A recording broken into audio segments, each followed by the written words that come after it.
Oh my goodness, this is lo-fi, isn't it? Hello! Wait, hang on a minute, pause. Oh, that's a really unattractive face, isn't it? I'm gonna leave this on here. That looks great. Wait, is it frozen? Oh, look how ugly this is! This is me before I did my hair. Oh man!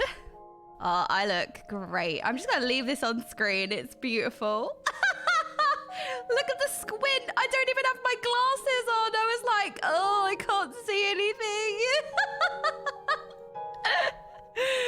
Oh, hello, camera. Hello. Right, let's try and reset. Hang on. This is awful.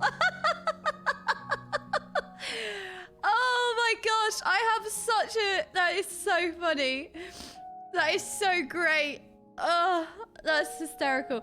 It's the squint for me. Like, I'm really struggling to read whatever is on the screen. That's my Anki chatting face. Happy patch day, chatting ones. I know. The glasses really adds the Anki squinted. I know. Right, what can I do to fix this? Okay, let's have a look.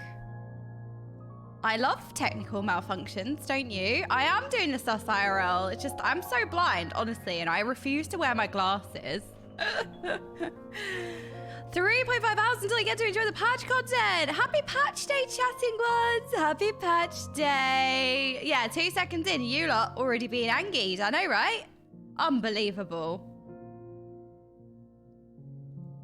Unbelievable. Right, let's go to, hang on a minute, pause. Let's go to the starting screen real quick. Let's see if I can fix this. The webcam is in driver's license photo mode. Is that a thing? Is that a thing? Hang on, let's have a look. Let's have a look here. I noticed this song was quite quiet and I braved it. I unmuted it for myself and I was like, ooh. Help, my wife is sleeping through patch day and I can't play yet. Hard throwing. No! Wake up! Wake up! I just finished new patch content. Wow, roll the derby. Okay, no spoilers obviously, but did you enjoy it? All right, let's see. Oh, this is beautiful. Love it. That was really, really attractive. Okay, help. Oh man. Oh man. Right, let me try and plug it. Let me try and turn it off and on again. Hang on, let's pause. Pause.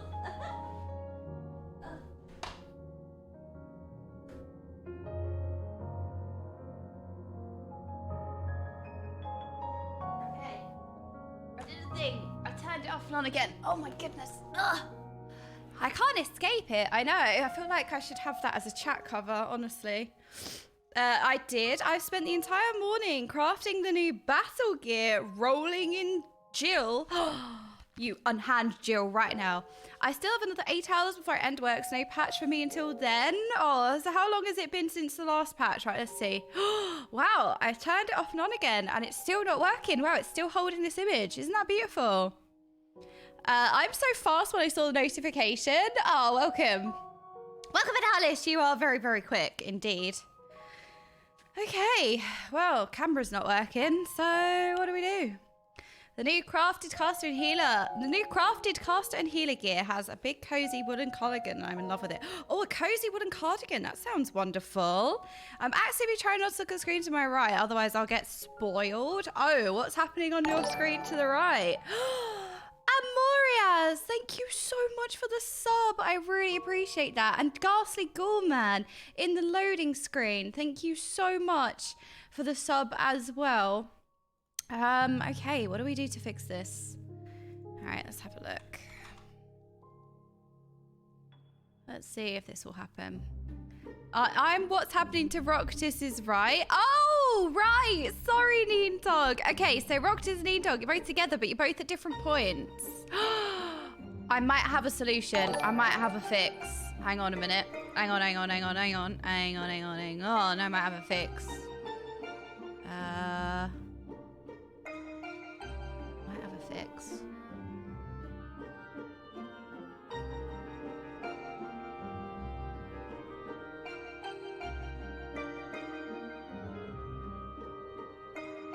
Ooh. Will this work?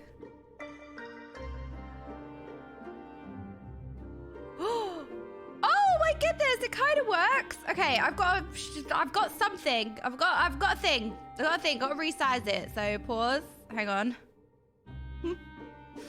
I don't know what's happened today. Right, let's put this down here. Sorry, chatting ones.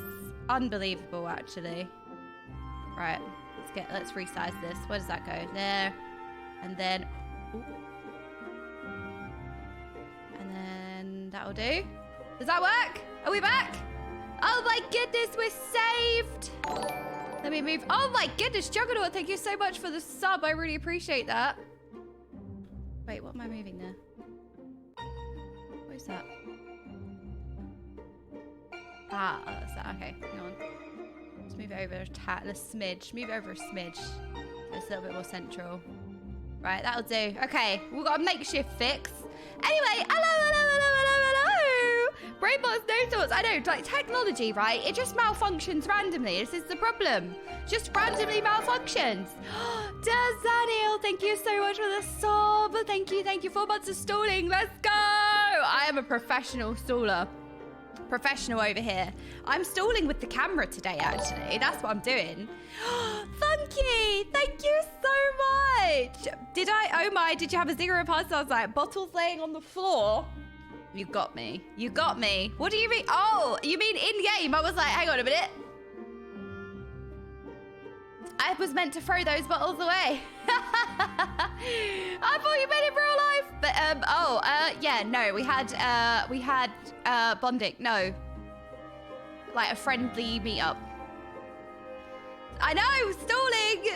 Anyway, just finished the 6.4 MSQ. Stalling, I can't believe it. We've got a schedule, Cape. We've got a schedule. Yeah, it involved friend. I was going to say bonding, and then I thought, well, that's just going to be made into something else, isn't it? So I rephrased it, and it just made it worse. Because I know what you lot are like. You lot got your heads in the gutter. That's the problem. No, Jordan, not a schedule, a schedule. Link, every day I let you down. Every day I let all of you down. Okay, I did hear correctly. No, you didn't. You just missed hearing. There's no K in the second word. You lot removing letters, adding letters. It's unbelievable. You're just rearranging the alphabet as you wish. Dragon Nan with the 9 months. Oh my gosh. This kind of spending is one of my best ever decisions. You are a light on the dark sky of life to many. Let your light shine bright as 1,000 suns and always stay the okayest Essa to exist.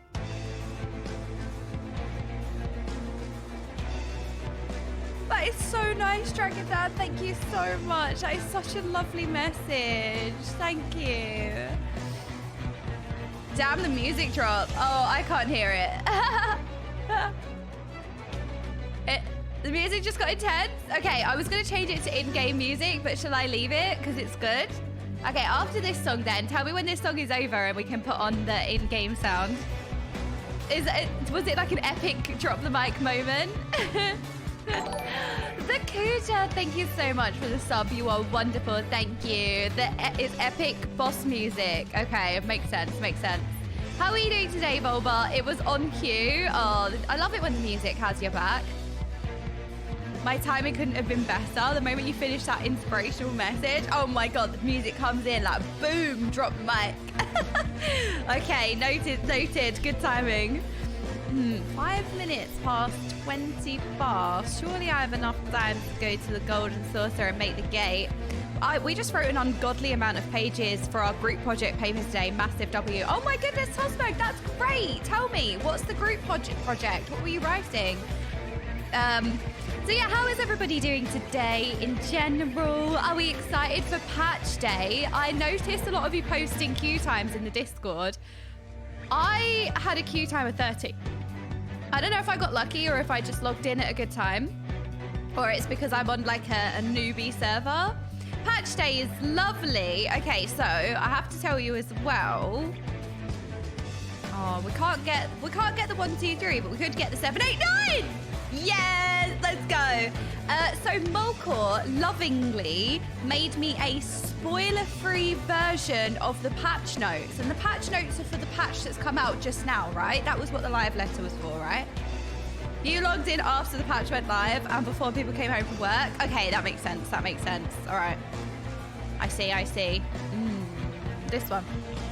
No! Oh my gosh, we had 789 again. But we know the rules. The rules are always go for the 1, 2, 3. Patch day ain't bad. I made about 20 million this morning. Crazy. How do you make that much money? That is so much. How do you make that much money? Oh, unlucky. Stupid game. Stupid. You suck. Bye. I will no longer participate in this game because I haven't won. Overpriced crafted gear. Okay, so, right, so in Final Fantasy, the crafted gear is very relevant. Oh, I missed the current. Jury Saka, thank you so much for the 3 months. I really, really appreciate that. Why are people saying my name? Oh, you're right, actually. I don't know why we're saying Milkor. We should be saying somebody's friends of a friend of a friend. Right? That's more accurate. I'm so glad I have someone to craft my gear for me. So, right, in Final Fantasy, preparing for the next raid tier, a lot of your gear is crafted, right? So, basically, people are buying the gear that they would raid with, and then people are crafting that gear as well. Is that how it works? You should go and look at the new Black Mage Crafts gear. It's one of my favorite caster sets ever. Okay, crazy people are buying it too soon. It'll be cheaper at the end of the week. Crafted pre-raid Abyss. Okay, crafted gear for progging. Okay, makes sense. I'm too poor for the new crafted gear. Okay, but then you will be able to buy the crafted gear like later on when it's a bit cheaper, right?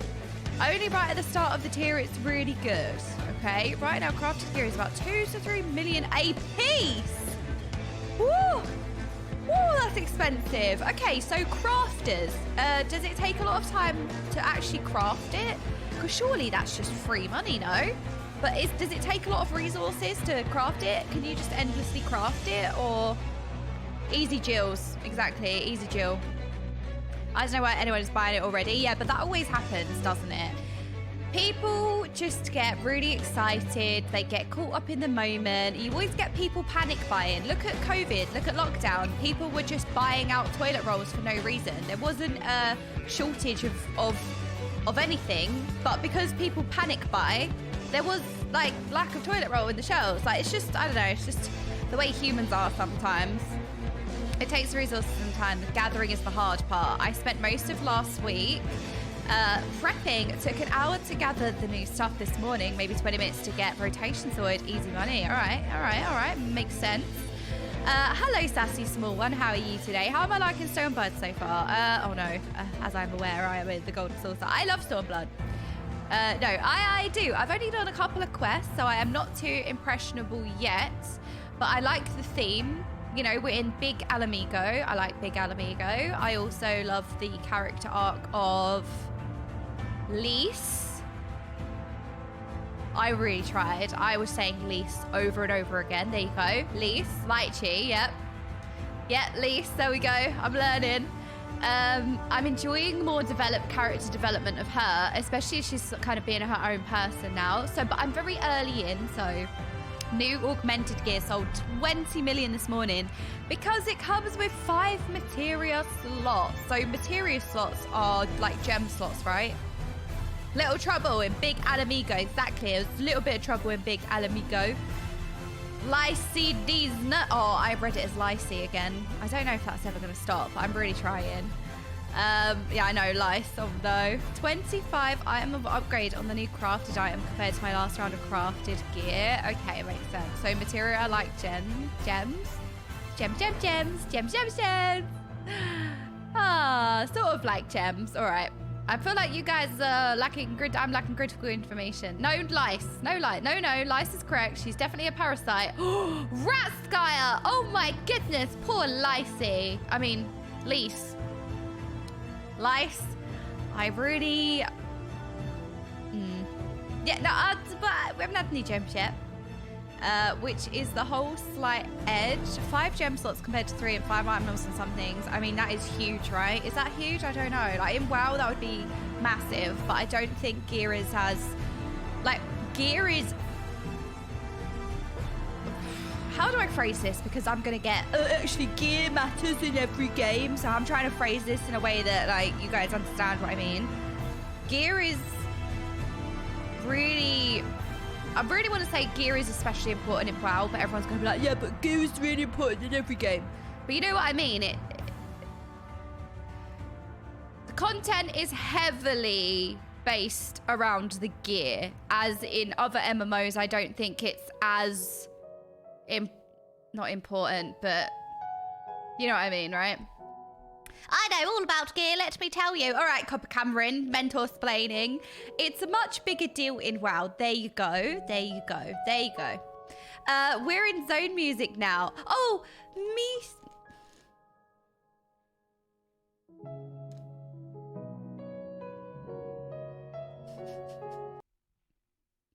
I was trying to behave myself, all right? Okay, Mizu, I was gonna say some things and I did not.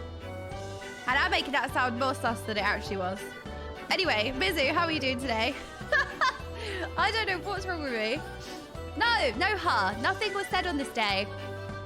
It's more a stat sticky in Final Fantasy than gameplay changing in WoW.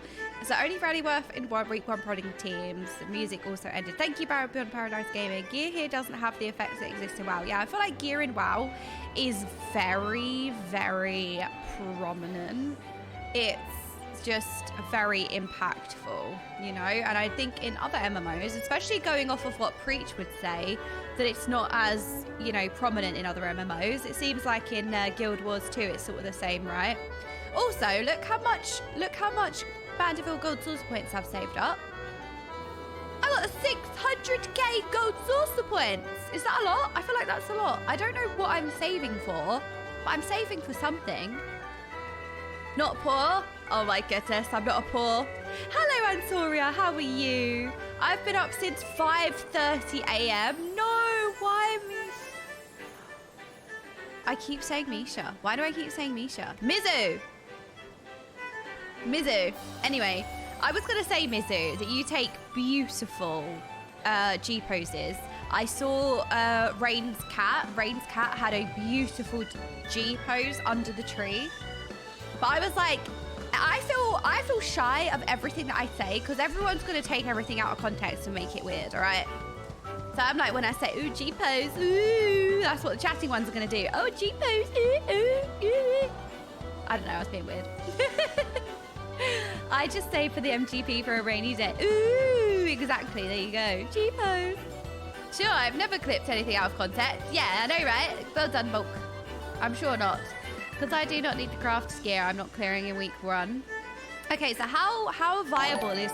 Brainbugs, no thoughts. Oh my goodness. Thank you so much for the 4 months. Oh, I love you too. See, we're both Brainbox, no thoughts. So we're just on the same page. We're in the same box. That's so funny. 8 people in my free company didn't sleep, but all in the gather/craft grind. Okay, DJ Squeezy, have you been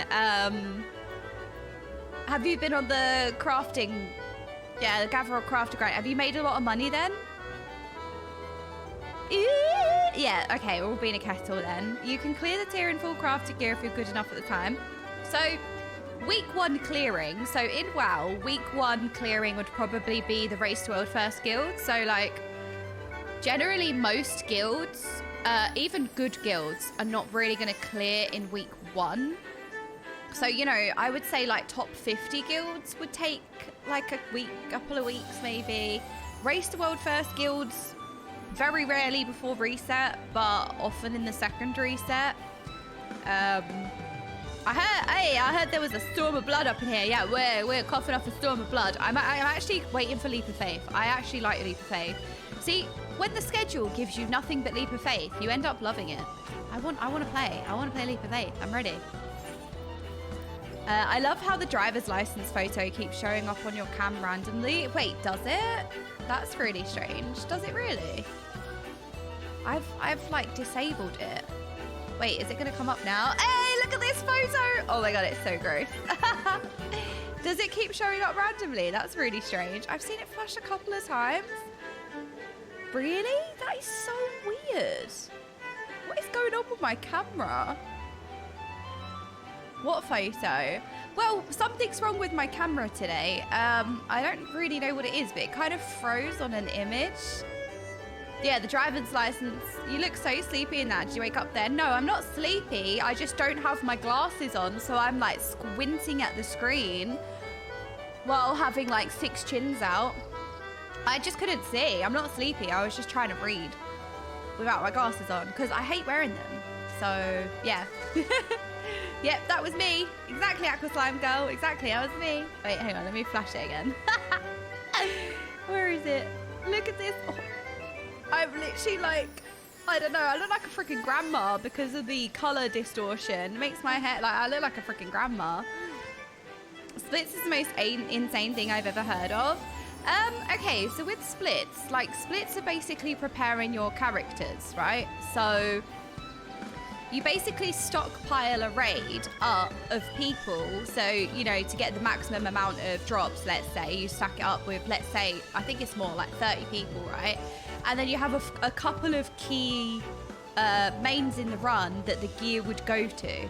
So instead of running with like a random group, it's kind of a tailor-made group to get like funnel gear onto certain characters. Rather than just running the one group where you have like random things drop. But then like if you have 2 mages and you put both of the mages in the same group, well, if the BIS trinket drops, you have to give it to one mage and then the other mage is going to miss out. Well, you need both mages in progress, right? So you can't just have one trinket going on one mage. So what you would do is you would put the 2 mages in completely separate groups, and then you'd have the group tailor-made around both mages, so that all of the gear goes to that mage in one group and all the gear goes to the other mage in the other group. That's basically how it works. You know, you're basically curating the drops to drop for certain characters instead of, yeah. Like, I'm trying to like summarize it, but it's just all about gear preparation. It's all about preparing your characters, which is a huge part of the race, right? We're playing an MMO. We have a character that we need to maintain. It's not like a first-person shooter game where you just play. There's nothing really to maintain in the game. You literally just pick up the like your avatar and that's it. Like in an MMO, you have to actually, you know, work on your character. I understand that the WoW model is to make endless grinding for engagement. I just think it sounds insane. It's not about endlessly grinding. So splits are literally, you set up a group so that the loot that drops from the boss that you kill goes on specific characters. Like I said, you know, if you put both of your main mages in one run, if the loot drops, well, you've got these 2 mages that you need to gear. There's only so many loot that drops, right? There's only so much loot that drops. If a trinket drops, you've got to like pick between the mages. Well, why do that when you can put one mage in one group and the other mage in the other group, and there's no competitors for the loot? So the trinket will drop in one run, you give it to that mage. If the trinket drops in the other run, you can give it to the other mage. Does that make sense? Split sounds like the most miserable thing to play. Not hating a WoW, also hate doing weeklies for gear. Yeah, so basically you're just running loads and loads and loads of groups that are set up to get gear on certain characters, and you prepare those characters. And Echo, usually, I mean, this race, I think they prepared like 120 characters. That's why it takes 3 days. That's why it takes so long. I think they prepared like 120 characters. It was insane. It was an insane amount of characters they prepared. It might have been less. It might have been like 35. I did hear like 120 thrown around. I'm pretty sure that they did have like 120 characters prepared, because the thing is that you never know what you're going to need, right? Like, what if a boss requires 5 boomkins? What if a boss requires 5 warlocks? So Echo never want to be in the position where they need something and they don't have it. So they always over-prepare, because they don't want to get to the point in the raid where they can't get further because the boss requires a certain composition, or, you know, a class is just insanely broken on that fight and they need that class and they stack that class. Imagine needing a specific group comp to clear. I mean, it's not not always the case, but there are specific group comps that make it easier. It's not that it requires a certain group comp to clear, it's that a certain group comp will make it faster or easier, right? That's more how it should be. It's not a barrier to entry. You don't need that comp. It just makes it easier. Does that make sense? It can be done without it. But these guilds are going to take every advantage that they can get. You know, it's a race to world first. It's like, you know, it's an esport event. If there's a benefit to be gained, why not take it? No. There's a reason why everyone uses the dance. We also have specific... Oh, God, I overshot that one. We also have specific group comps in Final Fantasy as a reason why everyone uses the dancer, Dark Knight's damage, etc., etc. But, like, okay, so you can kind of relate that, like, while things make it easier, you don't need it, but, you know, it makes it easier, so there's a gain. The way to first is a different beast from just raising. I remember back in EQ2, they had a smart loot. If someone had a loot or their class, it wouldn't drop. So you'd have a raid of all guys had their loot and no loot guy at their own to feed them the loot. Okay, that sounds confusing. Right, I can do this. I hate pine cones. Can I just... Oh, I hate them. I hate the pine cones. Because the race doesn't have rules except break the task to clear it fast. Well, you have to remember that the Race to World First is a community event. You know, you guys in Final Fantasy, you guys have the Race to World First now, don't you? You have a Race to World First in Final Fantasy now, right? Because I think it's more of a recent thing, maybe. I think I can make this. No, I can't make this. I probably can. We do, yes. So you guys have a Race to World First. It's not an official esports event, but it is a community event. Mog Talk organises it. I know. What a freaking Giga Chad Mog Talk Frosty is. Like, shouldering, you know, a lot of the Race to World First stuff. I think folks only cared until recently. Yeah, I feel like maybe it existed before, but now it's like a bit more of a, oh, for God's sake, what is wrong with me today? I hate pine cones. That's it. Burn all pine cones. Kill them. Squash them. I'm done. Example, UAV online. We do, and unfortunately it carries some very unhealthy things at times. Example, UAV online. Okay, so I'm lacking a bit of critical information with this one. I don't quite know what you mean. But I've seen the meme. Oh, thank God. If I die now, I'm going to be so angry. There's no way I'm getting past the... How do I get to that one? Okay. Okay. Where it's covered in flowers, it's like I can't really see it. Okay, we got through the freaking pine cones. Maybe we don't burn every pine cone now. I feel like, you know, when things are just starting out, things can be a little bit, you know, no man's land, a bit wild before rules are established. I feel like the competition should be more focused on the actual encounters and the insane prepping. Yeah, but then that would require a change from the game design, right? Because the game is designed around having that gear, so that it's not like they're doing it for fun. They need it. They need to prepare these characters. You know, clearing something week one that's meant to, you know, be cleared much later with more gear. It requires, you know, these degenerate... I wouldn't even say degenerate, like, you know, this well thought out freaking setup of preparation with splits, you know, getting gear on the right characters. The game felt sorry for me from the pine cone incident. Hello, Cranself, I'm good, how are you? WoW's always been about chasing gear.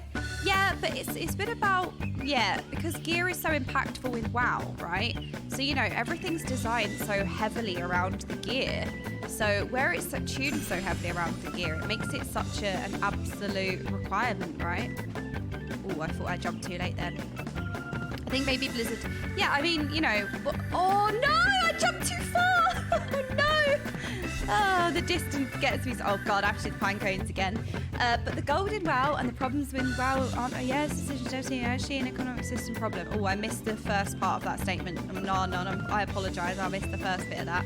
They need to release the same time with the World Ride or start the race, all teams at the same time. Yeah, I do think that global release should be a thing. I tell you why global release should be a thing at this point. Just stop people freaking arguing. Like, if a team wins the race, they can just win the race. There doesn't have to be all of this bullshit. You know, if Liquid win, they win. And no one's gonna try and be like, yeah, but you get a head start. Like, it must be tiring, right? If Echo win, it's like, oh yeah, but I don't know, whatever bullshit. The what's the counter argument for Echo? Oh, Liquid had to beta, I don't know, whatever's usually thrown out for the EU way, like beta testing bosses or whatever nonsense. Strat copied is the other one. See, that's always like such a dumb argument as well. They're all dumb arguments because, you know, it's all just stupid. But yeah, so like strat copying, bug testing, beta testing, like all the arguments. If it was a global release, you wouldn't, like, a team could just freaking win and that's it. Like, that's the reason why I want global release, because I want the team who wins to just be happy with their win and not have to deal with the bullshit. Like, you know, Liquid winning this time. Oh, I was so brave. I was so brave. I went for it again. You know, like, yeah, so Liquid winning this time, they have to deal with all the bullshit of people being like, yeah, but you start a day before, like, you get a head start, like, blah, blah, blah. If you had a global release, if Liquid win, they can just freaking win. That's why I want a global release. I also just think it does make it fair as well. You know, there's the arguments of actually making it fair. I freaking hate this. Why am I struggling with this today? That would mean Blizzard have to get up early or be on the ball to do that. Have I missed the tier list? No, you've not missed anything. You've missed me failing in Leap of Faith for the last, like, 5 minutes. People always complain you can never make anyone happy. That's true, but I think you can understand that it would solve the issue of the team could just freaking win. Like, yeah, people will find things to complain about, but because there isn't a global release, it's just a tiresome argument, you know? Like, oh, NA gets a head start. Oh, EU can copy strat. Like, it's just boring at this point. If there was a global release, people can still sprout nonsense, but at least it's just useless nonsense, you know? It's not this constant argument about head starts and whatnot. Global release onto a dedicated tournament realm would fix most of the issues. I don't think there should be a tournament realm. I don't think there should be a tournament realm, because if you have a tournament realm, that defeats the point of Race to World First, right? You have a tournament, but then you still have to get World First in the community on live servers. And that's what the Race to World First started as, right? The Race to World First started as a community. Fuck! The Race to World First started as a community live server event. If you had a tournament realm, you'd have the guilds competing on tournament realm, but you would also have the guilds competing on live. It would change nothing. It would change nothing. No, not that, Tosberg. No, not that.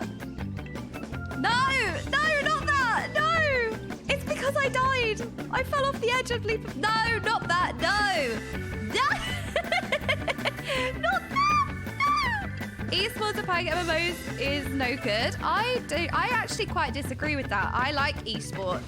I think as a very competitive person, I've been competing in tournaments ever since I was 13, right?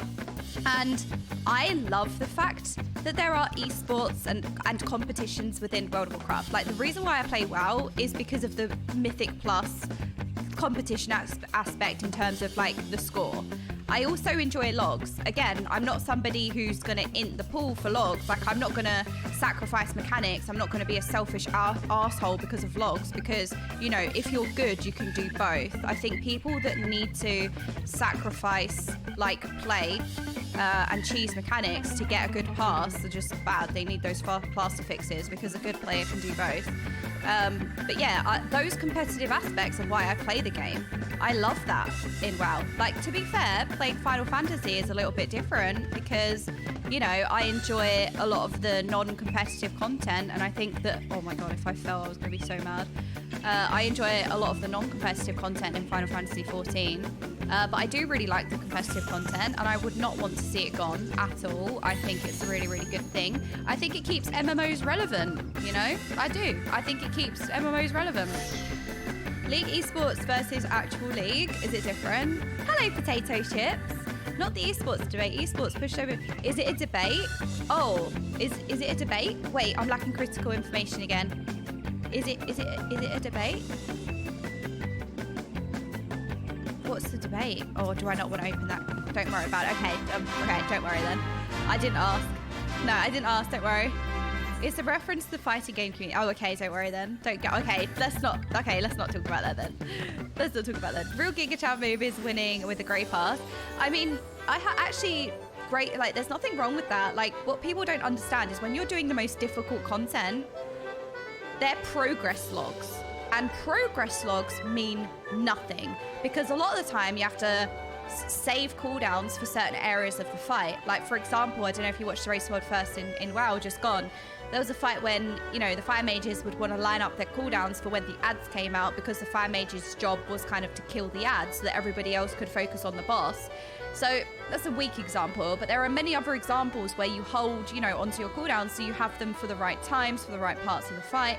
And also, it's going to be messy.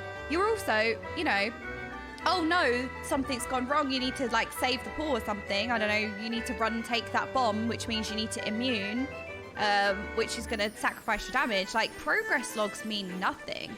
And yeah, your progress logs are going to be like gray, green, whatever. Very rarely are you going to pass well on a progress kill. Not that you shouldn't be trying to either, because the most important thing is that the boss is dying.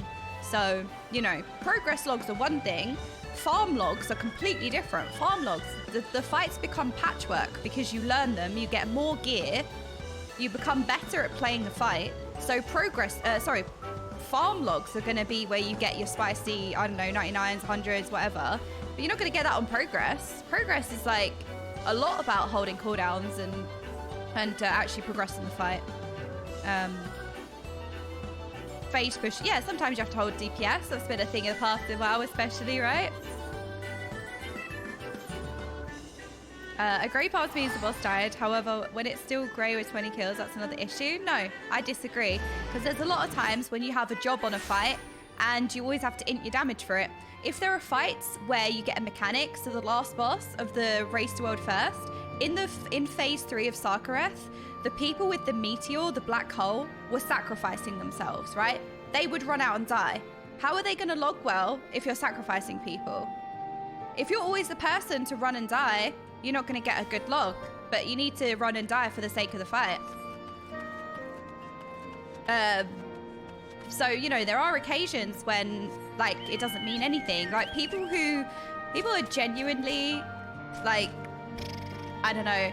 I feel like there's people who don't really understand how deep logs go, and they just look at the pass, and they don't really understand how to deeply analyze logs or how to, you know, interpret the data. I think it's very easy to just look at that and think, oh, you know, you've killed the boss 20 times and it's a grey log, but you don't really think about, like, but are they doing a job in the fight? Is their job to hold all their cooldowns for a certain point? Like, blah, blah, blah, blah, blah. But also, there are people that are just bad. So, you know, they're getting a grey. But it could also be a group issue. Like, if everybody in your group, if you get a very long kill time, if you're killing the boss very slowly, no one's really going to pass well. So, you know, kill timers is such a factor as well.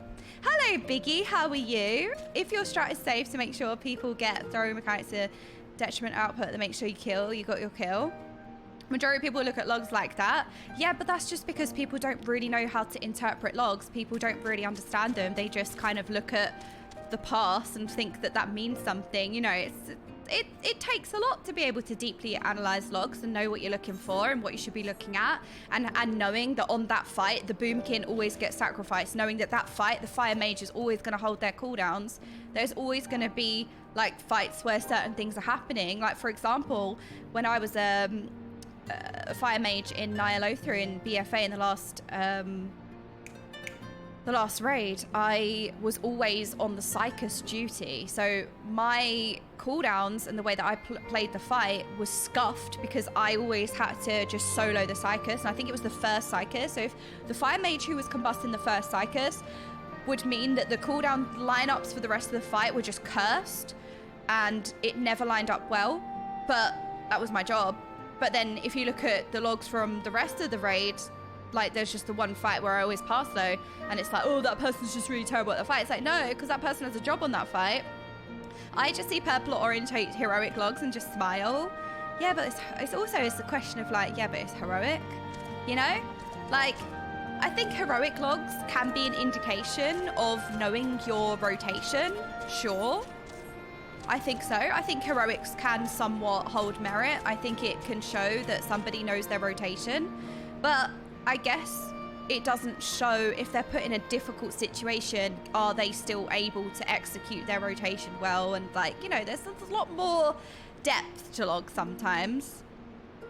I do feel like mythic logs can be a representation of your team, your group, more than you, for reasons like I said. You know, I was in a world rank 600 guild and the kills were so messy. You know, we every single one of our re-kills, it was never farm because it was always like progress. It was always messy. You had like 5 people dead. You have people that aren't necessarily playing their spec to the best that it can be, which is fine. Not everybody is going to be playing a spec perfectly because we're people. We all have varying skill levels, right?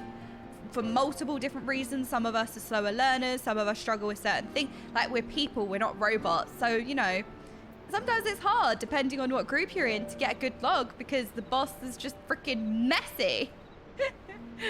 If a mechanic needs a sacrifice, kind of a bad mechanic, unless it's like a failsafe thing, but that's not the player's fault though.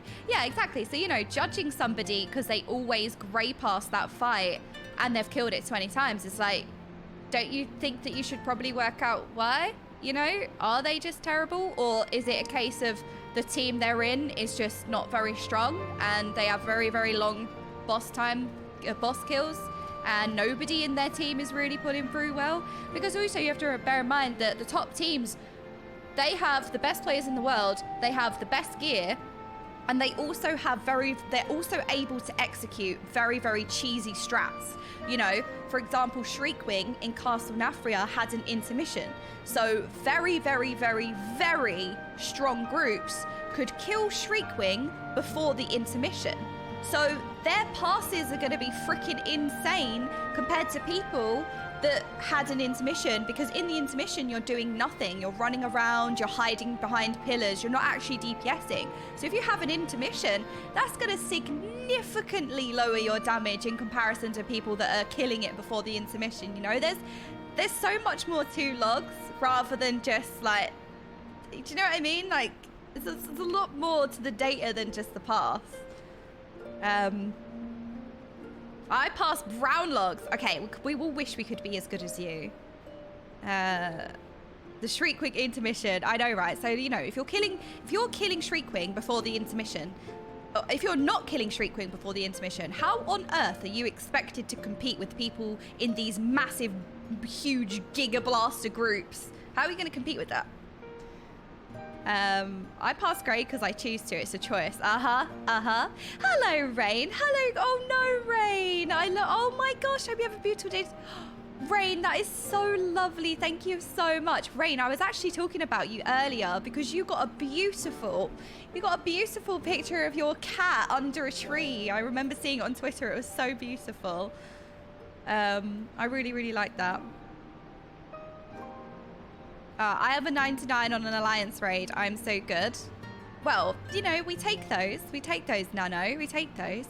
Top tiers don't have to do this in the same degree. They're callers / raid leaders and even playing sometimes. Yes, I'm in WoW. I'm in a top 100 guild. Our raid leader is an outside raid leader. Let me tell you, an outside raid leader carries actually quite hard, because last year you have fights like Dathia where you have to manage the marks and spawn the ads, and that can go wrong all the time. And having somebody who isn't playing the fight and can keep an eye on who's got what and where the charges are and shit like that, when your brain isn't occupied by playing the fight and playing your rotation, is really freaking strong. And it's just a testament to those raid leaders that freaking play and raid lead. That is a really high skill ceiling. I've had a 100 percentile pass in healing. That's bad. Is that bad though? Because you did like the most healing. Is that bad? I mean, that's the thing, right? Healer passes are also very difficult because if your group is good, they're not going to be taking, let's say, as much avoidable damage as lower world ranking guilds, as, you know, less efficient players, which majority of people are, right? We all make mistakes. We'll stand in swirlies and stuff. We all can fail mechanics. So, you know, if you're in a really average team, let's say, and everyone's taking a lot of avoidable damage, well, there's more stuff for healers to heal. So, of course, you're going to do more healing. But, you know, if you're in a if you're in a high-end group and, you know, all of the healing is kind of planned, but also you get more and more geared, so people don't really take any damage anymore. There's nothing to heal, right? And you're just like, all right, just got a DPS then. In Final Fantasy, that's bad. It means your group got shit on. Yeah, okay, so there is kind of the same logic, right? Just stand in the fire for world rank 1 healer passes. Right, you know what? I'm going to choose mechanics to get a blue log, and you can just heal me, so you can get a 100 pass. Healer passes only ever matter in combined damage. Okay, I was asked to stand in bad in classic to pad our healers passes. That sounds about right. Happy patch day, Ash. Would showing you an ultimate fight be okay? You mentioned playing and raiding, and I want to show you UCOB raid. I don't know, none, because I want to do the ultimate fights. So we can pause it. But if you do have stuff to suggest, you can always link it to the mods, and we do have a suggestions channel in the Discord as well. So yeah, I do want to do ultimate, so I'm a bit hesitant with that one. At least in Final Fantasy, most of the time, if you take avoidable damage, you just die and wipe the raid. Really? Is it that punishing? I'm glad you're streaming. It's helped me get through these bad times. Tomberry Kev, are you okay? Hang on a minute. Are you all right? Happy patch day, Kana. Let's pause on that. Send it so we can have a look. Raid lead in 8. Okay, it's the man mode UCOB mods. Okay. Well, I don't know what that is, but definitely link it to the mods always. Click on Mefridge Ultimate. Oh yeah, we don't do that, Bowls. We've got at least 5 more minutes talking shit. I'm just really sick right now. Glad you guys are doing well. Oh, Tomberry Kev. Okay, we need to give Tomberry Kev a hug. I'm so sorry to hear that you're not feeling very well. I hope you feel better soon. Got to rest up and look after yourself. We huggers to Tomberry Kev. I'm sorry to hear that. Yeah, oh, Dosbag, that's so cute. But yeah, no, we were just chatting about logs. I mean, it's difficult because you don't want to disregard logs, but also, like, you also have to take logs with such a pinch of salt, and you have to really interpret logs. Like, when you get high end, you'll have people that don't just look at the front page. Like, they're actually going to look at the things that matter. Damage taken, deaths.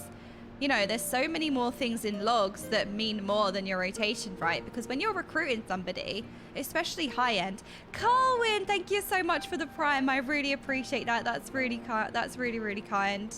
But yeah, like, you know, if you're playing high end, it's kind of just a thing that you're able to play your rotation. But then it's also a thing of being able to play that rotation in a fight, you know, and also deal with all the mechanics. Because I think a lot of people think it's one or the other. Either you don't do any mechanics and you pass well, or you don't pass well and you do all the mechanics. And we all know, I reiterate this point a lot, good players do both. I feel like, I don't know why it's so, I only ever see people talking one side or the other, and what you should be focusing on is being able to do both, like being able to execute your rotation and also do the mechanics, knowing this mechanic is coming up. What utility do I have? What do I need? Where do I need to be? Like, that kind of high level thinking is really like signs of a really good raider. Thank you for joining the Final Fantasy Keys. Oh, Carwin, that's really kind. I am very, very, very unbelievably happy that I stumbled upon Final Fantasy XIV. I for years, I just thought I wouldn't enjoy it, and I not avoid playing, but I just didn't think I would. It was for me, and I didn't play it, and now it's the best decision I've ever made. Thank you all so much for making me so welcome and, you know, keeping me company and being amazing. You know, it wouldn't be anything without you lot. It was very different to me that the guild I'm in now wouldn't even look at earlier logs because it doesn't matter as long as the kill times were so, because the kill times are so long.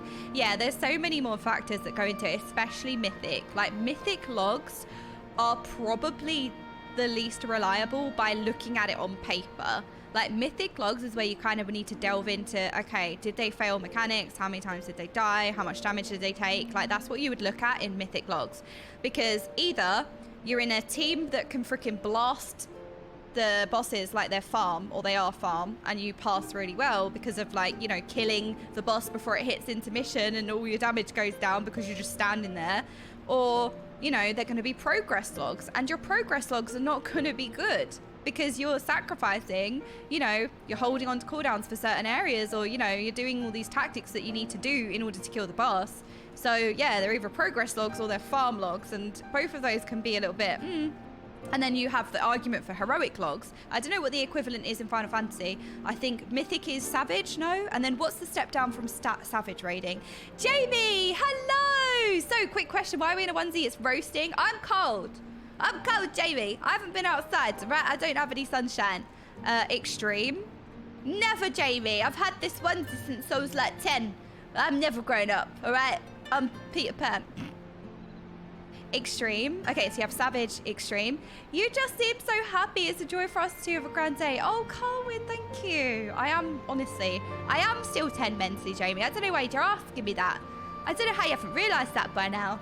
Excuse me. I think everyone knows that I'm mentally 10-year-old. Just finished 6.4 MSQ. Did I miss anything? You haven't missed anything yet, Raka. We were talking about logs and... Oh, we were actually talking about a really interesting subject that I wanted to wrap up on before I talk to my fridge. I just want to say this. The expansion we're doing now is my favourite one. Really, Nilzors. Oh my goodness, that's so nice. Because I think a lot of people are like, I'm not really that bothered about Stormblood. So it's nice to hear somebody loves it. I got into Honkai and Genshin last night after you said it was good chat. I've spent $5 so far. Oh no, Tosberg. Yeah, more vajazzle chat. There you go. Having a meeting. What are you going to have on your vajazzle? Savage is late heroic, mid to late mythic, ultimate is mythic and boss. Okay, right, makes sense. So like, the thing with heroic logs is that arguably people can be like, oh, it's heroic and turn their nose up at heroic logs. But if you're getting 100s and 99s in heroic, it means that you are playing your rotation, right? Again, you could just be in a Giga Blaster group that's killing the bosses so quickly that, you know, because the longer the fight goes on, the more your damage goes down. That's why kill timers are important. If you're killing the boss quickly, you know, when you burn everything on pull, you have like peak damage and then it just slowly drops off from there. You know, it goes further and further down the longer the fight goes on. So if you have these really long boss timers, you're just going to progressively do just less and less damage as the further the fight goes on. So, you know, if you have quick boss kills, it's going to be higher. And generally, you know, it goes down from there. So with heroic, it can be a testament that you know your rotation, because, you know, if you are passing well in heroic, obviously you're pressing your buttons right. Like, you're not going to pass well if you don't press your buttons well. So I think heroic logs can be an indication. I think normal logs, so what would be the equivalent of normal in Final Fantasy? You have extreme, no, you have savage, extreme, and then what would be the normal equivalent if you have it? Normal. Oh, alliance raid, extreme logs. Normal. Okay, I think normal logs are where it gets like, because in normal there are like no mechanics, really. It's a patchwork fight. You basically are standing still and doing your rotation. You have nothing to do except stand there. And then because it's normal, the bosses have way less health. They die so quickly. So I do feel like normal logs don't show anything. And I'm sorry to those of you who progress normal. You know what? If you progress normal, your logs will mean more than somebody who progresses mythic. Because if there's a mythic raider, you know, you wouldn't really look at their normal logs as an indication of anything. But like, you know, if you're a normal raider, of course you're going to be looking at that data. But, you know, so it's like, you can't cover every single situation. But generally, because normal bosses die so quick, and because there's not really, there's no mechanics, it's just a patchwork fight. It's like you're at the training dummy. So I would like to, I think normal logs don't really indicate much. I think heroic logs can indicate somewhat, and I think mythic logs should always be taken with such a large pinch of salt as well. So it's just difficult. You just have to be looking at the right things when it comes to logs. So question, logs have been very prominent in WoW for a long time. Have logs been quite prevalent in Final Fantasy for a long time? Or are logs kind of a new thing? Progression happens at all levels, nothing wrong with working through normal. Yeah, but Red Fox, you know, I'm not saying that, right? I'm not saying that.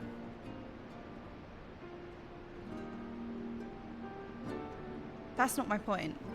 I'm not berating anybody for the level that you play. I hope that we're not going to create that narrative, because that's not what I'm saying. Right? Because it's all relative. It's all relative, right? The content that you play at, you should feel proud of.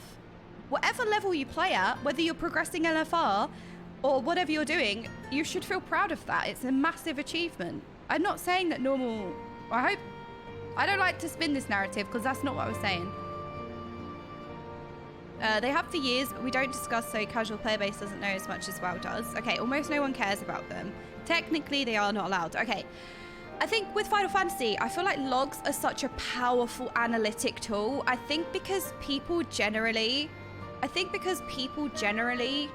don't understand how to analyze with logs. They don't understand how to really deeply interpret the data or what logs really are for. Most people just look at the passes and that's about it. They don't really necessarily know what they're looking at. So I think that's just people misunderstanding the data and, you know, not really understanding how to deeply look into it. But they are the most powerful analytical tool. Logs are so important on progress because you can see, you know, where things go wrong, especially when you're trying to improve yourself as well. They're just such a powerful analytical tool.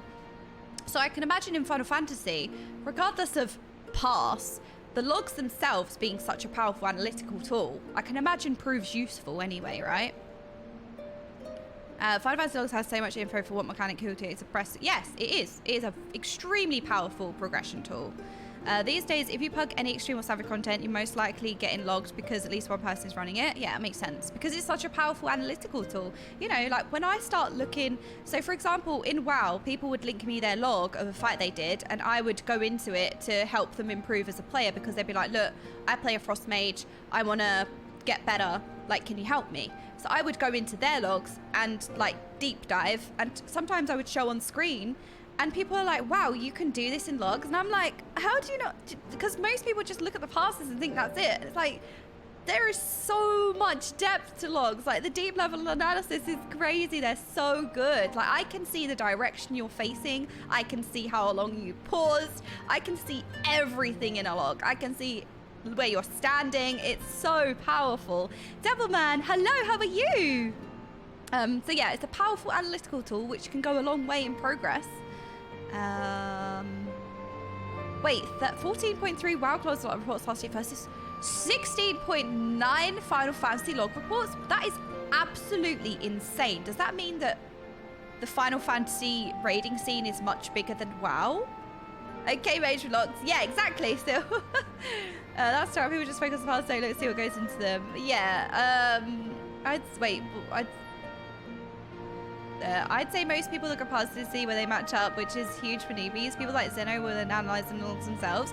Yeah. Sorry, it's not like I'm not meaning to be, you know, most people do just look at the pass, or they have a very shallow analysis with the logs. But, you know, it's complicated. Logs are complicated. It's hard to know what you should be looking at or what you're looking for. Pass in Final Fantasy mean barely anything because there's so much RNG with crit. DH? Oh, what's DH? I think of a demon hunter. My WoW brain is showing. And most people only look at those without delving into logs themselves, unfortunately. Okay. Direct hit crit? What does that mean? What's a direct hit crit? Mr. Earth, Stormblood, yay, keep up the great streams. Oh, Mr. Earth, thank you so much for the sub. That is really, really kind of you. Thank you. I would say a lot more people, casual people clear Savage than casual people WoW clear Heroic mid-mythic. Okay. We have a direct hit, a crit, and a crit direct hit. That is complicated. So you can double RNG. Okay, so it has a chance to direct hit, it has a chance to crit, and then it has a chance to direct crit hit. Damn, that's too much RNG for me. Remember when WoW had multi-hit stat? Probably not Link, because I started playing in Legion and I started playing properly in BFA, and I don't think it was a case then. Because I'm a WoW zoomer. Yeah, Tosberg, that was me. Way too, like, that's one of my favorite emotes. So a direct hit is a 25% flat damage bonus. Oh my god, that's crazy. Multi-hit was the only fun part of WoD. Oh, that variance has only ever been relevant on one fight ever, and it was barely relevant. Okay, so direct hit is not that much of a big deal. Verse replaced multi-strike. Okay. Kind of like Ellie Mastery. Oh, see, this is the problem when you play one class. You don't know what anything else does. Direct hit is a mini damage boost. Crit is a mid damage boost. Demon Hunter crit, I will stop reading it like that, is a big damage boost in a nutshell. Okay. So Final Fantasy 14 raids are more accessible because you only need 8 people and the gear is easiest to get. Yeah, I would agree. They are way more accessible. Like, the 20-man raiding is a lot, right? And I didn't experience smaller raid sizes, because I think back in the day in WoW, you had 10-man raiding, I think, didn't you? I didn't play then. So I can imagine the 20 group size is just too much. Like, it's a lot to manage. You know, people work full time. People have other, you know, obligations, families. They have other things. They can't manage like 20 to 25 people in a raid. Like, it's just too much. 40-man raiding. Oh no, bags of bananas. Thank you so much for the 3 months. I know, 3 months. Let's go. Thank you. Thank you. Thank you. Imagine playing Classic. Okay, is it 40 people in Classic? No way. But why do people love Classic so much then? People love Classic raiding. You got to get 39 people to sit down and play. That's absolutely insane. Man Endwalker had 72-man raids? No, that's not Endwalker. That's EQ. What's EQ? The damage requirements have always been within the variance of crit / direct hits. I did it. It means that you can get some bonkers pass numbers with luck, but in a practical sense, the variance isn't what made / broke the fight. That makes sense. That makes sense. So really only really impacts logs. Can you log well with if you have bad RNG? This is the question, right? RNG is fine. If you say you had the worst RNG ever, could you still pass well? So, okay, so passing well really does rely on luck. That's sad. That's actually quite sad. So no matter how well you play, no matter how perfectly you play, you still have to rely on the luck. That's sad. Because it's like, yeah, you know, luck helps, RNG helps, but you can still manage without it. Some jobs rely heavily. Okay, thank you, Pot of Greed. To this day, nobody knows what Pot of Greed does. Ha ha, that's so funny. As a samurai, I'm somewhat chill, even with bad RNG. Okay, that makes sense. So, like, some jobs, RNG is way more impactful than others. They're making big hit abilities force direct quits for a reason. Okay, well, that makes sense. I feel like that works, right? How well do you pass in any game if you never crit? I mean, in WoW, I don't think it matters that much. I think people who don't pass well will blame crit for their own errors in their rotation.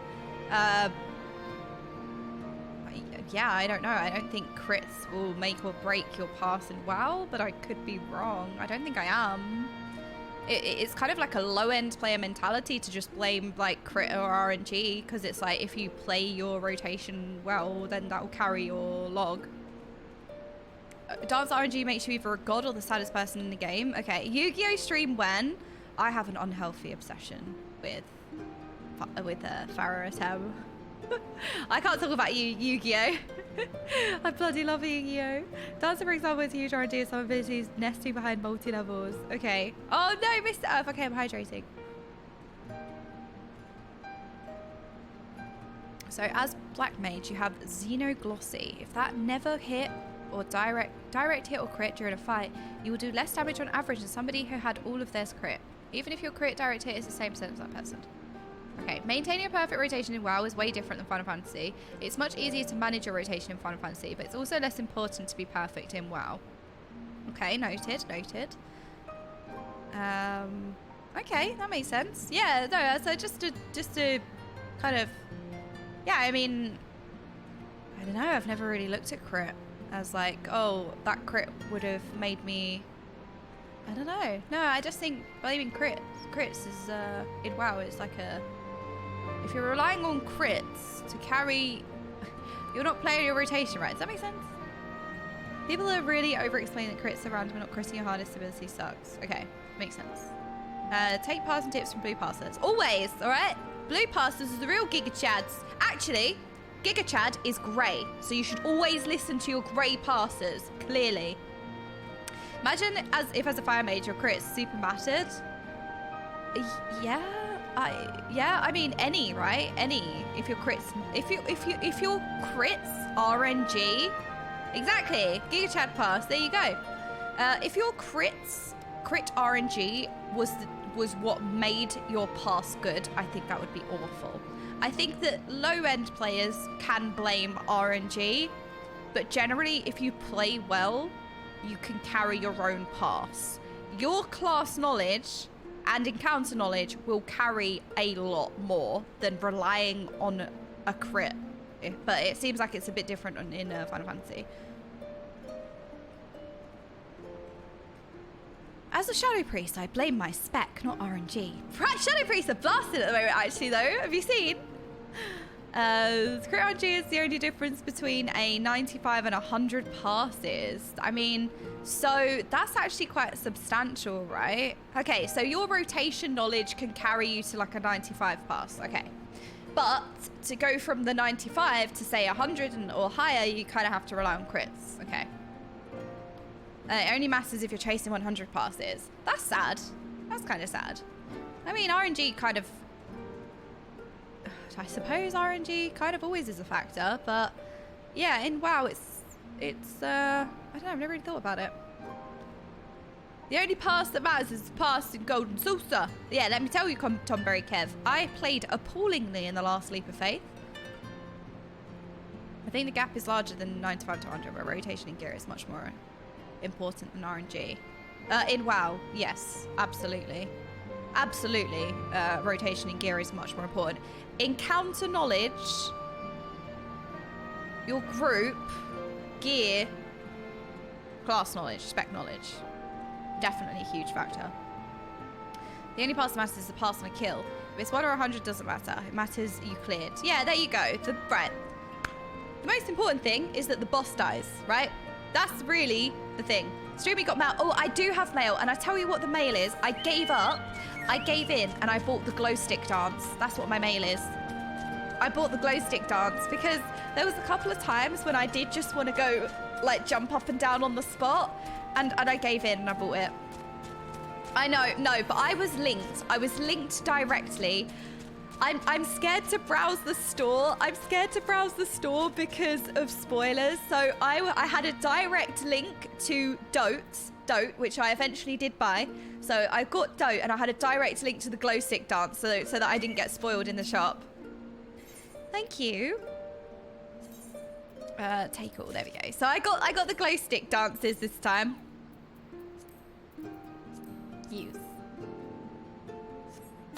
I kind of want to use the yellow one because there's times when people just jump on the spot, and the problem with the default dance, not the default dances, but the problem with the other dances, it kind of moves your character around, and like when you're in a line, it just looks neat if everyone's kind of jumping on the spot, so I gave in.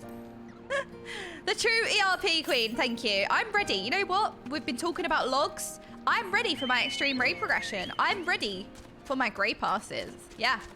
Then I'll start making guides. I'll start making guides about how to, you know, grey pass as good as me. One day you can be like me too. And you can also get Giga Chad Pass. Passing in nightclubs? Oh, hell yeah. Wait, what would that consist of? Oh, actually, hang on. Maybe not. Okay, let's have a look at these emotes. Right, what did we get? Special? Does it go there? No. Right, where's my new dances? Oh no, am I being really stupid? I think I'm being really stupid. Oh, here we go. Cheer on, cheer jump. Okay, right, let's have a look. So what's this one? Okay, that's cheer jump, cheer on. Oh, okay, this is like an airport thing. Cheer wave. Oh, yellow is my favorite color, so I kind of want the yellow, but also the jumping one is really good. I feel like the jumping one is always used a lot. So, okay. Right, let's have a look at what we've got here. Seems to me that I need to add another hotbar to my UI. I think it's time. Everyone's been saying, please add a new hotbar. Please add a new hotbar. I think it's time we finally add a new hotbar. I'm giving in. I'm giving in. Have I got any hotbars left? That's the other question. Oh my God, I've got one more left. How do I enable it? There we go. I'm giving in. I'm adding the next hotbar. Save. There you go. Are you happy now? I have 4 more left. Oh my goodness. There's so many emotes. I'm so excited. Okay, so let's put on the cheer jump here. And then I'll also put the cheer wave on. I don't know if I'm ever going to use cheer on. I suppose I can, like, when you're indicating something, maybe. What do you think? Hotboard +1, extra bars for emotes. I know, right? Look, who cares about your rotation, all right? We've spoken about passes and rotation. Who the fuck cares? What you should have is emotes on your bar, right? You should I don't know, frighten the boss, okay? You ever thought about that? There you go. There's the tech. I see you in Nefcy's stream. You could definitely use that emote if you bother her in-game. I see you in Nefcy's stream. You could definitely use that emote if you bother her in-game. Wait, what do you mean? Navigating Nefcy in ARR? Wait, okay, hang on. I need you guys to explain the joke. I'm lacking critical information. Imagine not using every single hotbar. Couldn't be me. Yeah. Oh, that's gonna be me as well. Auto lock on. It's gonna be me. Frighten is part of peak Black Mage rotation. There you go. Yeah? You just gotta scare the boss every so often. Do you guys like my outfit? I feel really cute. Wait, I even got a cute pose. Look, I got the cute pose going as well. Emote's the most important. Exactly, thank you. Thank you, Tosberg. She can't find things, so she needs glow stick people direct. Oh, okay, so Nefcy needs a lot of guidance. She needs glow sticks, follow where to go. That is so cute. Oh, how is Nefcy? I think she's in the IRLs with Andy Brew at the moment, following the race, right? Do you guys miss her? I miss her streams. I haven't watched her stream in a while. If you want to troll Ava tomorrow during trials, mention her bard rotation is scuffed. Oh no, I feel like I'm not in the, come on, am I in the position to tell somebody else that their rotation is scuffed? Well, I don't know if I can sit on that horse with Scathe.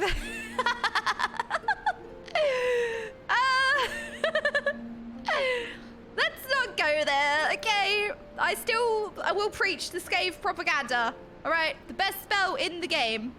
Scathe solves all problems. Thank you. Some sense. You are, but it's fun for us. Okay. People just meme or hard on her for stalling. As long as it's memeing though, right, Red Fox? Because I spoke about this yesterday. People are just playing the game, you know? The whole like stalling thing, as long as it's a meme, I don't want her. She's wonderful. She's such a sweet, wonderful person. And you don't want to take away someone's light with the amount of negativity, because it's actually really hard to keep putting one foot in front of the other anyway.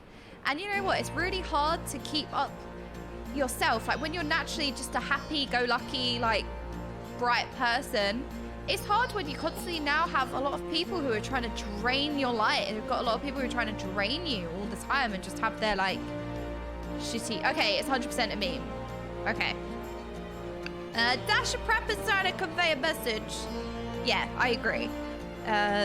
Ninja takes up almost full 3 hotbars. Wait, really? Oh god, I can't play Ninja. I can't afford that many buttons. How do you guys have that many keybinds? I can't reach most of the keys on my keyboard. The furthest one that I can get is G, and I have to move my hand over. But okay. Your rotation is scuffed streamer. Thank you very much. You can actually use an emote to cure a certain debuff, so you know emote weaving is legit a thing. Really? That's interesting. I'm a filthy skill clicker. All right. No, you know what? I was clicking sprint for the longest time, so there's a few real staller Andys, but they'll leave the stream quick enough. Yeah, okay, good. As long as we protect Nefcy from the genuine toxicity, because the thing is, what people don't realize is that the whole stalling thing, not only does it negatively impact the person, like the streamer, it also negatively impacts the chat. Like, it's actually a very draining negative thing. It actually impacts the chat as well. So it's not like you're not just getting the streamer, you're also getting everyone in the chat as well. That's what people forget. Bothers the chat as well. I think most jobs have like 25 to 35 skills by the end. No way. I don't have that many keybinds. It's a negative feedback loop. Yeah, there you go. Well said. Can't use keyboard keybinds. The stretch my hand would need to do is comfortable, cause cramping. Yeah, I can't reach most of my buttons. Nef's entire stream dynamic is a meme fighting with chat. Oh, I love that. She is like the embodiment of a Lalafell, isn't she? She's so like feisty, cute. She perfectly captures a Lalafell, I feel like. I do not have a controller. Actually, I do have an Xbox One with controllers, but I don't have a controller that I use. It's in the box. Have you ever tried like growing bigger hands? No. Do I need to fertilize my... I need to stop using that phrase. We did this yesterday. You know what? We're not going to use that phrase. I feel like that's a bad phrase. No. Okay. We're going to... No, I feel like we shouldn't fertilize things. No dill. No. She keeps calling us rats. Well, you guys will be happy with that. You lot are rat jamming forever. You lot are the biggest rat jammers. Any excuse, any... There you go. There you go. Rat jam always. You not happy with that? Nearly Tosberg. Here's what I do. I don't use the controller either, but I use the controller hotbars to put my emotes and mounts in. Just click them when I need them. No, I'm with the tech. Hang on a minute. I love playing Final Fantasy XIV on the controller. It's one of the reasons I've played it for years even. Amazing controller support. Okay, I feel really bad because I wanted to get stuck in, but you guys are so interesting to talk to. I'm sorry. But what do you... So, okay, you know you're saying that the rotations have 25 to 35 buttons. How do you cope with that on a controller? Because a controller only has so many buttons, right? So I have a mouse with the 12 buttons down the side. So that's 24 keybinds just from the numbers down the side, because you can do shift 1 to 12, you can do normal 1 to 12, and I struggle. So, oh, you change hotbar. Oh, okay. But is that, can that catch you out sometimes? Or do you just have to set up your hotbars so that you can easily change between them? You have to see it to understand it. Who actually pressed 7+? I do, but it's on the side of my mouse, so I have an excuse. But yeah, if you're actually pressing, oh my God, no. I know somebody who does press Mamida, right? I have a story to tell you. I used to have a guildie, and he is probably one of my favorite people I have ever had the pleasure to have known, right? He would have his interrupt on like numpad 9 or the number 9, and he would take his hand off of his mouse to press his interrupt, and we never knew that he was doing this. It was either his interrupt or his horsey as a paladin. He would take his hand off of his keyboard or off of his mouse to press numpad 9, which was a key button.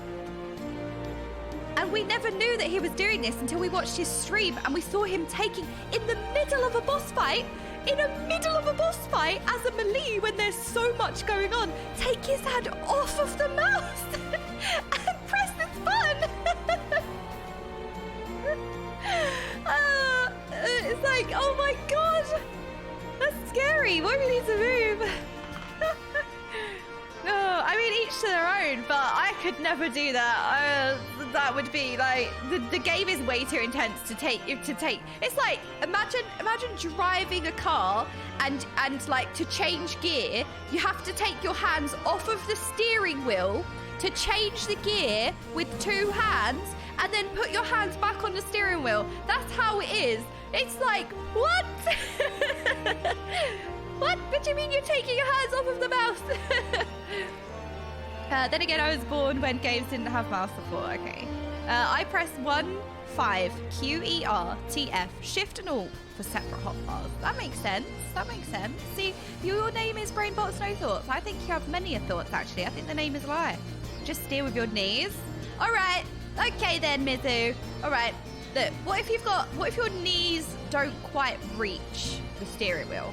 What if you have, like, tiny stubby legs? What if we can't all be leggy like you, Mitsu, right? We can't all have ginormous legs.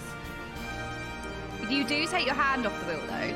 You don't take both hands off the wheel, though. That's my point. And surely you know that, Stormy. Surely you're me. You know that I mean both hands. My girlfriend uses no mouse. I thought it was cursed, but she makes it work somehow. It's nuts. Wait, what do you mean she uses no mouse? Because she uses a controller, or she just uses her keyboard? You could, okay, no mouse and just a keyboard.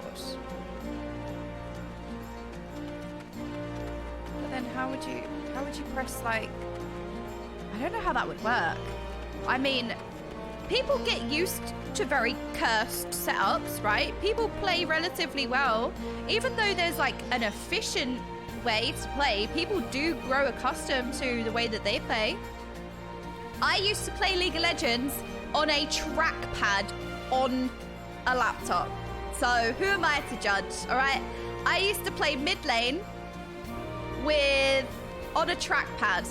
I used to play LeBlanc with Deathfire Grass, all right? I used to play these champs on a freaking trackpad. I still, to this day, have no idea how... I used to play really, really well as well. Like, I weren't bad. I was, like, insanely good on a freaking trackpad. I have no idea how I managed to play on a trackpad. Again, LeBlanc with Deathfire Grass, all this shit. Like, No idea. No idea. But it just like, it goes to show how if you're used to a certain setup, like you can get really good on a cursed setup. Track Chad. Yes, I like that. I hate players with track balls because I hate track balls. What's a track ball? Okay, I come in and you make me sick with trackpad talk. Sorry. Preach is living proof of optimal key bindings don't matter. Oh no! I mean, you know, just keybind all your keybinds to scathe. Easy. There are some 14 players who play bard and guitar and dance on a DDR pad. It's crazy. I've heard of people that have done, what, savage raids on a dance mat, and that is absolutely insane. Like, that is incredible. As a guy that got plat trying, just playing with his legs. Yeah, I mean, look, you can get good with a cursed setup. It's possible. It's not efficient. If you played on the efficient setup, you would be better, but that doesn't mean that you're not good not playing it. Does that make sense? Nefsy! Hello, Nefsy! Are they talking shit about me? No, they would never dare, Nefsy. You're adored. As if they would talk shit about you. You'd back me up. Oh my goodness, yes. So I was told that there's a lot of stalling meme in your chat, and immediately I was like, I hope that it's a meme. I swear to God, I will light my pitchfork for anyone that genuinely says stalling, because it's damaging. We would never, Nefsy. Don't listen to them, they're just confused. That's because you're not around to help them, Nefsy. We're lacking the Nefsy insight. We're all lost without you. How is your break going? Are you back yet? How was yours and Andy Brew's time in the IRL? Did you have a nice time? Hello, Chucky Ninja! It's Chris! Have you ever read about the person who played Elden Ring with just their mind? Like brain signals and such? No, that's not real. Has technology advanced that far? No freaking way. Maybe Ready Player One will be a thing sooner than we think.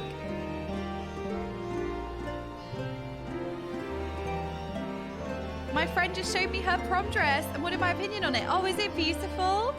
It's Nefsy's birthday. Please wish her happy birthday. How does this stuff start? I need to tell you, I love your streams, but your HUD is cursed. Thank you, Bravebox No Thoughts. I feel like Absol refuses. He says, I hate your UI. So what's cursed about it? What, everything? I feel like you guys are just gonna be like, it's just everything. Everything is bad. What's bad about it? Is it the positioning of these hotbars? Yeah, I don't know how this starts, but like in Biggie's stream, everyone just wishes him happy birthday. And in Nefsy's stream, all you guys do is wish her a happy birthday. You must be like, what, 408 at this point, Nefsy? Your UI is fine, just shrink the emotes to tiny. Oh, what, the hotbars are too big? The hotbars are too big? Too much clutter. You need to use a controller with X hotbar, nice and hidden bar for emotes and mount. Okay, so just too many hotbars on the screen. Typical WoW player, screen covered in clutter. Exactly, I'm in my WoW brain showing. Personally don't like all the space between the bars, but you live your best life, okay?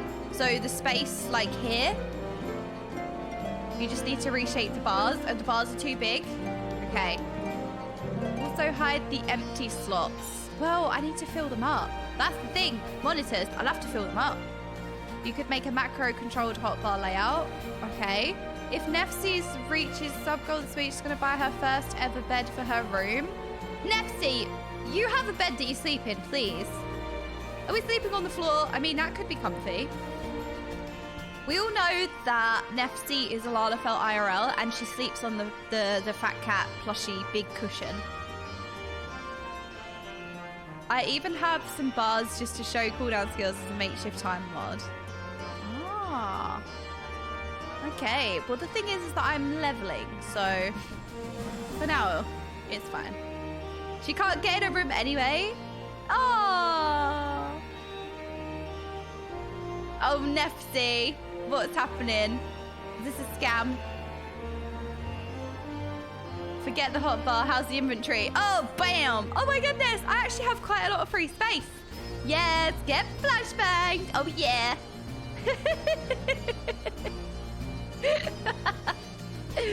Oh, I had to ask my hotkeys to do skills. I care to track and look hotkeys so I can rearrange out messing up the hotkeys. I suppose that's what WeakAura is doing. Wow, like when people have WeakAuras for their spec, that's basically just showing you certain things, like where you want to show them. But you guys, because you don't have WeakAuras, you have to like customize it in your UI. You can also use classes about your job stone to get free space. This patch brought a setting where new items get placed in the last spot of inventory, so you can easily find what you just got. Oh wow, that's actually a really cool setting. Speaking of the patch notes, I did have the lovely Malt Core.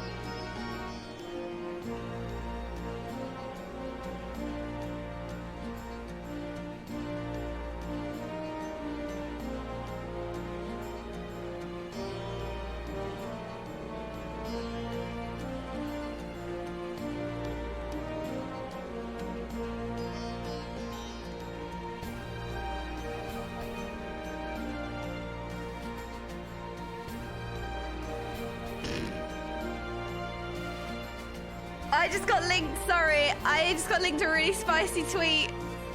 Oh! sorry, I got really stun locked.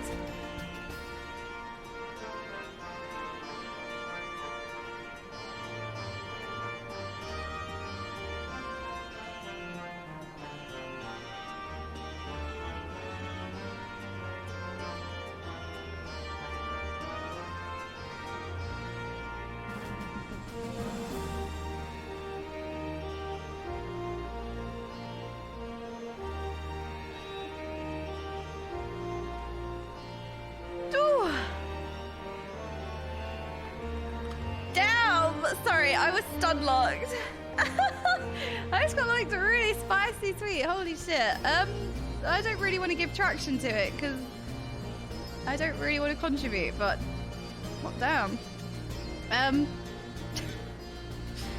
Anyway, it's Naked Merrick. Yes. How did you know?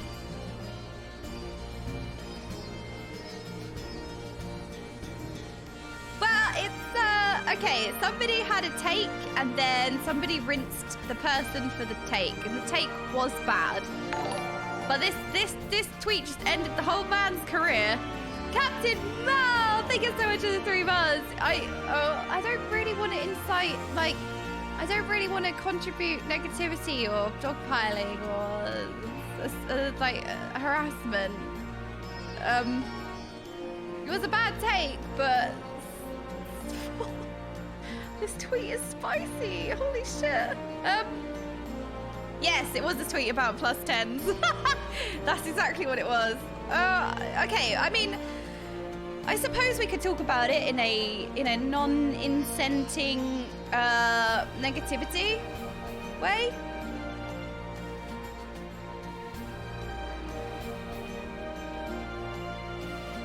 Damon asks, remember to be, that's a little bit of a, don't be an MSQ Andy, all right? That's something that we don't want here.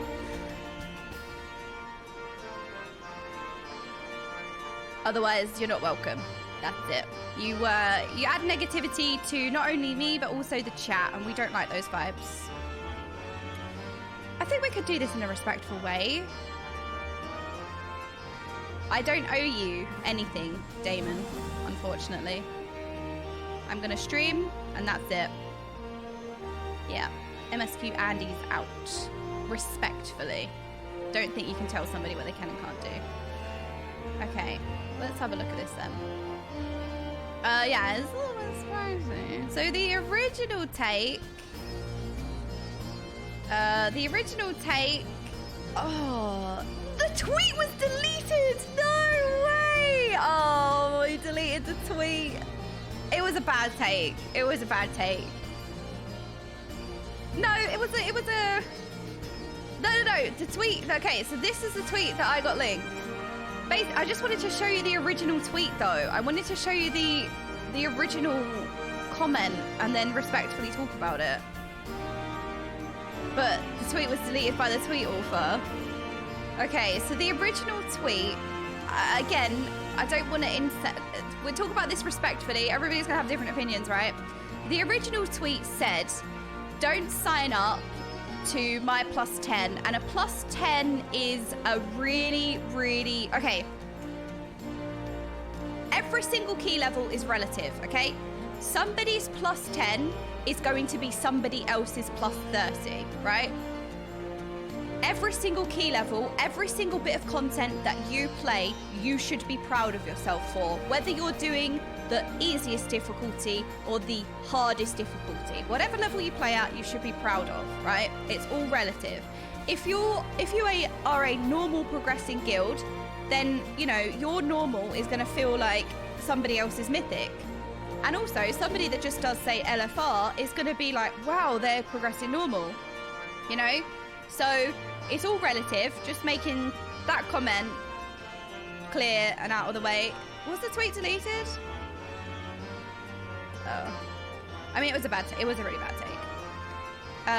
So yeah, I would say, in my opinion, as somebody who pushes rank 1 to 5 keys, as somebody who's been really highly ranked in the world and blah, blah, blah, blah, blah, a +10 is equivalent to like a normal raid. If you're talking in normal raid sense, it's probably the equivalent of like a story environment. So like around the +10 level is like that story environment where it's not necessarily,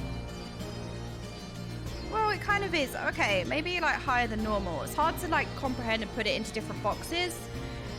But a +10 is probably the when things start. If you're a new Mythic Plus player, it's probably going to get a bit spicy. But if you're a very seasoned Mythic Plus player, it's going to be quite easy. So it's not absolute garbage. It's probably that little bit of difficulty for that level of play. So the tweet was that if you sign up to a +10 key, you shouldn't sign up to do the content if you don't know what every single trash mob does, every single boss. Like, if you don't know how to do any of it, you shouldn't even bother trying to do it. That was basically the take. I don't think I'm doing it justice because I don't have the original tweet. I'm summarizing, but that was the gist of it. Like, don't sign up to do this if you don't, like, know everything to a higher level. Which, in my opinion, is a bad take. Like, one, because if your experience was a +5, for example, like, things are not going to kill you on a +5, let's say, but if it goes through on a +10, it actually could really hurt you. So you could have experience in the dungeon, but until you play it on a level where the ability hurts, you don't necessarily know what you're interrupting, you know? Does that make sense? You don't know that ability, it does a lot of damage until you play the key on a level where it does that amount of damage. And when you're playing keys that are quite lower, it doesn't hit as hard. So you don't notice how much damage that does. You don't know that that's a killer cast until you get to the point where it becomes a killer cast. So, you know, there's a lot of learning. There's a lot of learning curves. There's a lot of learning curves. But yeah, basically the take was like, don't do the content unless you know everything. And I don't know, it was just it was a little bit of a, I felt like it was, everyone's entitled to their opinion, but I felt like it was a little bit of a bad take.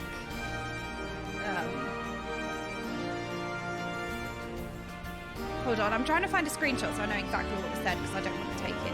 Quick tip, if you sign up for a +10 Mythic Plus key, I would expect you to know the dungeon and the tactics of the bosses. It's my first time is not a valid excuse and you're actively harming the folks in your group. But the thing is like, that's such an out of touch comment because I've done 20s and I don't necessarily know all of the boss mechanics. Like, you can do keys that are way higher and you still don't quite know exactly how the dungeons work. You also have to remember that it's week 1 or what, week 2? Like, everyone's still learning.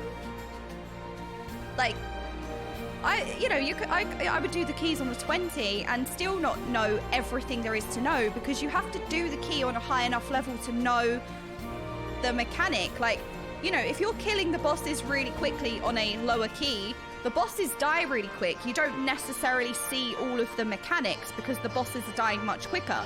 If you're doing like a 25 tyrannical, you're going to see all of the mechanics that you would not see in a lower key. So you're always progressively learning, and the higher and higher that you go up, the more that you see the different mechanics and how to deal with them. Me, for example, I don't even know the dungeons inside and out, and I could have been pushing the whole, like, that you still learn new things about the keys all the time. There is nobody that knows everything about the dungeon.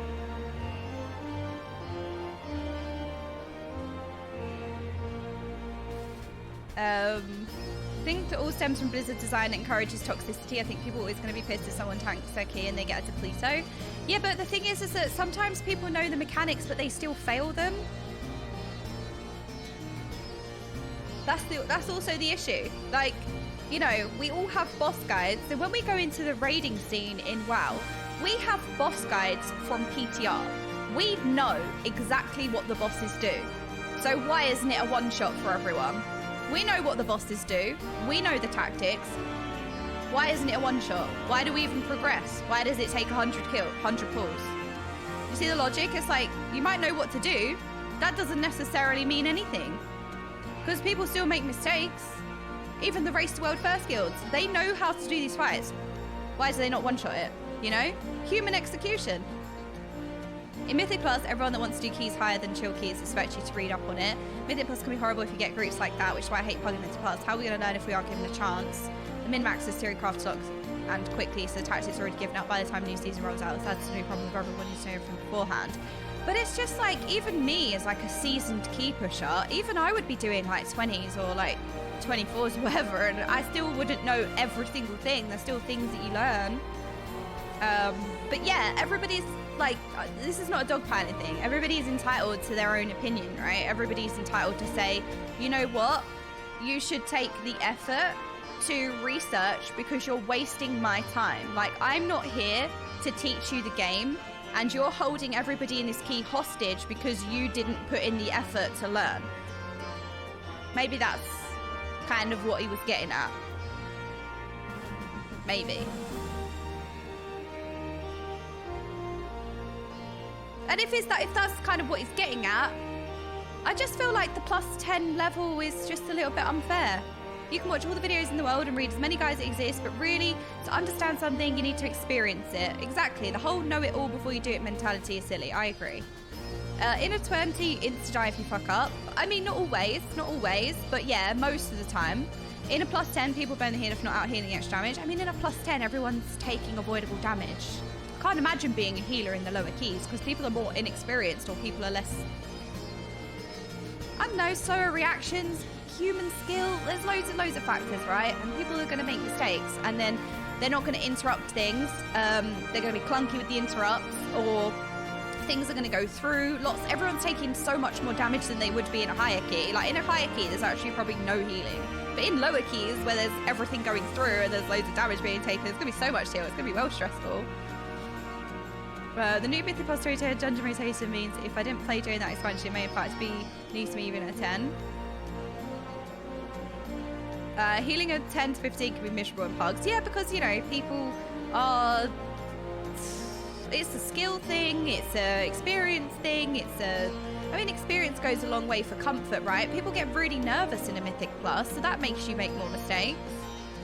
Stop playing WoW, it was hard to find a consistent group that was drama-free. Yeah, that's the problem.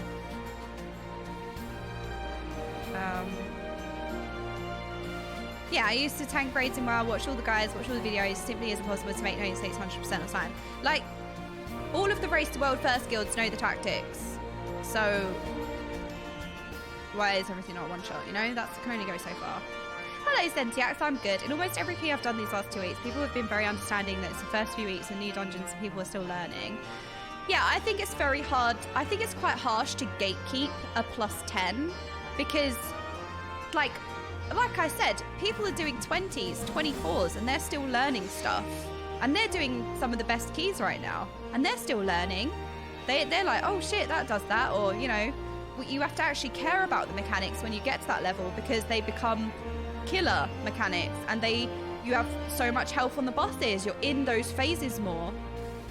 Most tanks are doing it for short queue position support and tanking in MMOs. Oh, well, this is Mythic Plus, so this isn't a dungeon group finder situation. This is, well, I suppose, yeah, actually tanks are probably going to have a quicker time getting into a group because there's less tanks around. So I guess that's the thing as well.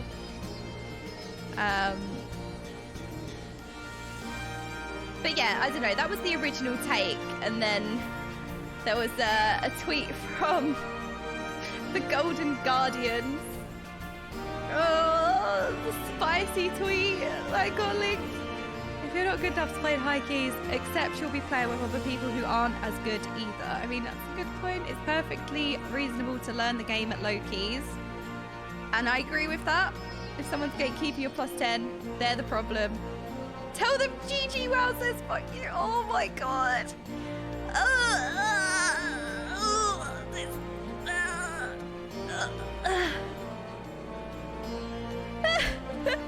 I read it and I was like, oh, it's gonna end the man's whole career.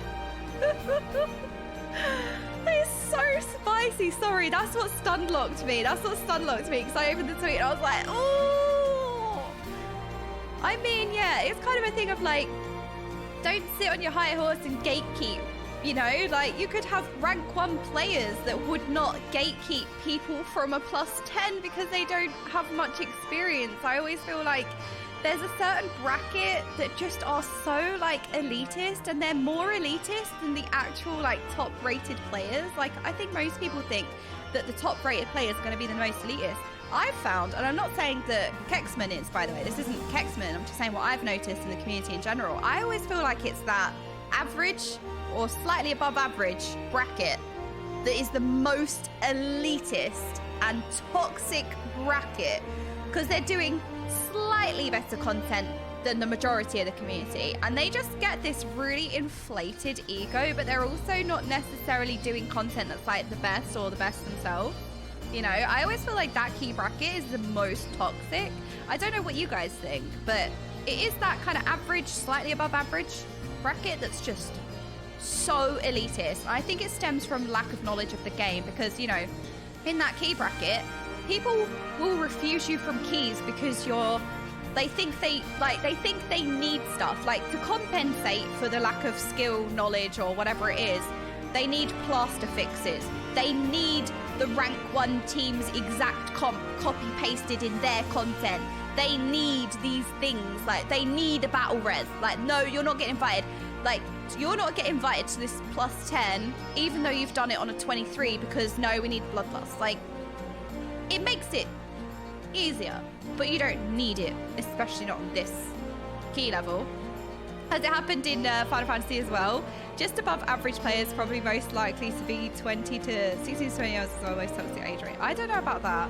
Mike found the same when he did his fresh account series back in Legion. The 8 to 10 ranges are much worse than the 50. Yeah, it is. It's like that kind of like average bracket that is the most toxic. Because like I said, you know, like I could have timed, it's happened to me, like I've timed like a 31, right? Which was like second or first in the world at the time.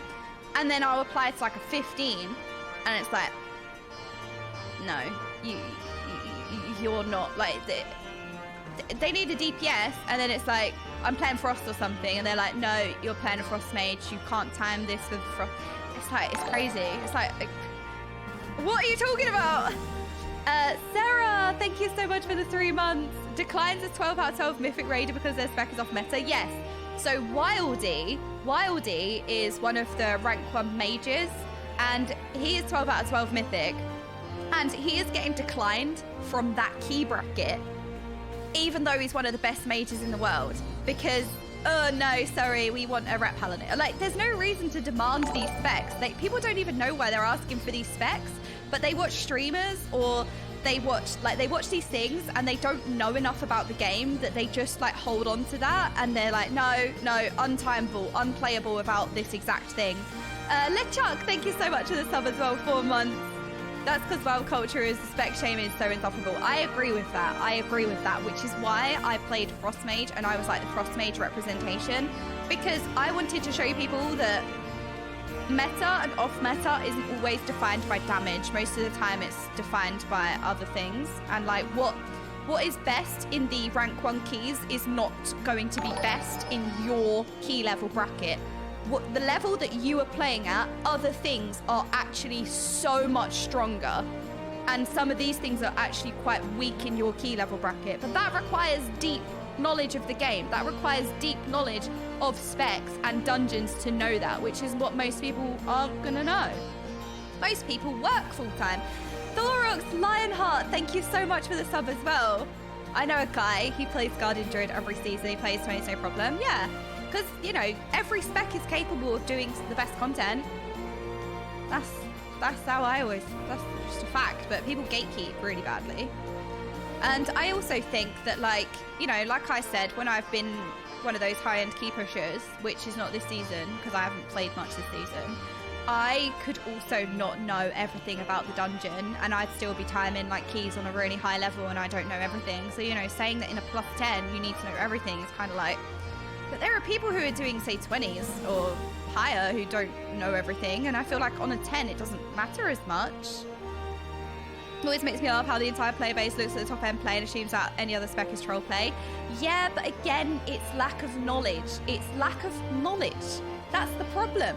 They look at the, you can only have 3 DPS in a key, you can only have 1 healer in a key, you can only have 1 tank in a key, so you're not really going to get much representation anyway. LeChuck, thank you so much for the 5 gifted subs. That is so kind of you. Thank you so much. That's really, really nice. Thank you.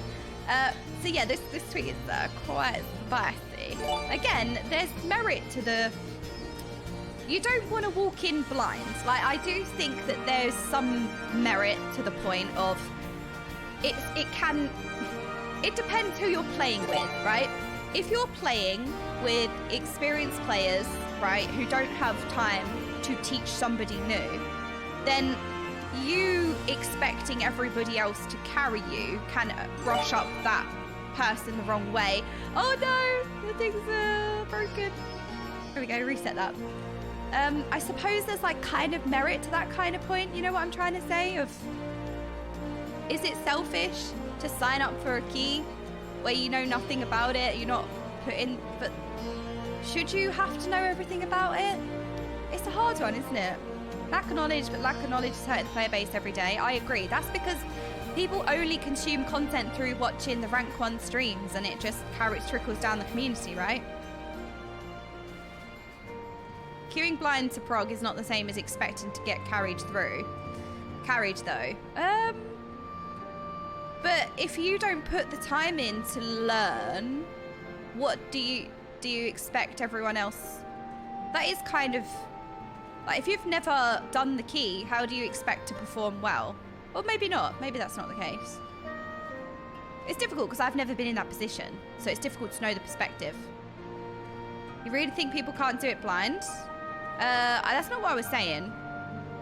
You have to consider the person using the key as well, since messing up a Mythic Plus is inherently punishing. Yeah, so like when you're doing Mythic Plus, you're doing timed content. If you die on a boss because you don't know what the boss does, it's probably a wipe, and then that wipe is probably going to cause your key to deplete. So wait, Miss Bungle, I feel like you're not quite understanding what I'm saying. Like, I feel like you're kind of jumping down my throat, because I'm just questing in Final Fantasy right now, so I don't know if that's the same thing. But in WoW, I do have, like, it's difficult because sometimes mechanics are kind of samey, you know? Like, you have certain casts that go off and you can kind of pick up some things of like, oh, there's a swirly on the floor. That can kind of be evidence to move out of that. If people play long enough, they can understand mechanics. Yeah, of course. This is what I loved about TBC Wrath of the Lich. Wrath of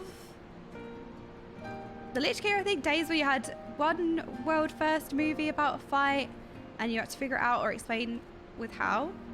Hello, Aurora. How are you doing? Yeah, I think you can definitely pick it up. Like, for me, for example, if I was to play WoW, I would go into Mythic Plus basically blind, but then I also have the experience of somebody who's played to an extremely high level. So, like, you know, you can easily pick up on things. But if you're not an experienced Mythic Plus player and you also go in blind in a pug of people who do know, it depends on, like, what situation you're in, always. I'm just pointing out it's toxic expectation that contributes significantly to the environment people claim to dislike. Wait, what do you say in Combat Wombat? Queuing blind to prog is not the same as expecting to get carried, though. Well, I read that one already. Must put time to learn in order to put the time in to learn. Okay, wait. I feel like it's difficult when everyone sends like short sentences to know the full point, especially when like I'm kind of reading multiple messages at once.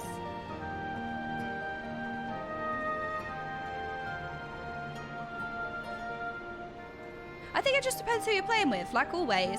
If you're with a group that are going in blind, that's fine, because the expectation from the group is that you're just having a laugh. Or, you know, if I know what I'm doing and I'm bringing a new player along, of course I know that that new player isn't going to know everything, and that expectation is set. I don't mind. I've done that so many times. I sit there in my stream and where we take people through keys and stuff. Doesn't bother me at all. But then also, on the other hand, if you're signing up to a key where, say, it's like a push key, or you're doing it for gear, if there's a different expectation of, this isn't playing it for the sake of playing it, we're playing this because it serves a purpose, right? We're doing this content because we want gear, which means we have to time it, you know, or we're doing this for score, which means we have to time it. That's a different kind of environment where if you have people on the different pages, you're going to clash. The content is unreasonably difficult to do blind. Group all agrees that is fine. Yeah, you're always going to have, you kind of have to do things when you're on the same page as everyone else. People expect you to know mechanics in WoW. You don't want to waste people's time. Yeah, there is that expectation in WoW. There is. Especially like if you're pugging, for example. If my guild stopped doing heroic, and it's kind of an example, like sometimes you have progression pugs where they go through the raid on heroic, it's progression, you have people who are more inexperienced on the fights and stuff like that. If you're setting those expectations, then that's fine. But if you're doing heroic because you still need an item, say from the last boss for your mythic progression, and you're just joining a pug because your guild no longer runs heroic because it's a little bit later on in the tier, and they don't have the time for heroic anymore, your guild stops doing heroic for whatever reason, and all you want to do is just join the pug because all you're there for is to kill the bosses and get loot, then it's a totally different it's a totally different environment, isn't it? This is why the sprout sign is so cool in Final Fantasy, so you know who you're with and put expectations accordingly. But yeah, I don't know. I feel like it is gatekeepy to also expect everyone to know everything perfectly on, say, lower content as well. So, yeah. The original post I felt like was a little bit off the mark. I think it's fine to sign up for a +10 and not know exactly how the dungeon works. You know? I think that's fine. Especially when you're doing content that's a little bit like lower, like, you know, you're not gonna, again, that's always gonna be subjective, isn't it? Like, what do you consider a lower key? That's always gonna be subjective to each different person. I think this is 100% on Blizz to fix it, frankly. Oh god, how would you even fix it? This is just such a problem, isn't it?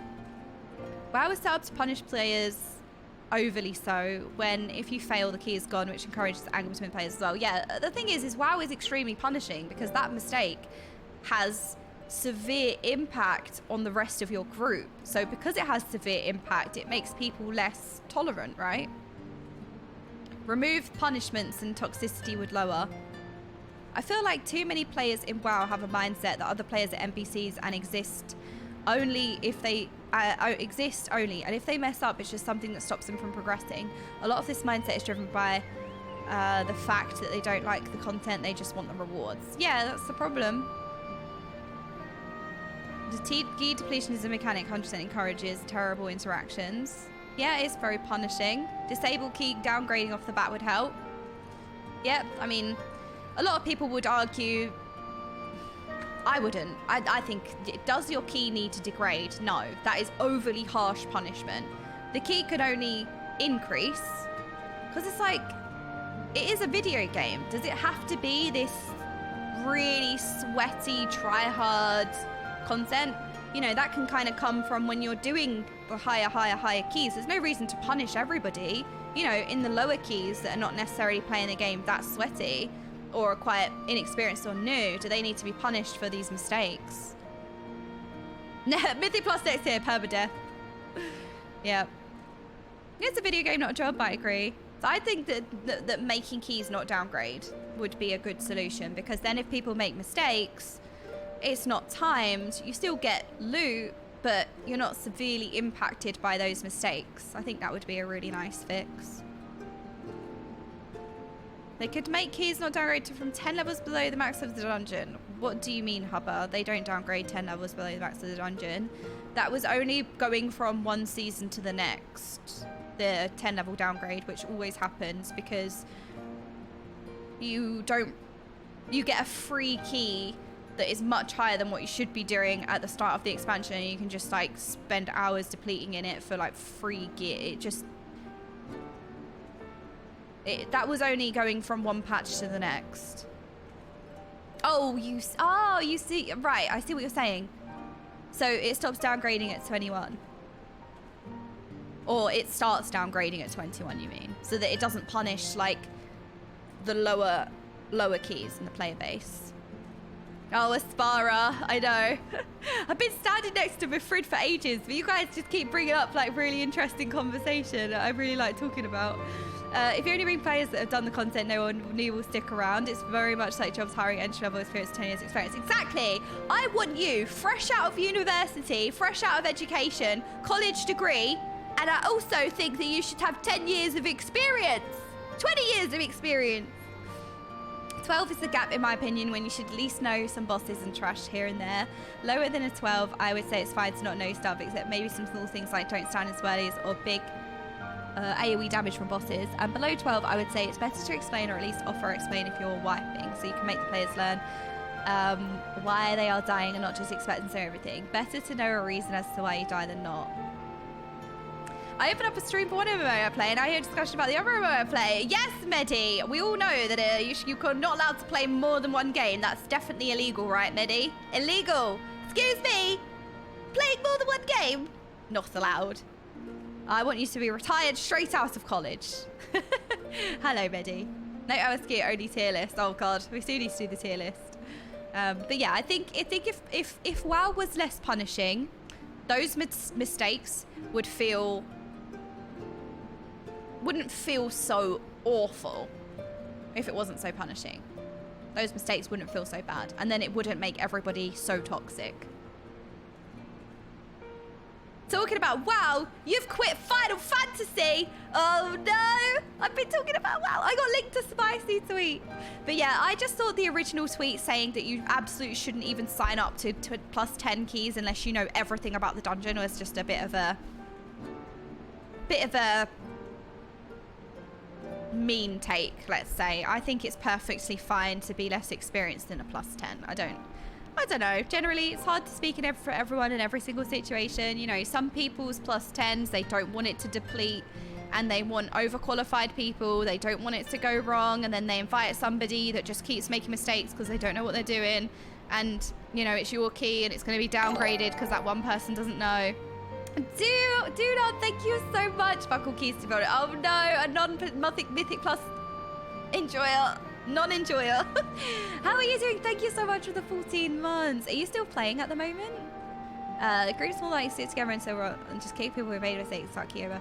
I had an experience with this when I did key last weekend. I went in a 14 Brackenhind. I was badly geared and I was healing. I hate healing in Mythos due to this. We got to first boss, kept wiping, so I told my group I can't heal for a certain mechanic. Can we swap target? So we did, and we killed the boss no problem because I could stay on top of healing. Isn't it nice? Isn't it really wonderful when you have a group that works together through the key? Isn't that a nice thing? I bet that was such a lovely experience, Nilzors, and that's a really lovely thing to listen to. I think that is really wonderful, and I feel like that is missing from a lot in WoW. I feel like that working together and getting through something together is missing. Hello, Naya. I'm good. How are you? Oh yeah, sorry, we don't communicate. I haven't been a player for a while. I had to gear up a new Final Fantasy XIV raid. It took me 5 minutes. Went to the board. and bought crafted gear, and now I'm all geared. I know, I've been hearing that you can buy crafted gear for the next raid. Not really, definitely not mage if they go through a killing rune. I have to say, Rune of Power is one of those examples where it's very punishing. I think most people are very excited to see Rune of Power gone. I liked Rune of Power because I enjoyed that level of play where you're kind of, you know, playing around your Rune of Power in content that's difficult and tries to push you off of it. You have to constantly know what's happening. Like, you have to know the dungeon, know that you're safe to put the Rune of Power down and time it well, and know the boss fight, know the timings, and I kind of liked that. We love punish and reward, but the problem is it's kind of, that's what people struggle with low ends. You're only hurting the players, the majority of players, by having that very punishing aspect. It just really harms the majority of the community. Imagine having people that actually want to take the key and can see the struggle and willing to adapt. I know, right, Neil? That's such a lovely experience. I don't think Rune of Power works when there's so many squares to avoid now. I like Rune of Power. Again, the radius of Rune is bigger than the visual, so generally you're very rarely pushed out of a Rune of Power unless you misplace your Rune of Power. Like, if you're not... Again, should that be the case? Should you be punished for not keeping an eye on the boss timers and not having that in-depth knowledge? No, it's just punishing and it feels bad, right? They make it work with the ley lines in Final Fantasy. I think ley lines is more punishing because look, the radius of ley lines is actually really small. So actually, it might be the same for Rune of Power. This might be like the same distance for Rune of Power actually. So if you take like this middle square, distance for Rune of Power is like a little bit further than the visual. I think it's like around here. So it's kind of similar with ley lines because the visual is smaller than this square for Rune of Power. So it's kind of like, you know, it's kind of like over here. But I think the radius of ley lines is exactly the visual, but for Rune of Power it's not, it's much bigger. How can you make something like this rewarding if you do it right without making it feel punishing if you do it wrong? Well, with Rune of Power it's different. With a key, I suppose it's rewarding because you upgrade the key and that's your reward, but should the key downgrade, that's just an unnecessary stress and tax and toxicity inducing atmosphere. I'm on my mage right now. I'd say it's pretty similar in size. Isn't it really sad that I know that radius by visual? That's how you know you've played something too much. You know the radius by approximation. It's so funny because I know the exact distance of blink. Like, I know exactly how far I'm gonna go with my blink. That's how much I played my mage. Oh my god, that's so sweaty, isn't it? But when you've only played one thing forever, you're just gonna know. Like, you just know. How many yarms? Oh god, how many yarms? That's a good question. I only know by visual. I couldn't tell you how much the tooltip says. I just know by visual. Like, by Rune of Power, I know the distance from how it looks. Oh, they need to repeat a dungeon. The need to repeat a dungeon is punishment already. Completing the key is redundant. I agree, Lashin. I agree. But yeah, the original take of you should know everything. You shouldn't even bother applying to, like, you know, the lower end content unless you know everything is, I think it's a bit harsh. I think it's a bit harsh. Might have a little bit of merit. But overall, I think it was a bit harsh and a bit elitist, I think. I think it's okay to not know everything in a +10. Because there are people who do +20s and don't know everything. Like, when I do a lot of dungeons, I don't know everything. I'm learning things all the time, even when I'm playing at a really high level. When I play Prop Paladin in Mythic Plus, I know how Avenger Shield will bounce. See, Jamity J knows. See, you know. When you play something, I guess, so much, you just know these little things. I hated how often people would abandon my Mythic Plus runs as soon as they suspected it wouldn't be in time. Yeah, that's the problem as well. But the thing is, what people do is there is one mistake or one group wipe and they leave. What they don't realize is actually it's not over. Like, you don't need to leave after one wipe because one wipe is not gonna ruin the key. But if wouldn't mind if my key degraded but they would leave anyways, apparently because they didn't want to get a stain on their Raider IO score. That's embarrassing. I can understand not wanting to spend the time on a key that's obviously depleted. Like, if you as a group decide it's not worth continuing, that's fine. But somebody leaving in a pug because, like, you have one wipe or one death, or usually the person will make mistakes and then just leave. It's always the case. That person makes the mistakes and then they leave, and it's like... But yeah. Question of topic. What kind of mouse do you use? Mine just half broke. You said you have an MMO mouse. Wanted to get a direction on what to look for. Mine's the Logitech. Oh god, what is it? It's the MMO. It's the Logitech MMO mouse with the 12 buttons on the side. I think it's like a G something. Logitech G something.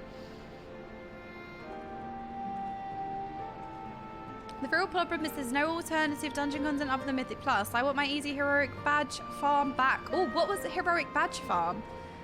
In Final Fantasy Pathfinder, you can label your party with a sprout icon, which means it's going to be practice. Everyone comes with the same expectations.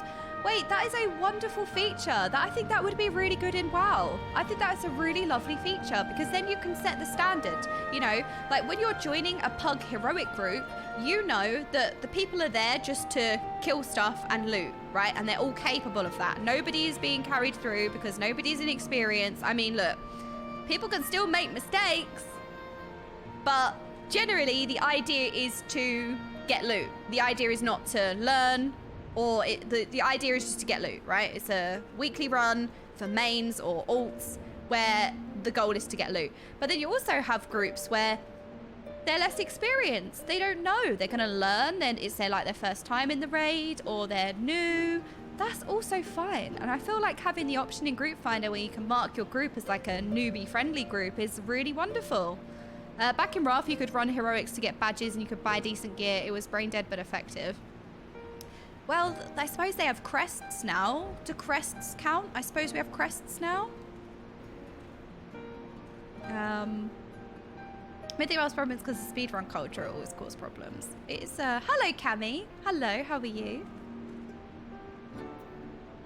Wait, what's Rain saying?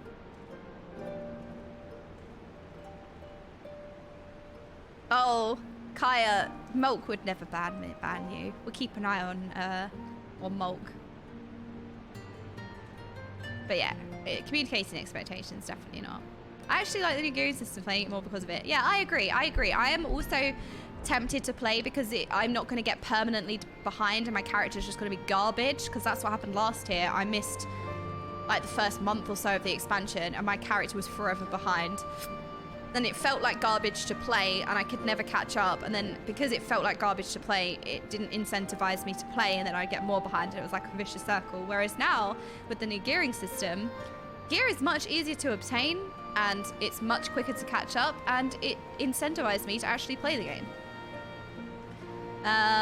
Yes, we are in Stormblood, Gia. We are indeed. I've been a bit slow these past 2 streams because I haven't streamed properly in like 2 weeks, and yesterday and today, I've genuinely just been really happy to check in with everyone, and we've been chatting about the race to World First, and like loads has happened, and we've been sitting here chatting. So to be fair, you've not missed much Stormblood itself, but yeah, we've had so much to talk about in the past couple of days. But yeah, so you haven't really missed anything.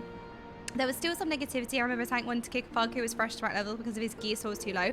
Miss Bungle. I didn't play in Wrath, but I heard a lot of toxicity stories from gear score. That was such a toxic thing, right? Or maybe I'm wrong, I don't know.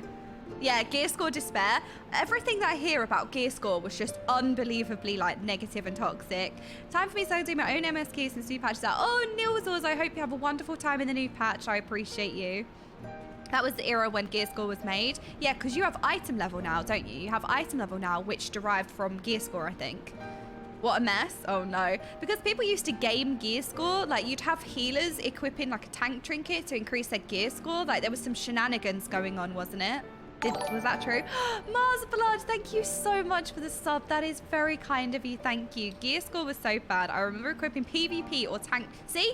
I knew that. I knew that. Can you believe that? Or tank trinkets just to get gear score to get an invite and switch to proper gear. That is crazy. Okay, this might be a weird thing, but I like Raider.io score because I am very competitive and I really like that competitive itch that Raider.io score scratches. However, I also understand the negativity because since not being a high-end key pusher, it's very gatekeepy and it's very toxic and it has very negative implications for the majority of the community. So I can understand both sides. Like, I liked it when I was chasing it and it was a really, really, really good reason to keep playing, but I also understand the negativity that comes with it as well. You better have gear score equal to this dungeon we're doing, even though you can't get that gear score. Oh my goodness, do you guys know that in WoW, I don't know if it's the same as Final Fantasy, people put an item level restriction on the heroic raid that is higher than what the raid drops. And I think that is a good example of this whole like discussion that we're talking about, you know, with expectations of the group. But it always makes me laugh when people set the item level requirement to join higher than what the raid drops. But that's an example of how those people are just there to kill the boss and get the loot. They're not really there to progress. They're not really there to, I don't know, you know what I mean? It's just such a like, it's such a toxic concoction sometimes, isn't it? Yeah, same in Destiny, same in Final Fantasy, especially service content. I think it's because when you're pugging, the thing is when you're pugging, you are taking a gamble on somebody. This is the issue with pugging. And this is why guilds, communities, and friends are so important. And that's why, you know, as inaccessible as friends, guild, and communities are, and how easy it is to pug, like how easily accessible pugs are, pugging should be your last resort because pugs don't know anything about each other, right? When you see people signing up to your group, you don't know if that person's good, bad, boosted. You know nothing about them. So all you can see is their Raider.io score, right? Which shows you their experience in dungeons. So, you know, generally, the higher Raider.io score you have, the more experience you have in dungeons. Generally, okay, I've seen people with low Raider.io score be some of the best players I've ever played with, and I've seen people with high Raider.io score who are garbage, right? Just saying, just so I don't get actually. But when you don't know anything about somebody, you only have these tiny indications that you have to go by. You know, you can see the Raider.io score. You can see their progress in the raid. So, you know, if you're pugging heroic, you're going to take people who have extensive heroic experience because it mitigates or it shortens the chance. The chance is smaller that person is going to just be bad. You know? So you always have to have people who overqualify to reduce that risk of bringing them into your group, especially where the key depletes. So you're lessening that chance of that person just completely depleting your key because you're taking somebody who's more overqualified. But that provides like a toxic space where you have people asking for a higher item level than the raid drops. You're asking for people with a way higher Raider.io score than required because, yeah, you're just reducing the chance that person completely ints your key, you know? So it's always hard with pugs. I always feel like pugging should be a last resort, but it's so easy for me to say that. Not everybody's schedule accounts for organization. You know, you have to find people who are on the same schedule as you. Sometimes you work late or you come back from work, you don't have time to set up and message and DM and arrange this big group with people you know. Sometimes you just want to queue for a key. It's no effort, it's easy, you just queue for a key. So that's why pugging is, you know, so accessible to everyone. But yeah, I don't know, it's difficult. Originally, you know, going back to the original point, I don't think you should gatekeep 10s. I don't think you should know everything. I think what Miss Bugle was also saying about that you can kind of work out generally what things are is a very good point, for example. Oh, you are here, Miss Bungle, sorry. So, you know, I haven't done any Mythic Plus this season, so I don't technically know any of the dungeons. However, I use my previous experience to know, oh, this is a swirly on the floor. Probably shouldn't stand in that. See that high level of thinking. I got that high level of thinking going on there. But yeah, like I think it's very easy to generally work out, you know, what most of the mechanics are. But when you get to a certain point, actually dungeon knowledge is much deeper than that. No! Why am I being bugged? Oh, that was my last brain cell. You know, because you need to know what cast. Like, all of the mobs are going to do a cast. So you knowing which one of those casts is the dangerous one will take dungeon knowledge. You can't just interrupt every cast. Sometimes you have to make sure that one particular cast is kept interrupted on multiple mobs. That seems like a 4 brain cell move. Where did you steal the extra 2 brain cells? Well, one of them got bonked, all right? Lost one already. Where is the edge of that swirly? That swirly is rotating away. Yeah, you know, I wasn't in that classic. But yeah, generally, you can work out mechanics. You know, you can work out there's a swirly on the floor. Probably shouldn't stand in that. Oh, I don't know, there's a frontal, I guess. Don't stand in that visual. Like, there's generally some things that you can work out you don't necessarily need the dungeon knowledge for. Yeah, okay, flawless mage thoughts. Thank you. Wait, Noxista, that is so good. I love that. But yeah, I don't know. I saw the original tweet and I did think it was a bit elitist to say, don't bother signing up to my +10 unless you know everything about the dungeon and all the bosses and everything. I did look at it and think that's a little bit gatekeepy. It's a little bit toxic, but I feel like, yeah, WoW is generally the problem, right? But yeah, I didn't expect this, like, spicy comeback. Holy shit. This is a spicy tweet.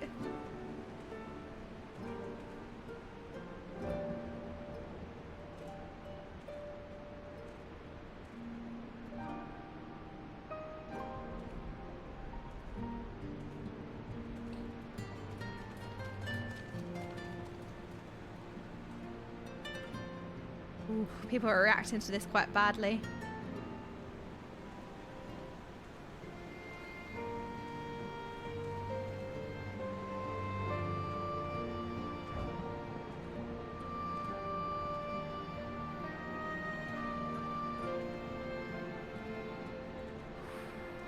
God, it's spicy. Woo! Okay, let's move on from this tweet. Let's move on. Yeah, so that's the controversy in the WoW space at the moment. It was from the GG WoW account, I think, who reacted to Kexman's original tweet, but Kexman deleted the tweet now. Proboscis Monkey 69. Wait, hang on a minute. What does that mean? Oh no, I'm a proboscis monkey. Oh no, no, I don't like it. Oh, let me change my, oh no. I don't like it.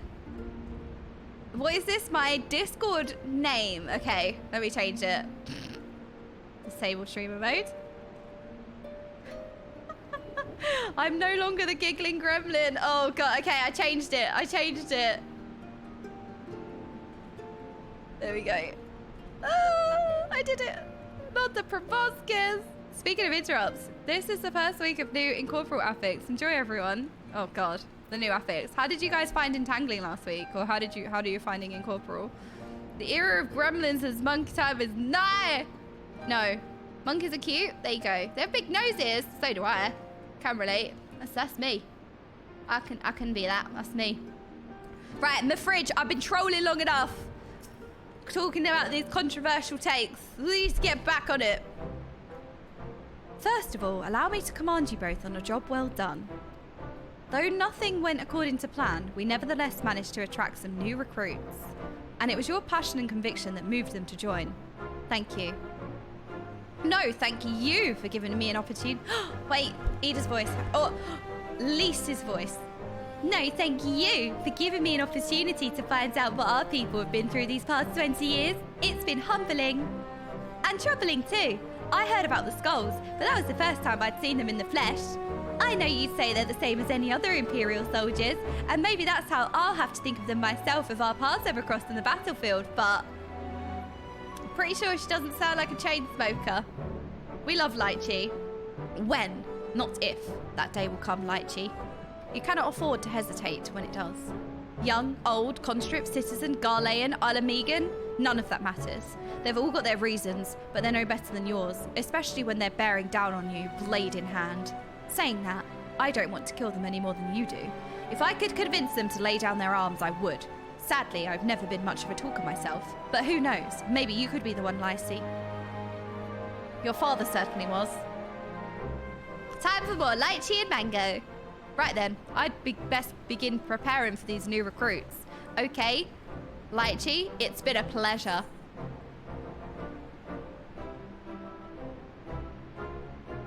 What do I want here? This one. That one. That'll do.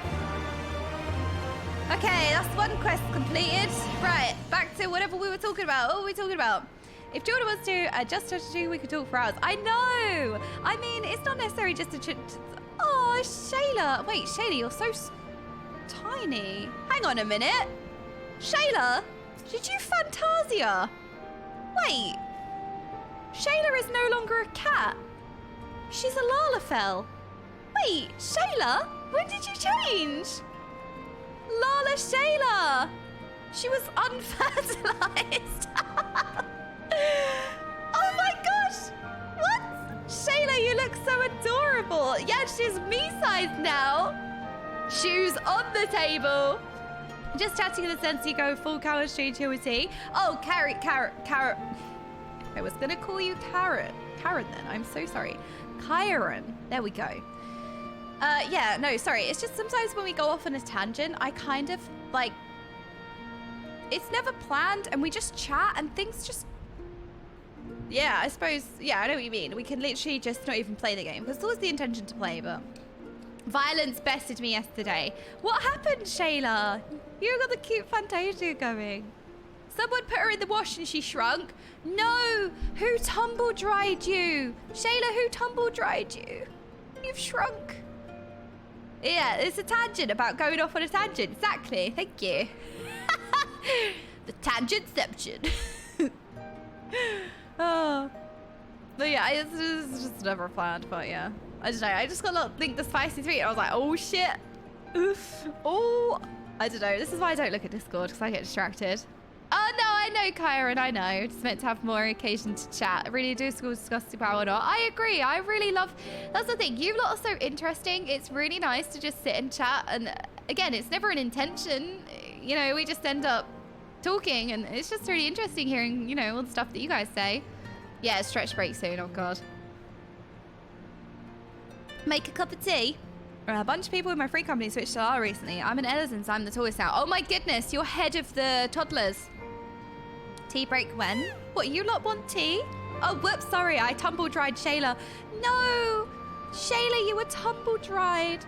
Darby, sometimes you can't put good quality material in the tumble dryer. We all know this, it will shrink. That's what's happened to Shayla. Chatting is fun as MSQ. Thank you, Juan Solo. It is a game to chill. I agree. I agree, especially when there's, you know, so much stuff where you're interacting and yeah. Had you guys watched Fight? No, we haven't. Sorry, we haven't done No Clip yet. I'm going to be arranging it because I've just come back from the race toward first. I have like quite a lot of admin that's stacking up. I might need to take a day off tomorrow, but I probably won't. But this weekend is a bank holiday weekend, so I will have a lot of time to catch up with things. But yes, we are planning a No Clip documentary watch where we're all going to go to a cinema. We're going to make an actual event, so that is to come. The only thing is the music is Zenos too. Oh, bench how it works. It's hard to say. Oh, right. Okay, that makes sense. Yes, I'm the babysitter. That they will bite my ankles. I mean, that's true. We still need your Heaven's tier list. Yes, we do need my Heaven's tier list. But I tell you what, I felt a bit bad about. I felt a little bit bad about just chatting and then going into a tier list. And then I thought, okay, let's do a bit of the MSQ and then we can do the tier list. Or what do you guys think's best? I always feel very guilty about how I spend my time in Final Fantasy XIV. And it's a pressure that I put on myself. But I genuinely just worry all the time about what I'm doing. I'm always like on edge and I just feel like because we were talking, I didn't want to waste anyone's time by then going into a tier list, you know? Don't feel, okay, that's true. Tier list to tilt mic. We could do, I mean, that's the plan. Yeah, it is definitely, okay, tier list. All right, well, I do have a Heaven's Word tier list that I prepared.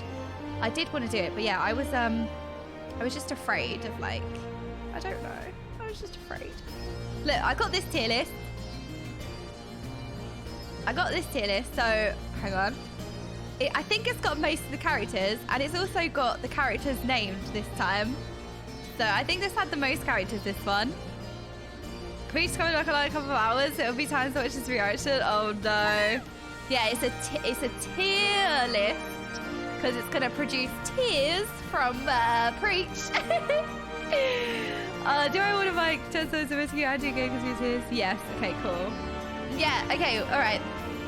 For me, it's convenient that you spend the first bit talking since I can't watch from the work. Okay, Kara, I just need to stall for you. That's the thing. Okay, we need to edit the tiers.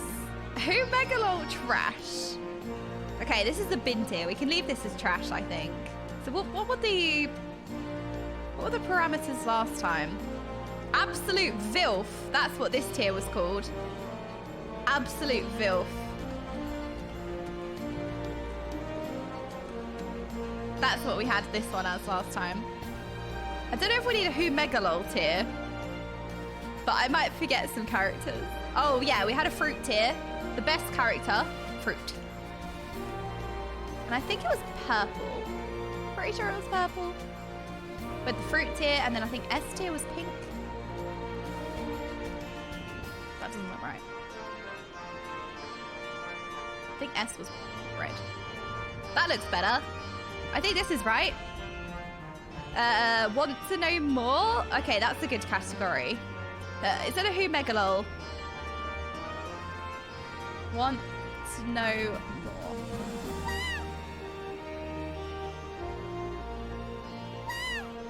It's happening! Mike just got chilled out. He knows. He's been summoned. It's like when Dratnos threw the quest and he was summoned. It summoned him.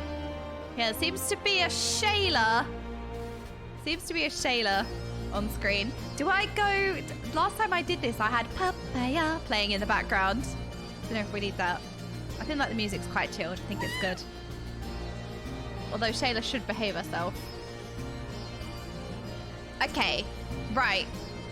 I think we just jump straight into it. We had an S plus tier as well. I know that we had an S plus tier. We definitely had an S and S plus. We had so many BIS tiers. I'm trying to remember.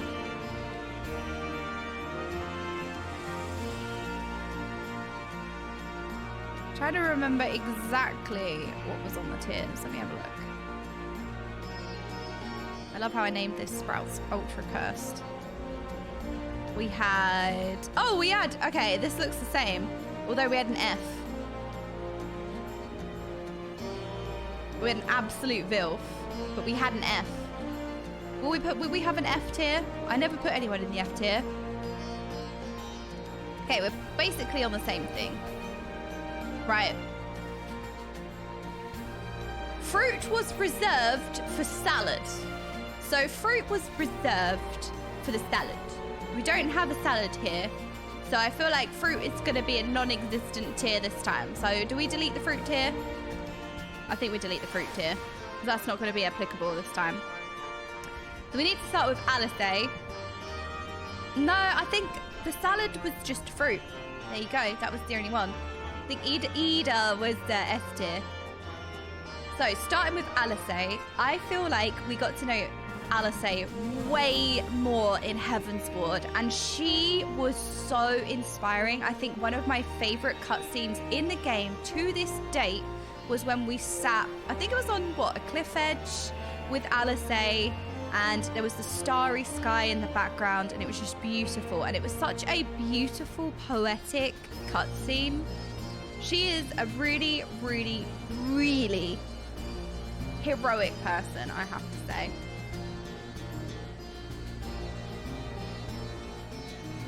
BGM a bit high.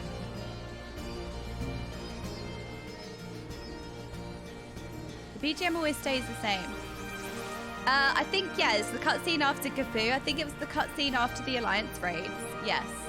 So I would have put Alice easily in S tier. I think she's very worthy of it. She's very heroic. She's very brave. She's smart. She's inspiring. She inspires me. I feel like she is easily in S tier. Alfie. I love Alfie.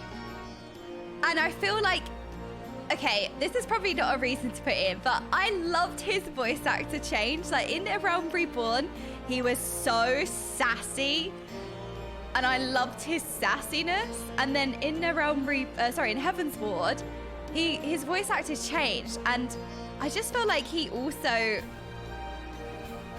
grew so much. You lot are apparently saying he's still 16. He's been 16 for the last like 20 years, but he grew so much as a person. You know, he went for a lot of hardships with the Crystal Braves. He always meant well. He always had good intentions, and it went wrong, and he always picks himself up, and he still tries to do right. And I think he's very noble and inspiring. I think I put him in S in my original Realm Reborn tier list, but I think compared to a lot of the other characters, there are other people that I think are better comparatively, but I still like Alfie. So I feel like Alfie is good to go in A. He's still a great character. I still love Alfie, but I feel like a lot of characters have overtaken Alfie. His ball's dropped. Oh no. Artoriel! Okay. Artoriel I absolutely loved. I loved Artoriel. He was an extremely strong character from the get-go. So we met Emma and Artoriel at the same time. They were both the sons of Edmond, and Artoriel was in line to take over as head of the household, and he was so noble.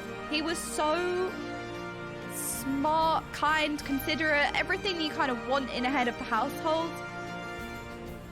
And I just thought it was very noble. I thought he was it was perfect to take over the head of the household role. I very much liked Artoriel. I was going to put him in S, but that might cause chaos. So I'll put him in A. Hey, Merrick! No matter what I say here, you lot are just going to spam redeem hydrate, so it doesn't matter what I say here. Hey, Merrick deserves to be in S tier, okay? All right? Just because he's okay looking doesn't matter, all right? He is genuinely a good leader. He was the first person to... No! It's a valid reason! It's a valid reason! No, it's a valid reason, all right? He was the first person to put himself on the line for everybody else. You know, he was ready to lead the fight himself at the head. Get stuck in. He's noble, he's kind, he's honest. I just thought he was a great leader. Extremely compassionate. I always thought Emeric was a good leader, all right? Regardless of how nice he can potentially look to some people. Some people might consider Emeric as quite, you know, all right looking. But that aside, he is genuinely a good leader. I would consider him a fruit. The fruit tier is yet to be revealed. Emeric in fruit, I feel like, would just cause absolute chaos. Okay, American S tier. Biggs! Oh, Biggs. We spent a little bit more time with Biggs, but I also kind of didn't really feel like... I don't know, we spent more time with him, but he didn't really stand out as a character to me, I'm sorry. He was just kind of there. He was just kind of there, so I feel like I should put him in kind of... I feel like C is average. Is C a bit harsh? I feel like C is a bit harsh. Trying to be a bit like not top-ended this time. I feel like he was just kind of there. Didn't really do much. Bismarck? Who's Bismarck? Wait, I know this. It was the whale titan. Okay, Bismarck looked cool, but we spent the smallest time knowing Bismarck. I feel like kind of looked cool though. It was a cool fight as well, but at the same time, like, we don't really care. So he's gonna go in S. I'm kind of considering like D or C. I feel like it was just C. I'm gonna put it in C because it was just all right. It looked cool, but that's about all it was going for. Okay, so Charibert reminds me, because sometimes I'm bad with names. Charibert is the slimy person who caused Lord Harchfart's death, right? Filthy rat. No? Oh. Wait, okay, which one was Charibert? Okay. I just feel like I'm gonna put him in the bin then. Don't care. In the bin. The vault boss. All right, in the bin. Bye. He was the Z guy who killed... He was! I said that! Charibert is the fire mage. That was Zephyrin. Okay, Zephyrin. Zephyrin. All right, Charibert's going in the bin. In the bin. I didn't like him. Didn't know who he was, but I didn't like him. Sid! Oh, Sid is such a Giga Chad, isn't he? I remember I put him in S tier last time. But I feel like so many more characters have just kind of risen up. And I feel like Sid was cool, but there were other characters that I kind of warmed to more. So I felt like he was a good character. Definitely deserving of A tier. He came up with a lot of solutions. So that's good. Got that going for him. He's really smart. So I feel like we put Sid in A. The Devout of Darkness. Okay, this was one of the Warriors of Dumb. One of the Warriors of Dumb, right? Yeah, I do feel like Uncle Sid was being put on the sidelines a little bit. The Warrior of Dumb, the Lalafell. Warriors of Dumb were dumb. This didn't really stand out to me, this character. Didn't really do anything. So I'm going to put the Warrior of the Devout of Dumb in D tier. Dulala! Oh my goodness, it's Professor Umbridge! Professor Umbridge! Oh, she was so annoying. D for Warrior of Dumb. She was so annoying. She was like Professor Umbridge. She had that like snipping superiority. I didn't really like her character at all. I know she helps maybe a little bit. I kind of want to put her in the D tier. Oh, wow, look, I'm actually putting things in the lower rating. Okay, there seems to be a correlation of characters that begin with D that are going in the D tier. Merrick is on the list twice. See, when your character's that good, you're on the tier list twice. Well, I've got 2 Merricks. Okay, well, you know what? There you go. This looks like a good tier list. Yep. It's Americ, but small. So this is the little Alamigo Americ, and this is the big Alamigo Americ. So easy. Ellie de Bus. Oh, Ellie de Bus. I don't really remember much of Ellie de Bus in this expansion. I don't think. I could be wrong. I'm trying to remember everything that happened in Heavensward, because, you know, I had a bit of a break. I had the Race World first and everything like that, so it was a little bit disrupted compared to a Realm Reborn that was just a straight progression. Ellie de Bus. I feel like still lurking, not really doing anything. So just a lurker. Just a lurker, I think Ellie de Bus is. Not really doing anything.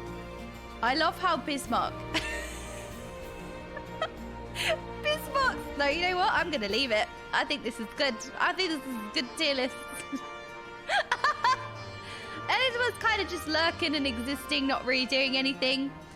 Well, you know what? Lurkers carry the stream, but they don't carry the tier list. I'm giggling at the Bismarck placement. Okay, Emma. Oh, Emma. At first, I didn't like Emma because he was just... Well, to be fair, now I interpret it as him just being young, dumb. And like stumbling over his words and stuff.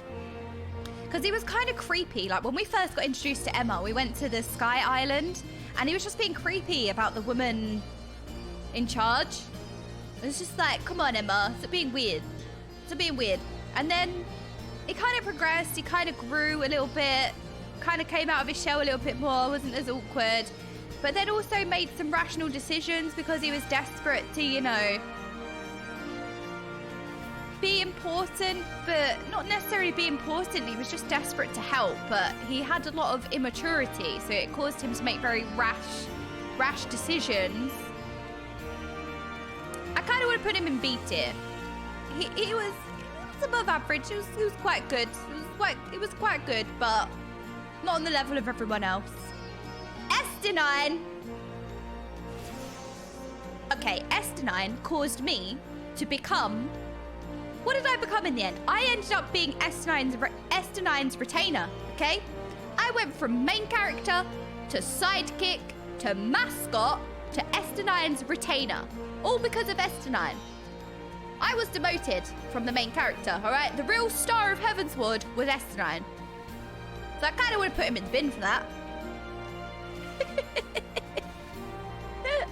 In the bin. I am the main character again.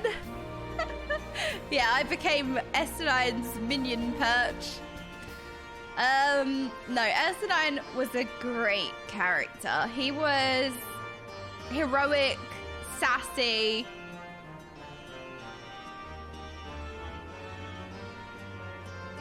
He was alright.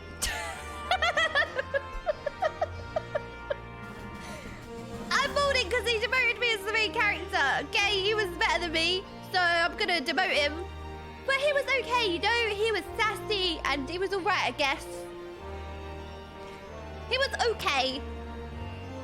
Wait, I need to fix this. Okay, there we go. The next buddy on the list. Yeah, we need a new main character. I'm the main character again. It's me. It's me. Who's Ainzar? Who's Ainzar? I don't know who Ainzar is. He was okay. It's not the okayest. I agree. So who's Ainzar? Who missed? Shrug? Oh, you lot. Very helpful, aren't you? He's definitely not Miss Beard. Okay, so I don't know who this is, so I'm just going to put him want to know more because I don't remember who that is. Marshall for Merrill. But we didn't really spend much time with him, right? I mean, actually, okay, I think I remember him. If he's the Marshal for Merrill, I remember he had some input in one of the cutscenes when we were in Merrill's office. He had some input and he was actually very inspiring and he gave a good speech. And the fact that I remember that is a testament to how good it was. So I think we could put him in C tier. I think he was all right. From that one speech, I think he was fine. Yeah, that makes sense. Okay, Gegetsu. Gegetsu. Okay, he's funny. And he made an impression. He made an impression from the first appearance on screen. He's funny. He is powerful. I warmed to him immediately. We didn't really get to spend much time with him yet, I think. But from the moment he came off the boat and he was so over the top and ridiculous, my inner toddler was really happy. He came off the boat, was spieling nonsense, and then just collapsed in front of everyone. I can relate to that. Just talking nonsense until you fall over. So, A tier. Grind what? What are we grinding? Who is this? I mean... He looks familiar. He looks familiar, but I don't remember. He looks familiar. Why does he look familiar? I feel like I've recently run into him. The very end of the Mr. Name Day. Dollar Store Wendy's. The Imperials you were fighting when activating Omega. Alright, well I'm just gonna put him in the bin. There you go, bin, easy. The guidance node! I love the guidance node! It's so cute! And I enjoyed all of my time spent with the guidance node. It was so cute and it kept me company. And when it turned off, I was really sad. I was so sad. Jilly! I think it was Jilly. Oh, Jilly! The guidance node. That was the best part of the MSQ. Having our pet guidance node showing us around. So cute. Fruit tier. That's it. Fruit tier. Jilly. I think we named her Jilly, didn't we? Do we need... I feel like eggs go in fruit. Eggs go in fruit. You can get Jilly as a minion. Lord Harchfart!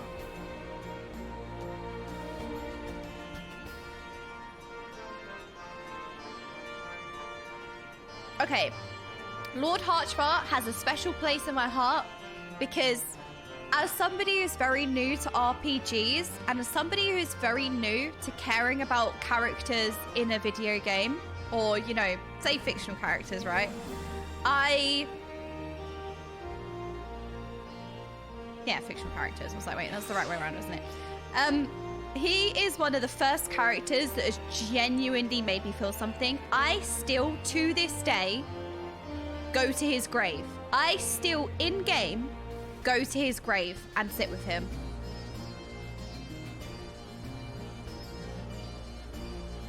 So he is a character that I genuinely feel a lot for. We should go and visit his grave today. And I have an outfit for going to visit his grave and everything. I think Lord Harchfart was our first real best friend. And his death still haunts me. Hilda! Okay, Hilda. Oh, I really, really liked Hilda. I thought she made an impression from the very first, like, get-go. There was so much lore and build-up for Hilda. She had such a backstory. I thought that she was really, like, she was a character that was really well written. And then when we actually met her, she was such a powerful character. So I kind of want to put her in A.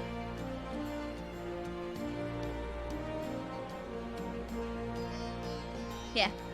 I think putting her in A tier because she was good. Yeah, her introduction and the way that they wrote her into the narrative was really good. So I suppose that's cheating a little bit because it's not necessarily her character. It was more about the way that her story was told. But the way that her story was told, I really enjoyed. That's why I'm putting her there. Honor it! Oh my goodness, no, sorry. Honor. Wah! I need to get the French pronunciation. I loved Honor It. I really loved Honor It. I think Honor It was such, he was kind of always there and he was always sassy a bit to Emma, but he was such a loyal, friend, but also kind of a servant, I guess, like a loyal worker, a loyal friend. And I really enjoyed when, you know, he sacrificed himself towards the end. I thought it was very noble. Hemorrhoid? I don't know if that's his name. Wait, Edmund is not on the list. No, where's Edmond? Okay, well, if Edmond was on the list, he would be in S tier. Because he genuinely felt like my character's dad. Like, I really liked Edmond. I thought he was wonderful. And he made me tear up. Actually, I have to say, Edmond made me cry the most. You know, when Edmond drops to his knees when he finds out that Lord Harchfart had died and that he was mourning his name and then he drops to his knees. Oh my goodness, that moment was so powerful that it still haunts me. And he has a couple of times as well where he gets scared of losing Amaric because he considered Amaric as a son. Edmond made Jeeth cry. Yeah, I mean, that really got me. And I feel like it's going to get those of you who are dads. And I think Jeeth is a dad, so I think it would get to you, right? It was a very powerful moment. One of the most powerful moments in Heavensward. And Edmond would be in the S tier. Yeah, he would be in the S tier, but he's not here. So, you know, that's a little bit disappointing. But instead, we have Hraesvelgar, or as Roger called him, Hrafelgaga. Hraesvelgar was okay. He's cool because he's a dragon, so that's one tier up. So I put him in A. We spent a lot of time with Race Volgar, the angel dragon with angel wings. And I mean, character-wise, I don't know. We spent a lot of time with him. But he also wasn't necessarily that standout in terms of character. I don't think he did much, but he does look cool. So he goes native. Heidelin, right? Heidelin this time was useless. All right, Heidelin did nothing. Well, she did towards the end, right? When times got desperate, she did something in the end, but she did nothing. So she might as well have been in the bin. She did nothing. She just ignored us.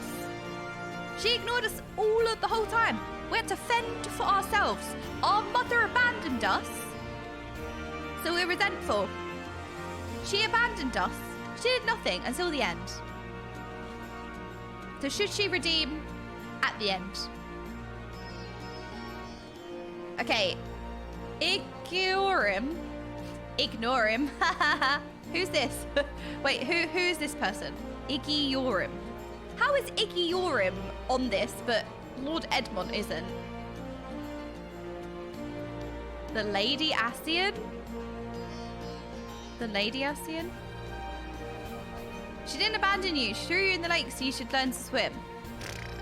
What's this tough love? I have to fend for myself. Yeah, Edmond not being on this is weird, but this was the only tier list that had this many characters. All of the other tier lists had like no characters on it. This was the most padded out tier list. I don't think any of them had Edmond on. Fuse of La Habrea.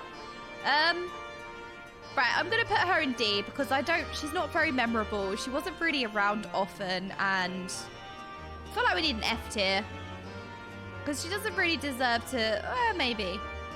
She'll go in. Illbeard.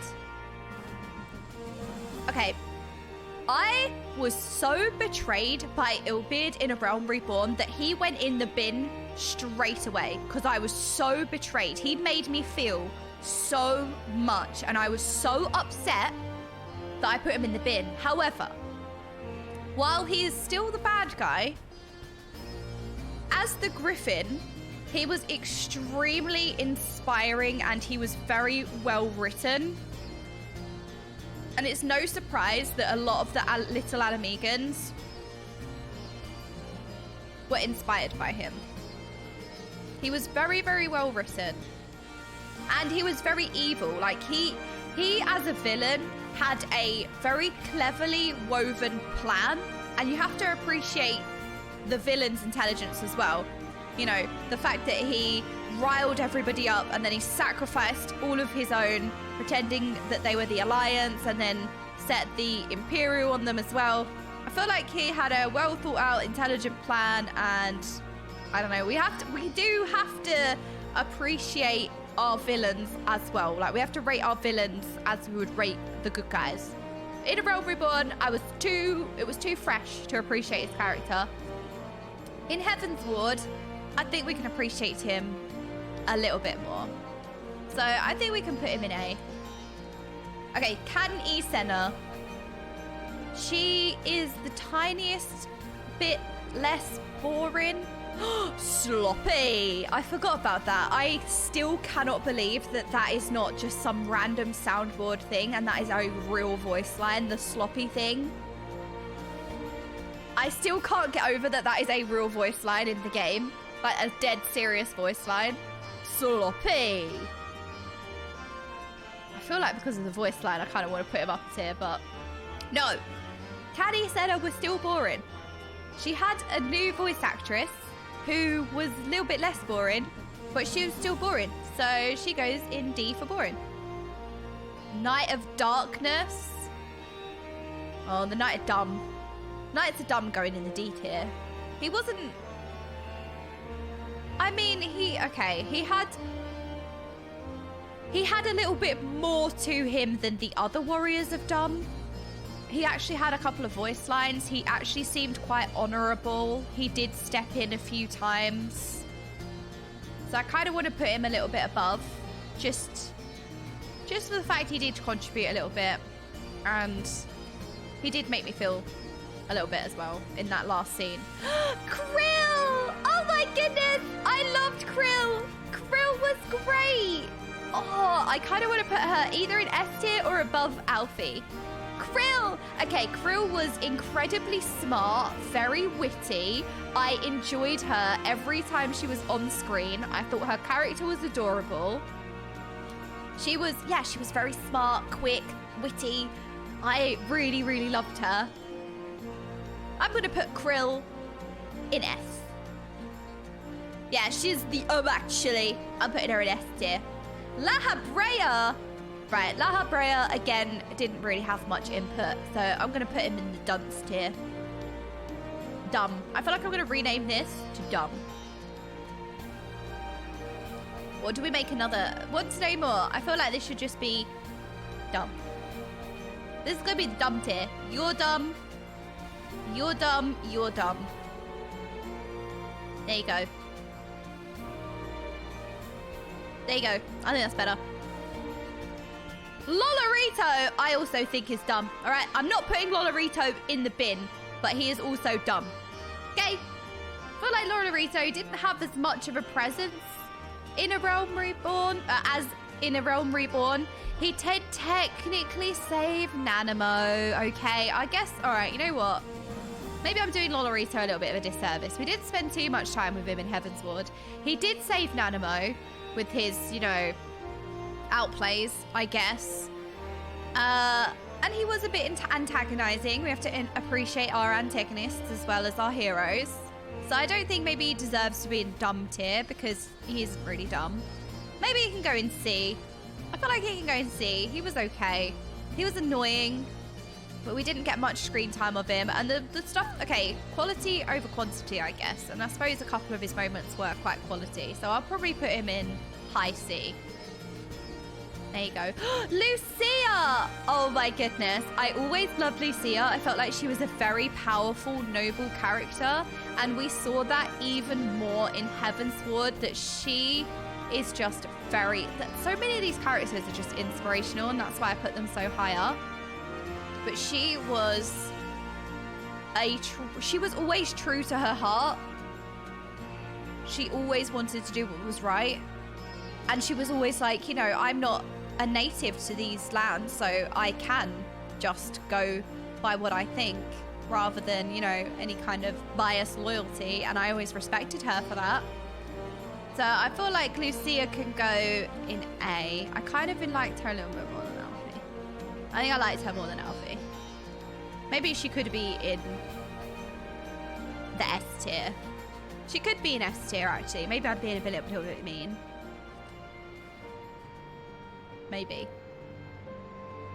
Well, there are villains that make the game feel great. I feel like Eelbeard was a good villain this time, the Griffin. I felt like that was a good arc.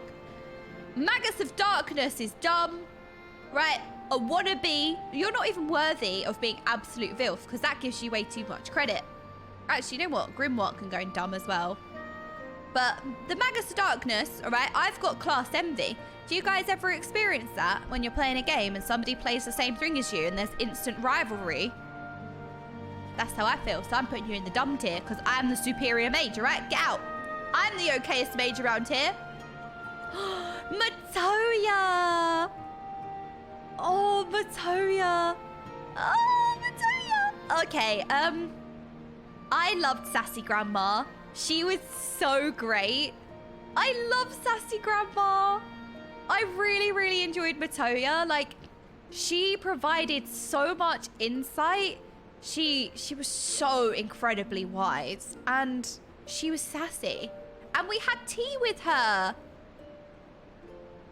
We had tea with her as well. I feel like she's definitely an A tier. We'll put her there. Definitely an A tier. We love Sassy Grandma. She was great. Muriel, I think. Okay, so Muriel was one of the people in Revenant's Toll. Oh, she was one of the people in Revenant's Toll, right? I can't remember exactly Muriel. Or was she the maid? Which one was Muriel? I feel like I recognize her, but it's not quite there. The Handmaiden. The Handmaiden for the Sultana. like she was just following orders and, you know, she was trying her best. I suppose the Sultana didn't die. I was going to put her in dumb, but I suppose Nanamo didn't die. So technically they saved her. So Meriel can go in D. Wow, look, this tier list is not just top heavy. Look, I'm actually putting characters in the lower tiers. Meryl! Okay, I love Meryl. I feel like she's such a powerful leader. But we didn't get to spend that much time with her this expansion, I don't think. Like, in Heaven's Ward, we didn't really see her as much as we did in A Realm Reborn. So she kind of fell off a little bit. But she's still that same character. She's still that powerful leader. But in terms of her presence in Heaven's Ward, she didn't really carry that same presence. And I suppose what we should do is we should go by how they are in the expansion that we're doing the tier list in. And I think in Heaven's Ward, she didn't really do much. So I'm kind of tempted to put her in B. For Booba. That's all you lot do. Every time Meryl's on screen, you just put Booba. So, there you go. Midgard Stormyear! It's Frank! Frank! Okay, Frank was a very cute minion, and that's kind of all he had going for him, alright? He just chimed in every now and then with cryptic nonsense. He did help us a little bit, sure. But because Frank was a really cute minion that I always have out, I feel like he can go in B. Just for being a cute minion that we accidentally renamed Frank. Look, at the time, I didn't know we were getting a Midgard Stormyear. I thought that we were just getting a cute minion from the quest. So I named the cute minion Frank, and I didn't realize it was Midgard Stormyear. He is a good mount, that's very true. He is a very good mount, so he'll go in B. Minfilia. Okay, Minfilia is a tricky one because I feel like when she came to us, she was kind of speaking as Hydaelyn. I still need to get my brain around it a little bit, but I kind of felt like she was speaking for Hydaelyn, not necessarily herself, but I suppose she was speaking of herself, but also on behalf of Hydaelyn. But either way, she didn't really do anything, but when we did see her, she did, She did have some wonderful, like, sad speeches that did stir some emotion. But she didn't really do much. But she kind of, yeah, it's like, is she the word of the mother or is she just, like, herself? So I'm kind of inclined to put her in D. With Canny Senna. They kind of did stuff, but... Nanamo! Okay, again, we didn't really see Nanamo this expansion. We didn't get to see Nanamo this expansion, so I'm kind of like, she didn't really do anything. So I'm kind of inclined to put her in C. But then, oh my god, is she worse than Lolorito? She was kind of sleeping. She slept through the whole expansion. Well, she didn't die, so that's good. Yeah, I mean, that's the good thing, right? But she didn't really do anything either. So I'm kind of inclined to just put her in C. There we go. Nero! Okay. Nero is an example of a villain that could be highly rated, all right? Because he is sassy, antagonizing. He's so cocky and arrogant, but he's very clever. And it's like, you never really know if he's on your side or not. So I feel like he is a good villain. I still don't really know if he's on our side or not. So I appreciate Nero as a villain. So where are we going to put Nero? I feel like we could put Nero here. I feel like he's a good antagonist. Nidhogg. Okay, another villain, right? So Nidhogg was kind of the overarching villain for the whole entire expansion. The big bad, the final battle, so to speak.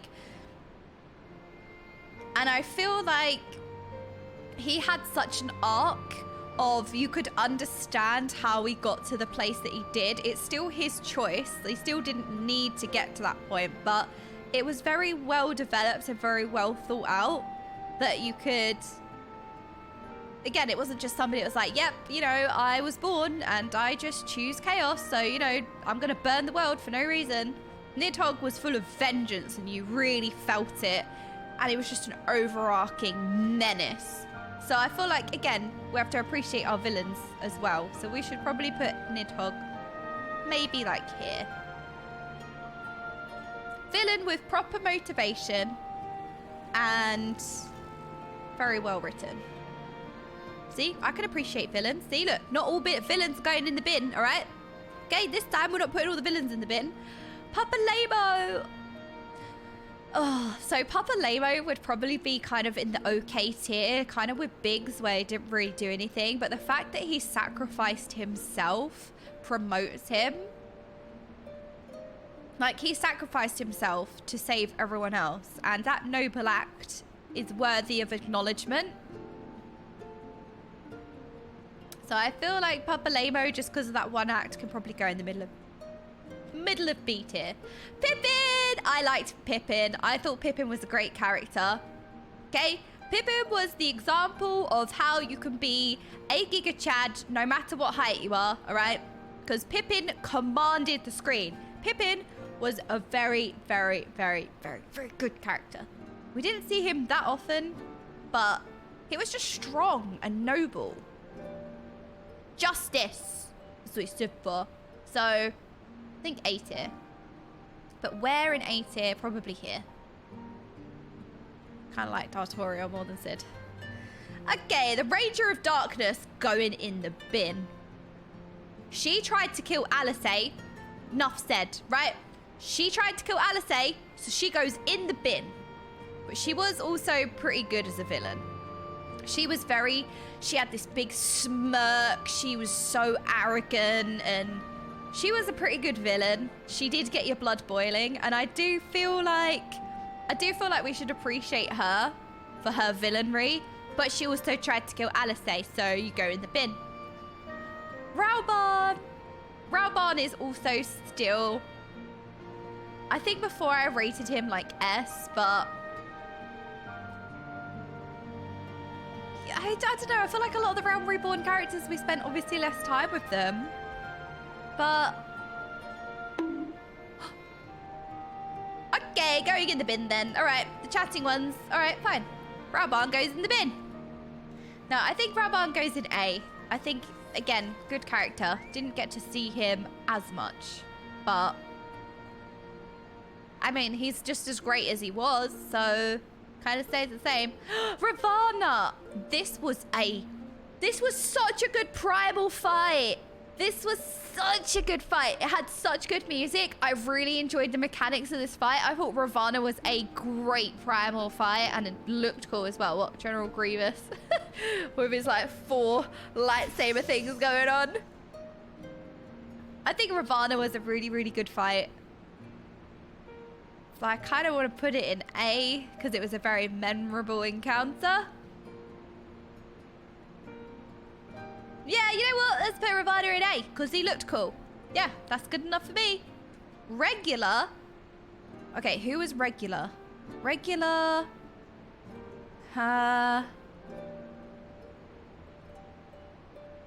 Regular. Can't really remember who regular was, so I kind of want to put him in dumb. Legatus on the boat. He flew the ship. He threw the ship that killed Yezael. That's it. Dumb. That's it. In the dumb tier. Easy. Sephiroth. What or who is Sephiroth?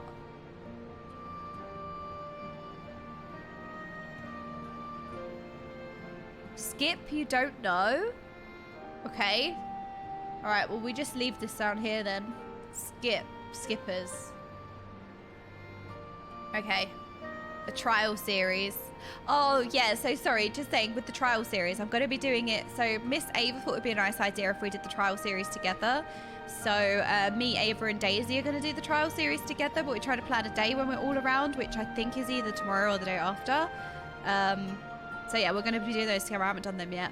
Okay, Shiva. Oh, this is so difficult because we know Shiva through being Ysael, but Ysael is Ysael, but Shiva is like this demon. It wasn't even... Okay, are we taking Shiva as the manifestation that Ysael summoned?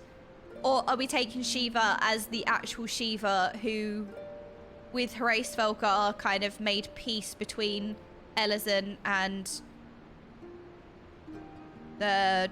What do you call them? I was going to say Draconic, but I don't think that's what they're called. Oh, they made peace, all right. Yeah, because they were friends. See, the power of friendship, right? When you're friends, you can accomplish anything. So I think that we go with Shiva as the manifestation, which in case she's kind of a demon. And she's really doing things. So I'm going to put her in dumb. But she looked cool. So she did look cool as a primal. So maybe we'll put her in D tier. Sophia. Is this somebody who I haven't encountered yet? Skip. Okay, I feel like that's somebody I haven't encountered yet. So we'll put you there. Tataru! Okay, Tataru. Ooh. Tataru goes straight in S tier. Okay, she gave everybody a glow up this expansion. She created everybody's outfits.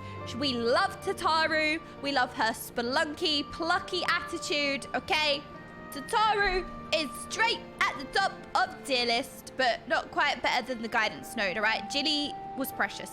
And Lord Harchfart is precious as well. Thancred.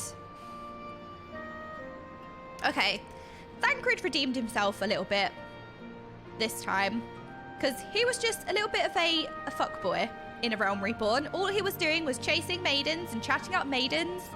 And he was egotistical. And we did not give in to the fuckboy charm. Oh, no, no, no. Did not work here. But I feel like he went through such an arc in Heaven's Ward. He went through such a character arc. You know, he was mourning the loss of Minfilia. We got that brief cutscene from when there was a case where, was it her dad died? Minfilia? Was it Minfilia's dad? You know, we got a lot of backstory. We got a lot of lore, which I thought, no. Was it Minfilia or was it Phil Hammond? Phil Hammond? But yeah, he had a lot of despair and he overcame that despair. Like, he could have very easily drowned in his despair. He could have drowned in his sorrow, but he kept going. He kept putting one foot in the front of the other and he kept doing what was right. He kept trying to fight for a better day. And that is a testament to his strength. So I think he goes in A tier. Where in the A tier, however, because we didn't really see him that much. But he also punched Emma, which I was never expecting. That punch. I was like, no, you know what? So the Thancred is just going to make a sassy comment. It just freaking punches him in the face and knocks him out. And yeah, so I feel like Thancred can probably go, yeah, like there's fine. That's a good spot for Thancred. King Thordan. Okay, King Thordan, another kind of overarching villain. He was like old and wise, but in a bad way. His boss fight was so cool as well. I also kind of would have deducted points for letting down his son, Aymeric, okay? Being a bad father. But also he was kind of a good villain. He kind of was on his own team. He did outsmart the Ascians, but also was also on the bad guy's side. He and all of his followers gained access to forbidden Allagan technology, right? Where they could turn or embrace this extra power, like from primals, the knights. But you know, he was cool. He was a good character. Should we be punished for our forefathers' deeds perspective? Yeah, exactly. Which is a no. Okay, everybody represents themselves and themselves only. Yuri. Okay, so Yuri was playing the field this expansion. He was on this person's side, this person's side. She never really knew which side he truly was on. He was with the warriors of dumb. He was with the Ascians. He was with us. And he was kind of playing all sides for the greater good in the end. Okay? He outsmarted everyone because he was on everyone's side while also being technically on no one's side, or our side, really. He was like the ultimate undercover boss. So I kind of want to put him in A tier. Just for that. Just as like he outsmarted everyone. You never really knew whose side he was on till the end. You didn't know what his motives were. Like, why is he working with the Ascians? Kept you guessing. Didn't really know, you know, what he stood for, what he was fighting for, who he was fighting for.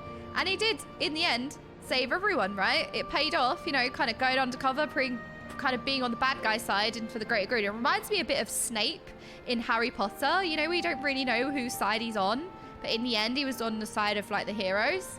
So it does remind me a little bit of Snape. So I appreciate that cleverly woven character. I appreciate that cleverly woven character. So I don't know, maybe that's a bit harsh to like put him right at the top of A, but the thing is that I feel like I'd rate him higher, but I never really know what he's saying. So that's definitely a problem. I want to put him at the top, but no, I'll put him there. Varys. Okay, we haven't really spent much time with Varys yet, but he looks kind of cool. So he has potential. So I feel like he looks really cool. He probably said one sentence in the whole entire expansion, but I remember this sentence because he looks cool. So he's going in B tier. I think that's valid. Maybe an A.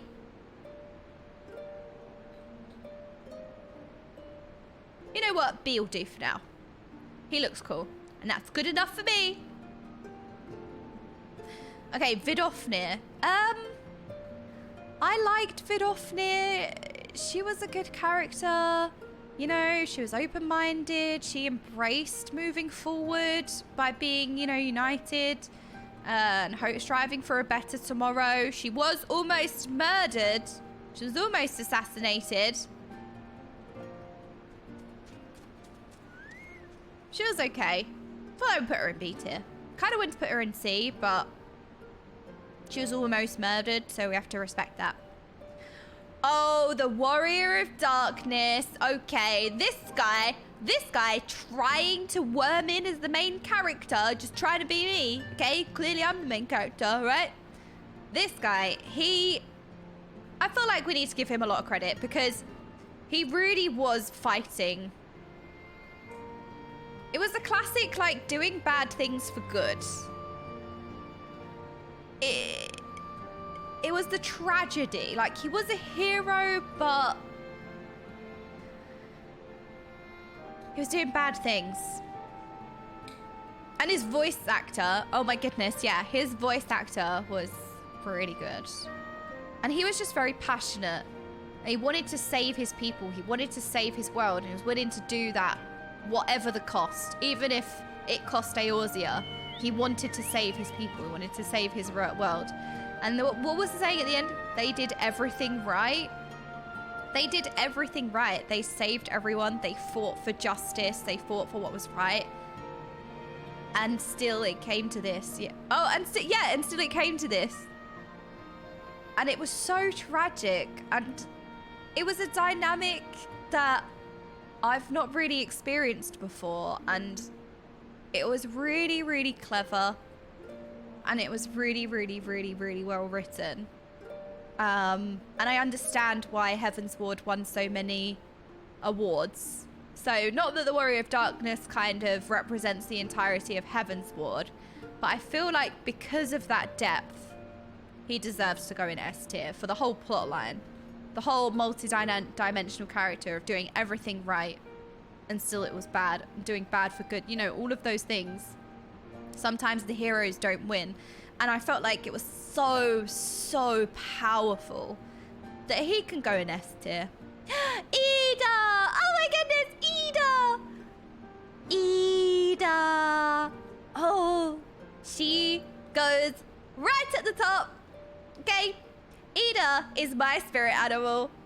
and will always be my spirit animal. Her plucky, happy-go-lucky attitude. Now, this is a difficult one because was she revealed to be... Okay, was she revealed to be who she is now? Was this in Heaven's Ward? So, like, am I rating her as Ida or...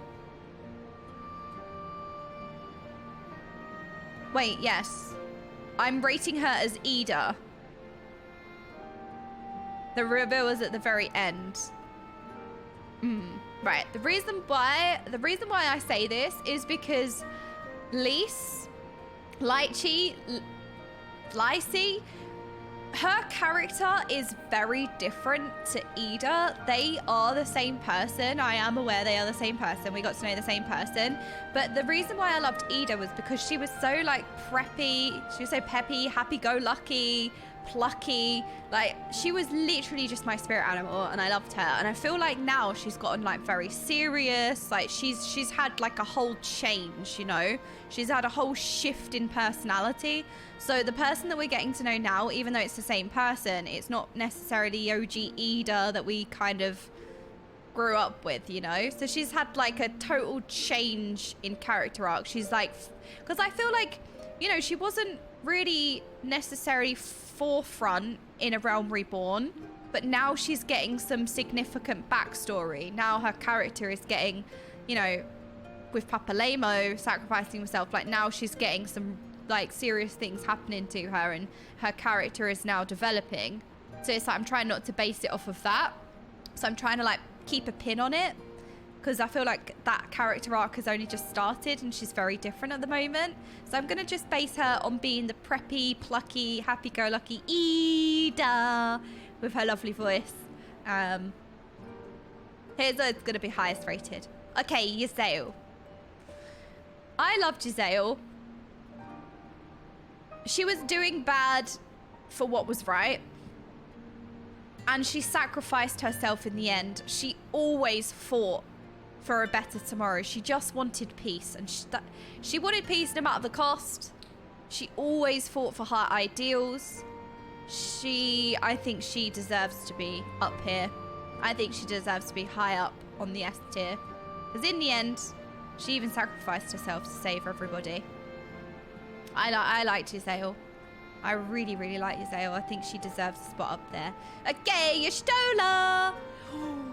Y'shtola. Y'shtola is so smart. She is such a powerhouse, and I kind of want to rate her for that. I even want to place her above Ida this time, because I feel like Ida... she's falling off a little bit now, but the whole, like, her being my spirit animal is maybe wearing off a little bit. I think Y'shtola is really, really good. She was good in A Realm Reborn, but, you know, she did a lot in Heaven's Ward as well. But I feel like she kind of just did a lot without it being a big spectacle, you know. It was kind of, a lot of it was behind the scenes, you know. She'd go off and research something, wouldn't see her for a bit. So it's like, because she didn't have maybe as much screen time, does she deserve to be like this high up? Just, oh, Alisei has moved way too far back. Hang on a minute. I feel like Alisei needs to be like here. There we go. Oh, okay. That's fine. We'll put Y'shtola between him, Eric. Most of the chatty ones are jealous with that. Yugiri. I really like Yugiri. I think that she is another very, very, very humble, respectful leader. And I think she's a very powerful character. And I kind of want to place her high up in A. Yeah. Yugiri goes high up in A. Zephyrin is straight in the bin. In the bin. Zephyryn's in the bin. He killed our best friend. Caused me endless grief. I still go to Lord Harchfart's grave to this day. No. Zephyrin in the bin. You know what? Deserves worse than the bin. Okay? No. No. Hate him. He's smarmy, snide. Nah. Don't like him. No. Bad. Bad Zephyrin. don't like you. And we haven't met Sephiroth or Sophia yet, so we can pause on them too. I think they're in the trials that we haven't done yet. If we just need Edmond. We need Edmond. How do I add oh no, how do I add somebody? I don't think I can. But I just need Edmond. Okay, if we had, do we just pretend that Sophia's Edmond? Do we pretend Edmond is Sophia? Because I kind of want to pretend that one of the Americs is okay. Oh, maybe that could be the case. Okay. One of the Americs. Okay, so let's say that this Americ is Edmond. Okay, this Americ is Edmond, and I think Edmond goes much further up the list. I actually kind of want to...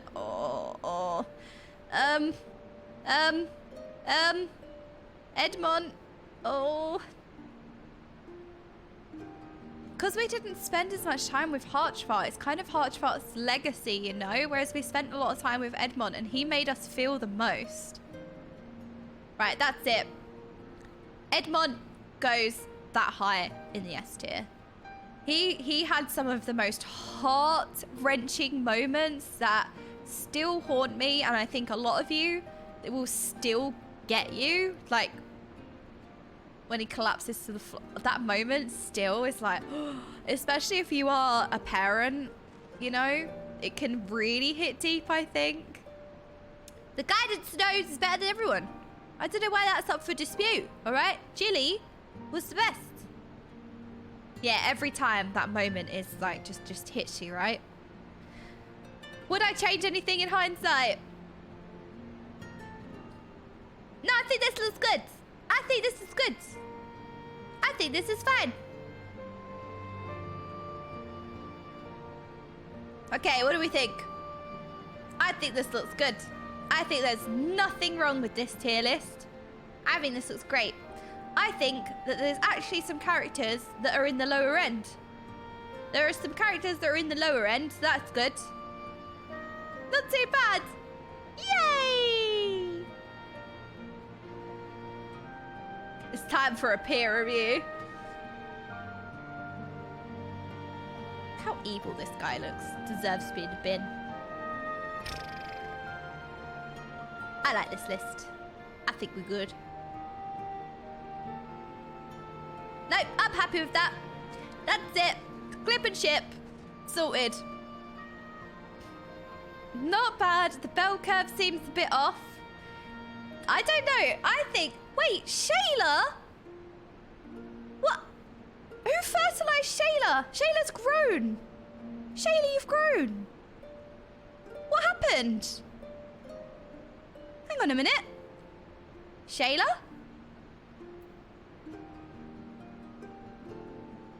Oh, wait, really? There's no way that Mike's gonna be mad. No way. Shayla, what happened? Was it like an appearance changer, or was it an ult, or what happened? I'm so confused.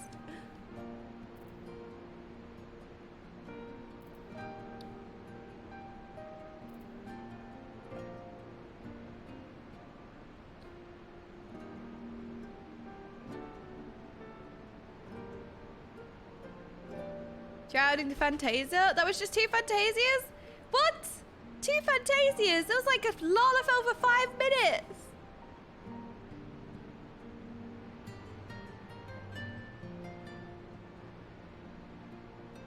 Lythie. If you don't mind, I was thinking of staying here and assisting my fridge with the training of the new recruits. You can... Oh, do you remember when she would just squat endlessly? Freaking A Realm Reborn, Ida was just everything.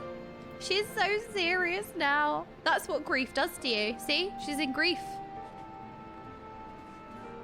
I don't like to be small. Oh, Shayla. I thought you made like an alt character that was a Lalafell. No sane people would remember be a Lala for more than 5 minutes. That's my existence. Hang on a minute. That's me every day. That's definitely more than 5 minutes. That's me 24/7.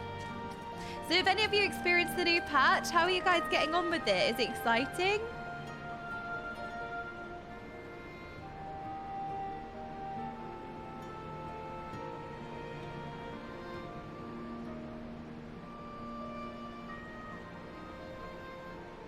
Wait, hang on a minute. Presea's linked me a video. Presea's linked me a video. Hang on.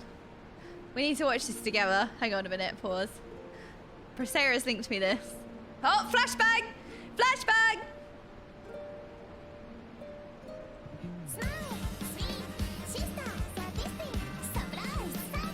Sloppy, I have you now.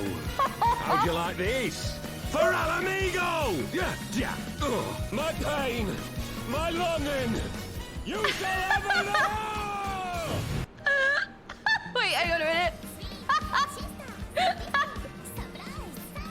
Sloppy. Sloppy. This is such a ridiculous voice line. Oh, well played, Presea. Well played, Presea. That is so funny. That is such a ridiculous voice line. I cannot believe that that's real. Sloppy.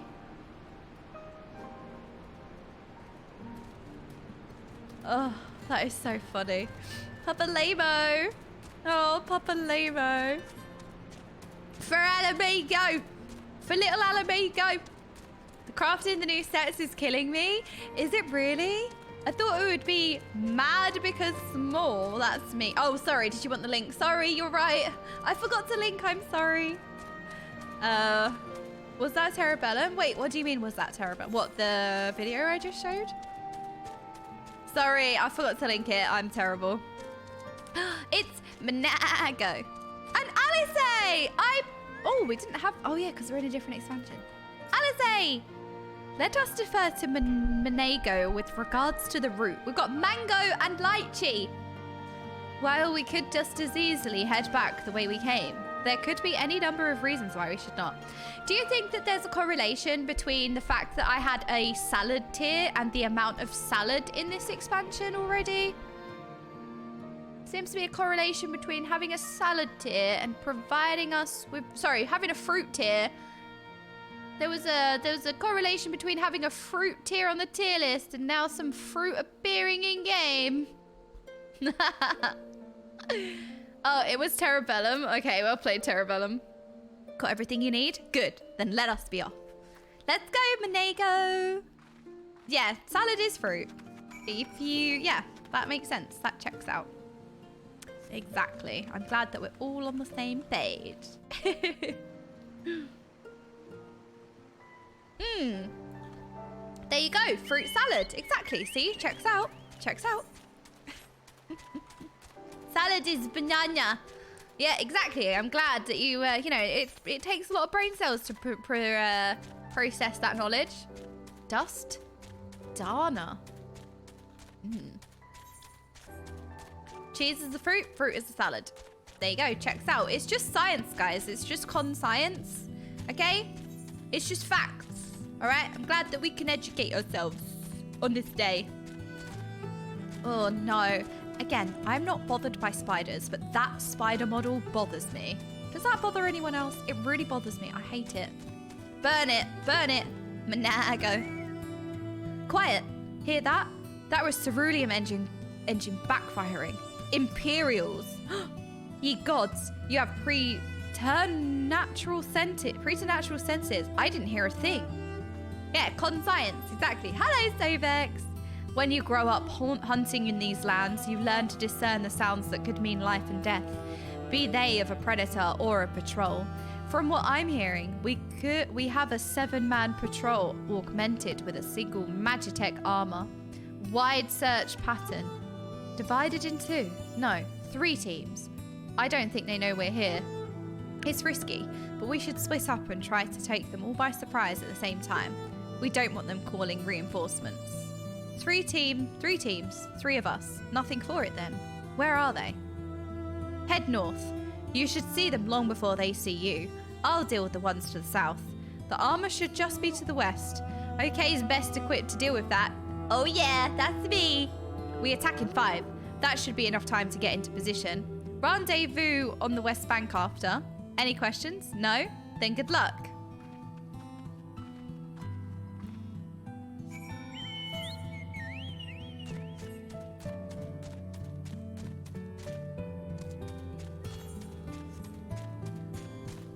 Okay, lion wait.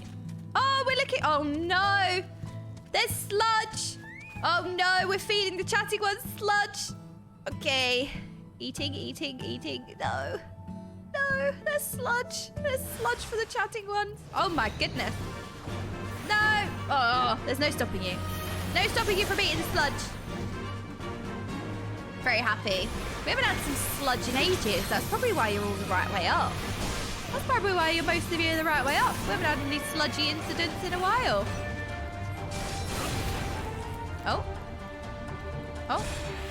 Wait, what was that? I lost control of my character. Scathe. Easy Scathe. Haha. Nobody is a match for me. Oh, the spiders. I don't like them. They're so creepy. Oof. Don't like you. You make me very uncomfortable. Yes, you. Very uncomfortable. Shayla, I don't know if we should link the spider. Do you want to get tickets to go and see Muse in Paris? Is that okay? Yeah?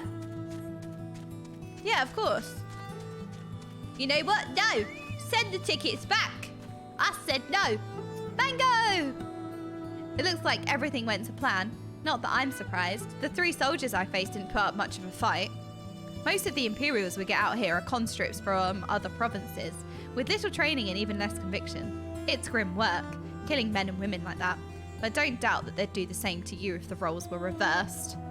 And don't you dare pity a man in armor. Conscript or no, a soldier piloting one of those can kill a dozen good men in the blink of an eye.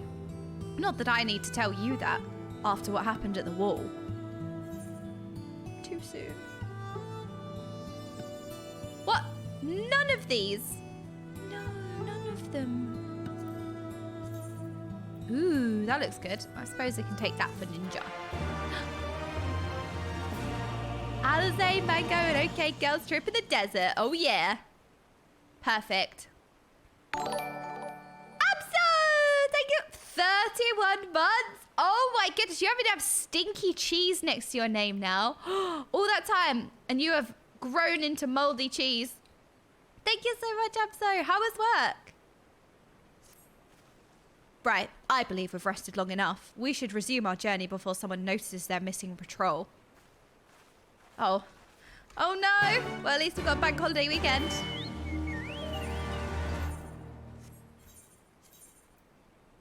Got bank holiday weekend this time. Wait, where are we going? This way. Okay, try not to drown in the puddle. We're not a Lalafell, so I think we can successfully navigate this puddle. It's Tuesday? Is it Tuesday? Wait, is it only Tuesday? Why did I think it was Thursday? Look, they both begin with a T.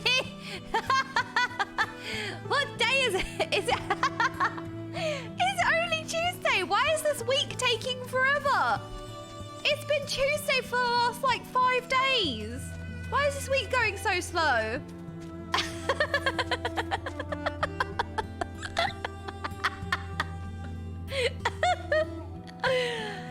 It is Wednesday.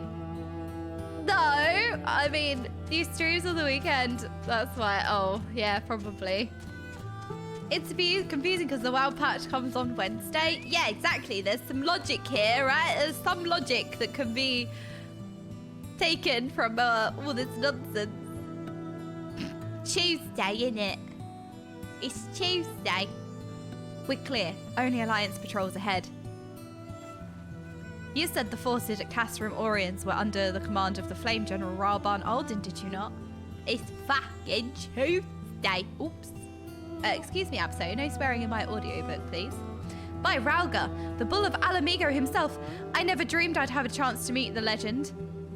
You what, mate? Exactly, Vandalay. Right, I'ma vandalize you. Shayla! Shayla's fantasiaed again. Shayla's now a Tonberry. Shayla's had like the biggest villain arc today, I swear. Shayla's she's changed into a Lalafell, back to a cat, now a Tonberry. Wait, is this the cursed quest during this? Is this the cursed quest during the Stormblood launch?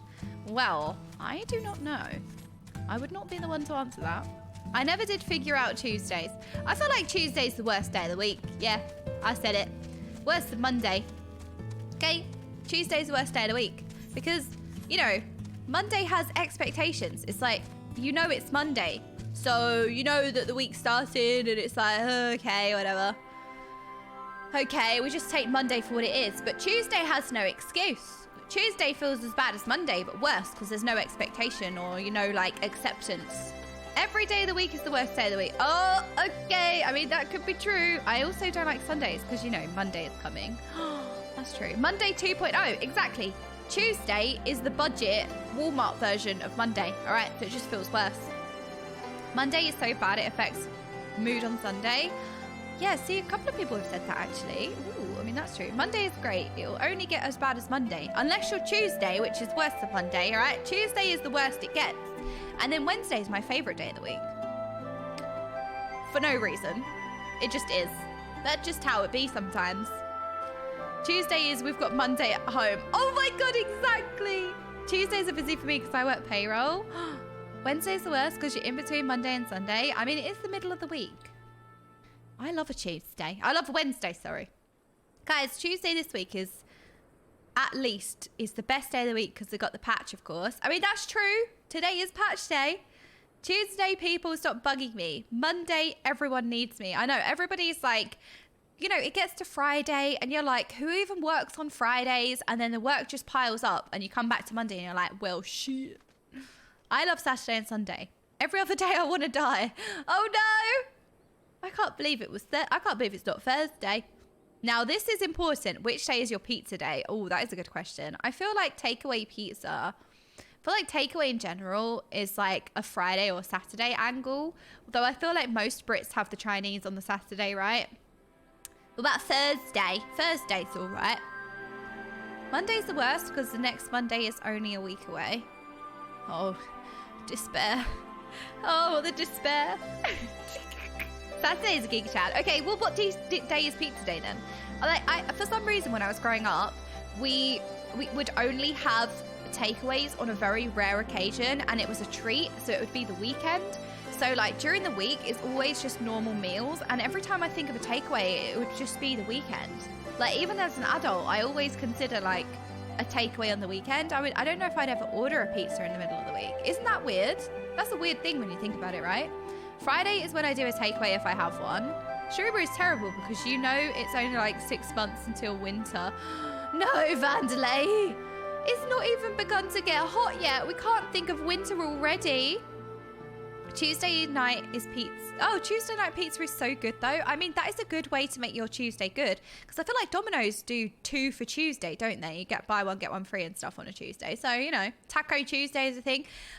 Everyone's trying to make Tuesday better. You see how Tuesday needs so many things to make it better? That's why it's the worst day of the week. Because look, everybody acknowledges that Tuesday's the worst day of the week. So, you know, it needs all of these events to make it better. Yeah, Tuesday. That's when we chew the pizza. Do you like Wednesday because it's Little Saturday? Is it Little Saturday?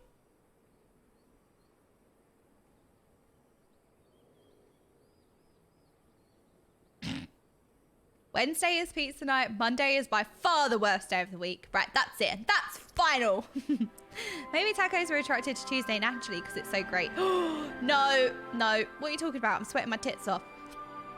Why is everyone so hot? I'm cold, but it's probably because I haven't left the house. So the sun's not in my window. It's like great, I think. I haven't been outside, so when's curry night? Maybe a Saturday.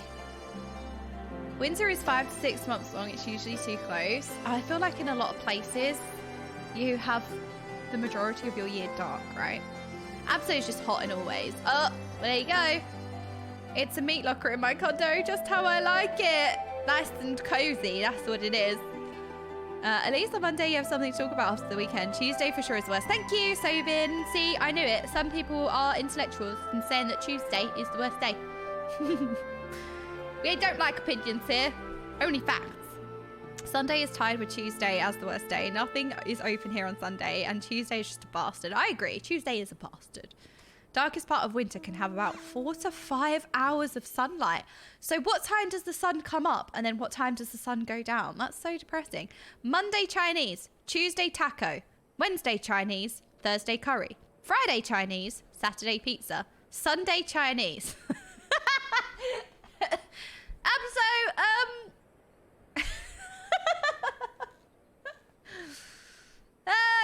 think about this one? I think there's some kind of takeaway that Abso prefers more than others. Abso is obsessed with Chinese food. I swear to God. He is obsessed with Chinese. He loves it. Just cut a wheel of cheese into 7 pieces. That's my meals for the week.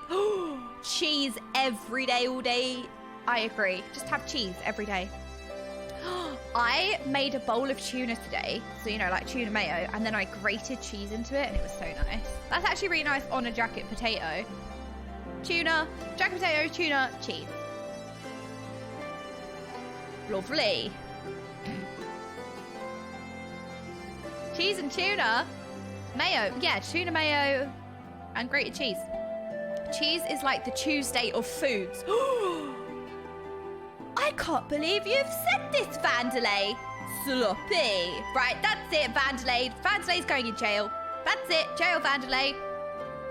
I need at least 1 day for Thai food. Okay, so this might be, I may have had it maybe once, but I really want a proper pad Thai. I don't think I've ever had pad Thai like properly. Put it on a lasagna. Yeah, exactly. Mayo and grated cheese on lasagna. There we go. Perfect.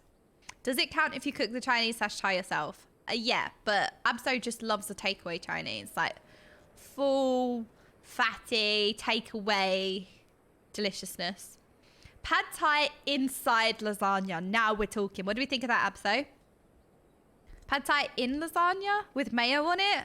Perfect combination. Hello, Pippin. I placed you on the A tier. What do you think about that? I returned from a survey of the wall, but a moment ago.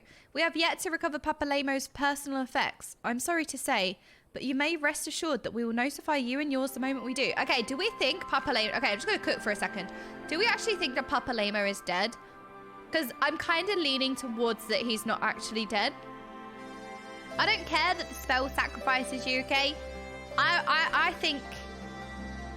I don't think he's dead. It's not copium!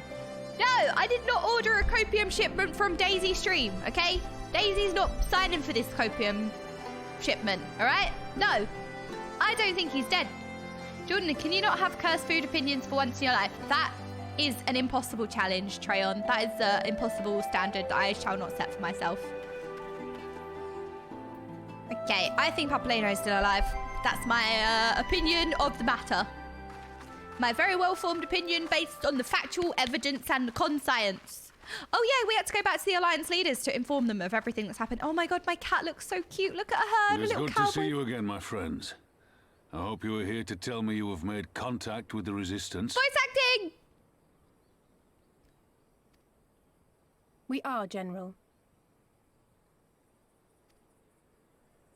Allow me to introduce Monago of Rolga's Reach. Monago, she's a big goatee.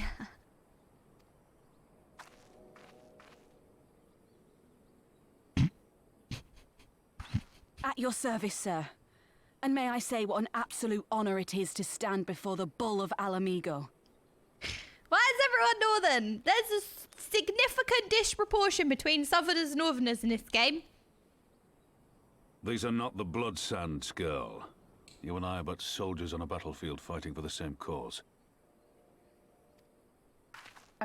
As you say, General. I love her orange eyes. On behalf of Commander Kemp of the Alamigan Resistance, I present to you our formal response. Is that because she is a mango? Because she has mango-coloured eyes? That's why you call her Mango, isn't it? That's the only reason why she's called Mango.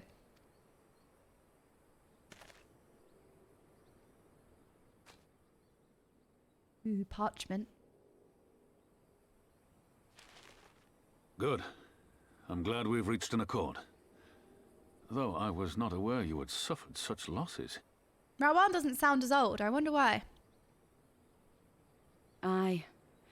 Some of our finest took part in the Griffin's doomed assault, and we've been struggling to find new recruits ever since. The massacres cast a pall over the whole Resistance, and many who might once have been open to joining us have since thought better of it.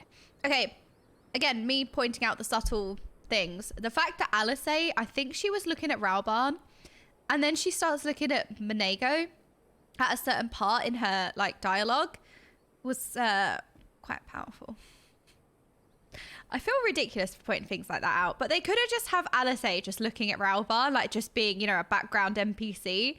But that like tiny detail of her turning her head at a certain point, I thought just, you know, added a lot. After all of the Griffin's false promises, one can hardly blame them. They have no desire to give their lives for a lost cause. It added a lot, right? I think the little details count. I think they very much do, because they add a lot. Because, you know, like, yeah, Filthy Ramen King said, it's a voice actor cutscene. No, sorry, Delzov, a lot of MMOs have people staring forward like robots when they talk. Exactly. So the fact that Alice kind of turned her head at a specific point in Monego's dialogue, it felt like quite real. I don't know. It didn't feel... It's what makes the game feel so immersive, if that makes sense.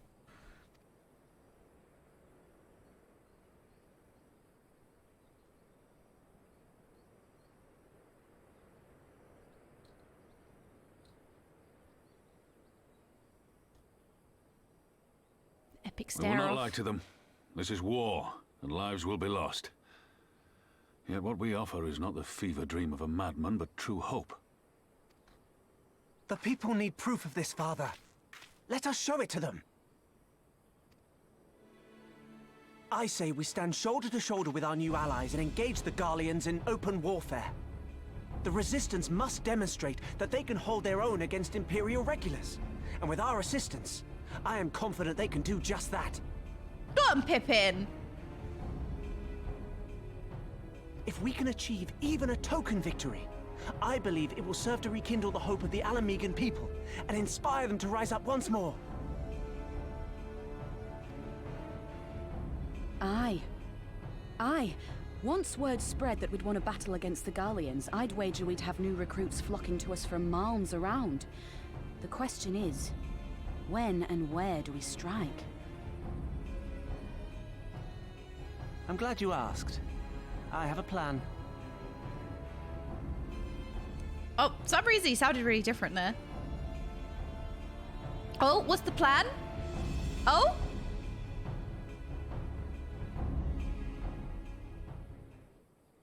Well then, what is it?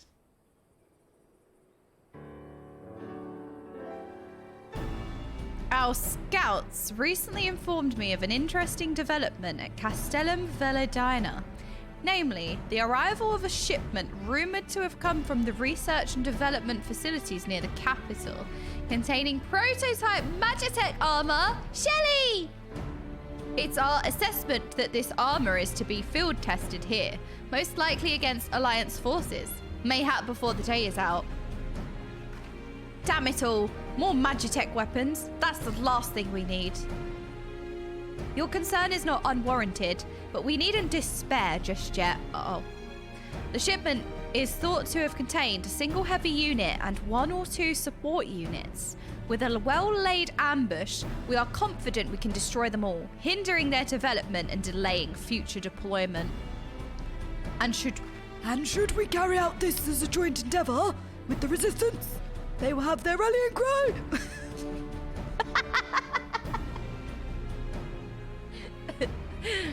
It would mean dropping all pretense about the Alliance not wanting to go to war with the Empire. But you'd have a lot more folk willing to stand up and fight if they knew they weren't alone. And you were going to have to do eventually anyway. Hello, Tomberry Sage, how are you doing? Exactly. And so what I propose is simple. We harry their patrols to bait them into bringing their prototype weapons to the East End, where our Resistance allies will take them from behind. Simple indeed, and well within our capabilities. I see no reason to delay, especially if a field test is imminent. What say you? Assuming the Vice Marshal's intelligence is accurate, I agree with his assessment and fully support his plan. I shall notify my comrades at once. Understood. I shall have one of my men bring you the details of the plan anon. Go on, Pippin! This is why I put you in A tier, I think. Where did I put Pippin? Oh, Ralbard must be such a proud dad. Go on, Pippin. And we, for our part, will be fighting with the Alliance, yes? I somehow doubt you were intending to sit this one out. Never! I will burn everything! Kill everything! Oh my goodness, excuse me, this is awesome! That was good glam. Oh, my character looks so cute. Oh, hello, Shayla. Oh, Mama Jesus, hello. Raban knows exactly what he would like you to do. We've been careful to avoid needless shows of force this side of the wall, but that's all about to change, and when it does, you may be sure they'll send their new toys out to entertain us. I would ask you to participate in this operation, but from that look I see is foregone conclusion. My thanks. As per Pippin's plan, we need to turn East End into an Imperial graveyard. You're a dab hand at this, and I'd be a fool not to use you. Head to this spot on your map. Right here. Aye. A patrol should be here along shortly. Deal with them, then rendezvous with the rest of us at this location. Go well.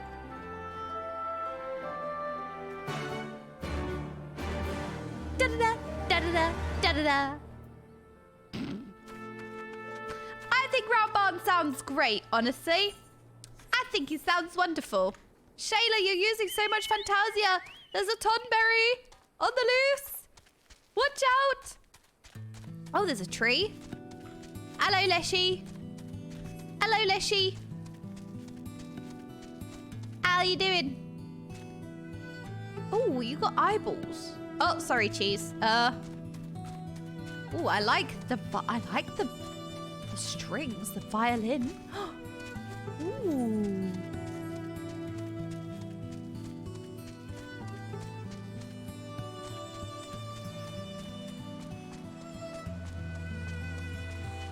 And the waterfalls and the kind of desert, the deserty, but also like vegetation vibe.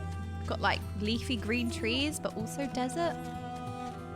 And some leshies. Oh, please say I'm going the right way. Yeah, it is very atmospheric, isn't it?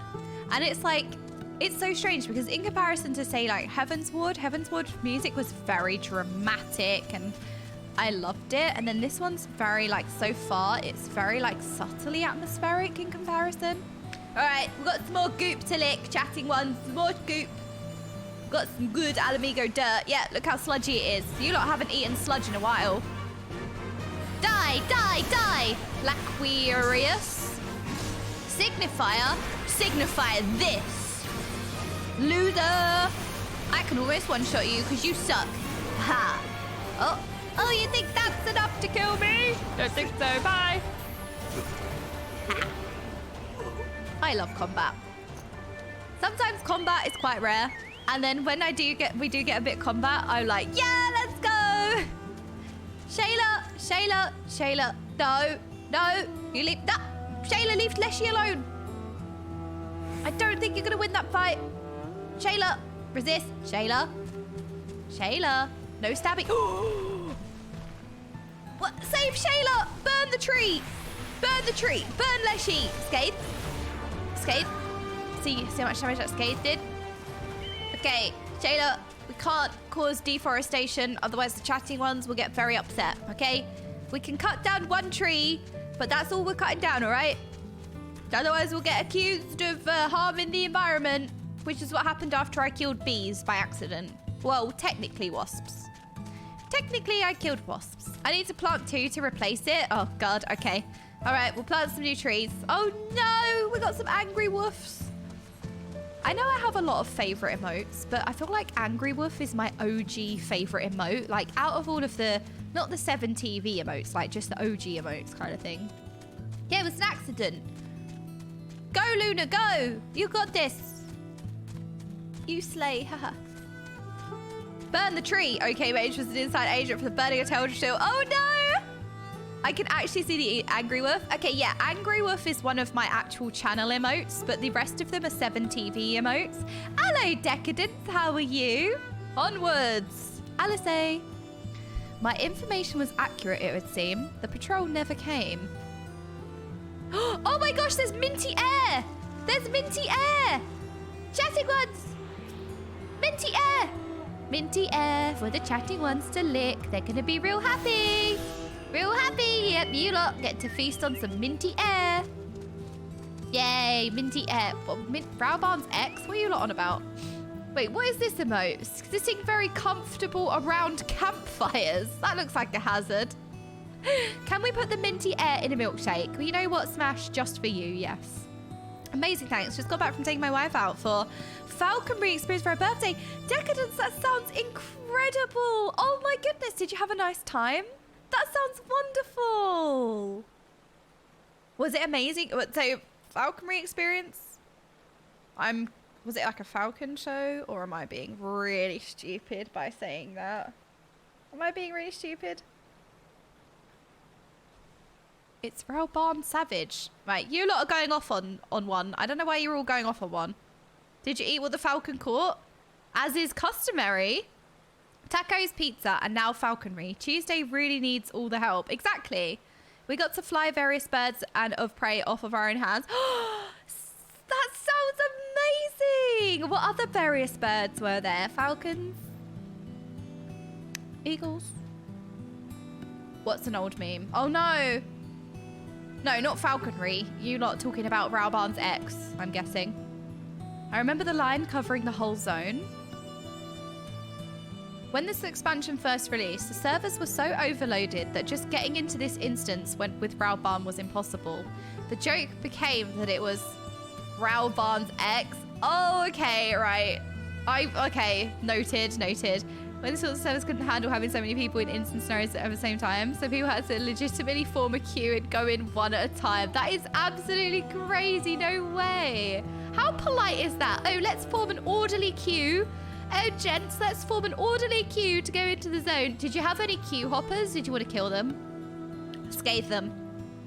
Extreme. Oh, Raubarn Extreme Edition. Okay. I thought you were talking about Raubarn's, like, ex-partner or something. Final Fantasy players love their queues. That is so lovely. I love that. Oh, if there's one thing Final Fantasy players do, they form an orderly queue. Raubarn's X is his arm. Oh no, Delsom. Oh no. Wasn't this expansion when the game became too high-tech on the PS3? Yeah, a lot of you keep saying that this was the expansion or patch to kill the PlayStation 3. I forgot to ask for context with that one. Q Walker. Oh no. That was like, do you remember when New World launched and it was like impossible queues to actually play the game? Battlemug is to blame for a lot of society. Oh, okay. They killed 20 FPS console. PS3 support was dropped on Stormblood launch. The PlayStation 3 died for this. I mean, is it better now? Did it get support later on? Did they get support later? Or are they still queuing? No? Oh no, despair. The endless queue. Oh, rip. Of course not. Oh no. The work part of this instance is that you would watch the cutscene and be kicked out after. Oh no. Heavensward is the last playable content on the PlayStation 3. What about the newest PlayStation? Aren't we on like PlayStation 5? Are we on PlayStation 5? They got a free upgrade to PlayStation 4 though. Joke's on you, I still play FF14 on my Game Boy. Oh, now that's a real alpha move. PS4 is still supported. Okay, yep, they got given a free upgrade for the new platform. PS5 got a free upgrade too. Okay. Well, okay, so it's not too bad that it's not optimized on PlayStation 3 then, is it? Unless, I mean, it's a lot to keep up to date. You know, PlayStation's cost really expensive. You know, consoles are really expensive. Then you have to keep buying the new one. And then, like, sometimes you just can't afford to keep buying the latest model. And then eventually games are like, nope, we don't run on the old model anymore. So now you're forced to spend a chunk of money. PS4 is probably going to be dropped in 7.0 probs. It's cool that the console support is even a thing. I agree. It's actually really cool. Again, like, as a WoW player, I'm like, wait, you guys can play on the console? Like, how awesome is that? I mean, I play Genshin on mobile. If I'm not at my PC, I would play Genshin on my mobile. And that always seems surreal to me because Genshin's like... It doesn't strike me as a mobile game. I don't know, by my kind of thoughts of a mobile game are kind of simple because phones are really powerful, but you know what I mean. PS4 market share is too big to drop. Okay, maybe 8.0. Ever since 11, the players had the meme of console limitations. Do you still? I don't think you still have console limitations though, right? I mean, it's so big time you have to get the game again and console, but I guess that's what they do sometimes. Yeah. Okay, Final Fantasy 14. Final Fantasy 11 was the console MMO, and they promised 14 as a console MMO. Okay, noted, noted. Alvic, thank you so much for the follow. Welcome on in. Okay, noted, noted. Depends on how quick adoption of PS5 happens. Technically, PS4 is a limitation. Ah, okay. So is it just like a frame rate thing? Like is the game still playable? It's just not optimal? Which I feel like a lot of games that release these days, none of them seem to be optimal, right? Or optimized. It's a RAM issue. Okay. The hardware is almost 10 years old. I doubt it runs at high settings. And okay, makes sense. Makes sense. They can't upgrade the game in a way that'll stop working on the PS4, so it holds the game back. All right, it runs at 30 FPS in heavy player areas. I mean, that's not too bad, right? They're very popular in Japan. I didn't know that. That makes sense. So, you know, that's why I suppose it has a lot of console support.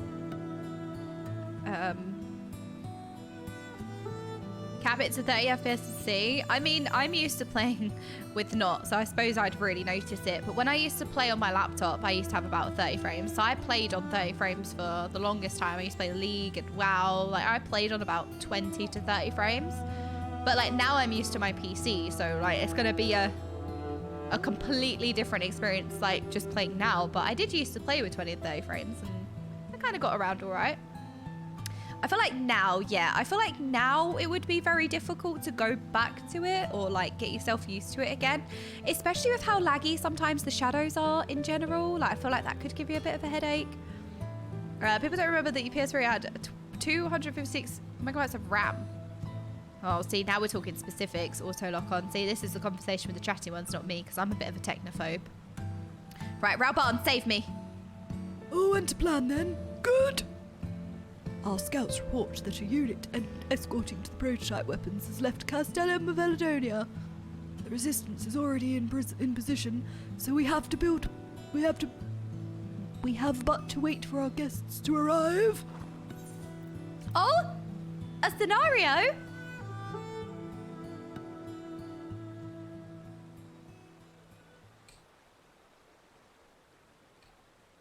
Oh.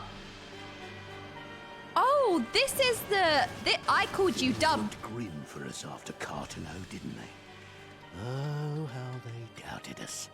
Yet here we are, right as rain, with fancy new toys to put through their paces. Yeah, Grin what? I put you in the bin. Yeah, what are you going to do about that? It's like all my name days have come at once. You're an idiot. You cut yourself shaving. Not that you are an idiot if you do that. You got a big plaster on your face because you're stupid and dumb. That's why I put you in the dumb tier. Or in the bin, actually.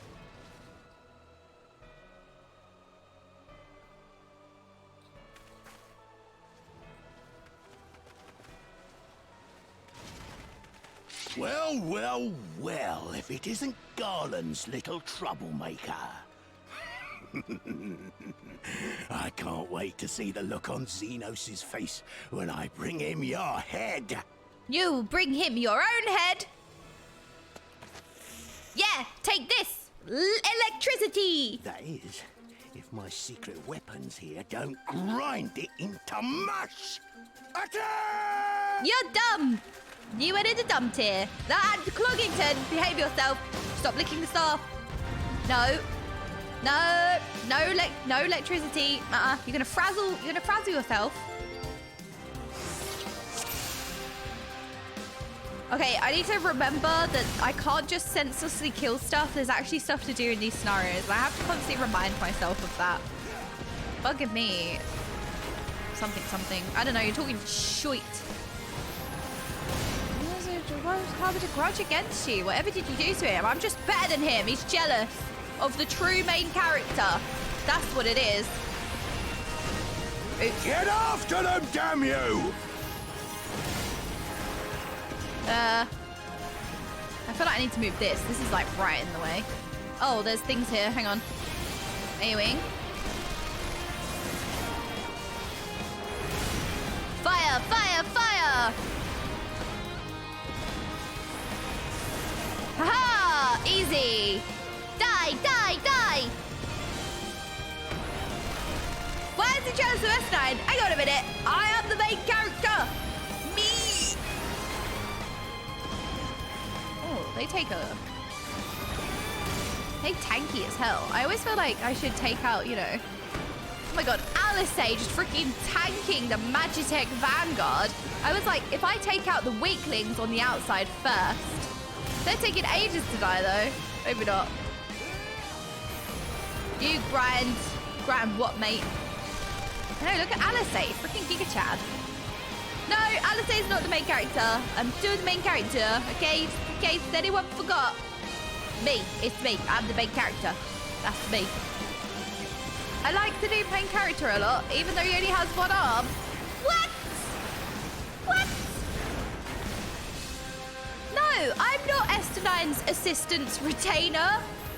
Every day we stray further and further from the... What are you idiots doing? Give them everything we've got. You have nothing because you suck. Wait, Alisei does everything. She's healing, she's tanking. Gotcha. Jesus. Alisei carrying, I swear. Not that she's the main character. Okay, it doesn't make her the main character, all right? That's not what was said. Okay, we want to do this. And then we want to do this. And then, right. We do that. Oh, I was going to go for the flare to make Noxvista happy or Aurora happy.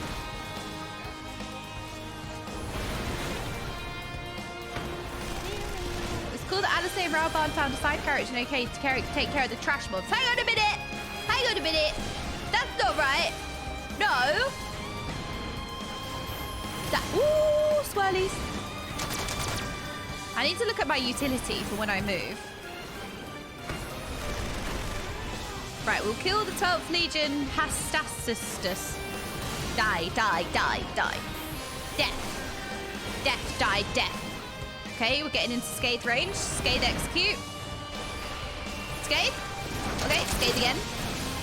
Right, Scathe one more time. Okay, 3 Scathes does the job. Easy. Okay, you next. We're picking off the pipsqueaks. We'll find the easy one. Easy target. That's you. Princess? No, Princeps. Prissy. Looks like there's only one prototype. Okay, I'm not even focusing the prototype yet, but I will.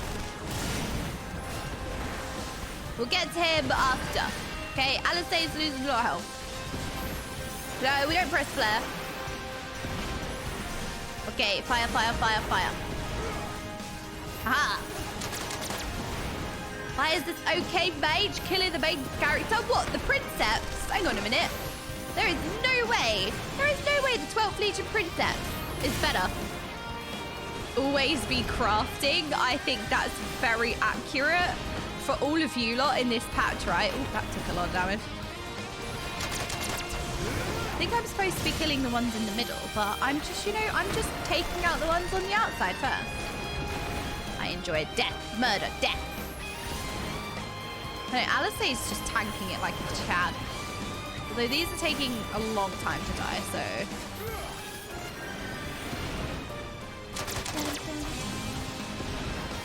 Oh my god, Nash. Wait, what am I even targeting? Why am I targeting that? Right, that. Ryan, what? Not even acknowledging you. That's how little I care. How little I care about you. Ah!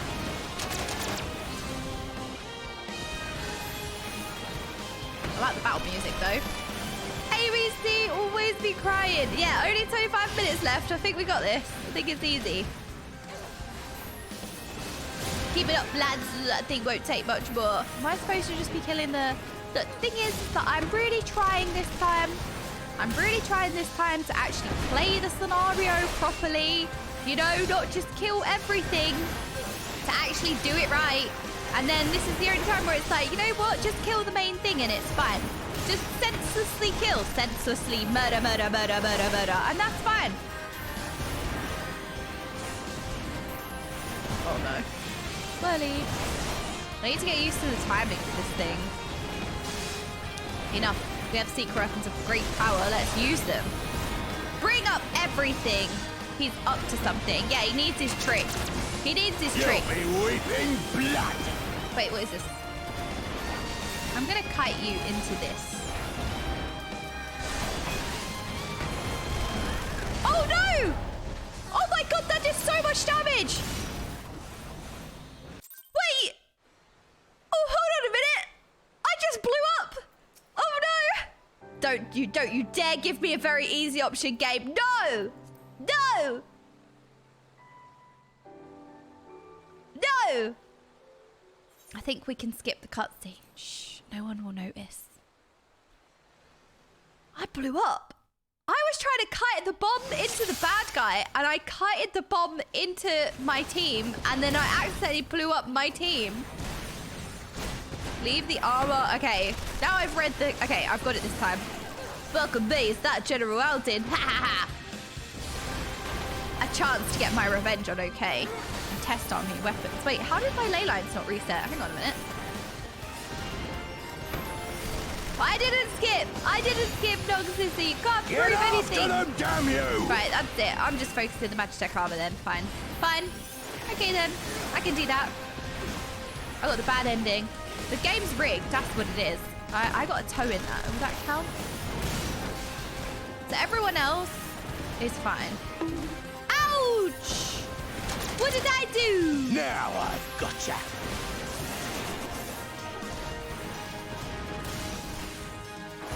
AoEing, AoEing, AoEing, flare, flare, flare, okay.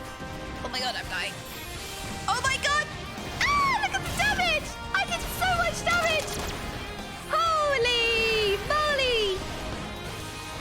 I did so much damage! I stood in everything, but it's fine, because I could just get healed, right? I'm just giving the healer something to do. Alice is tanking, healing, DPSing, she's literally doing everything.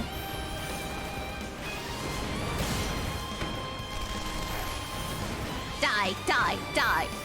Exactly. Healers adjust.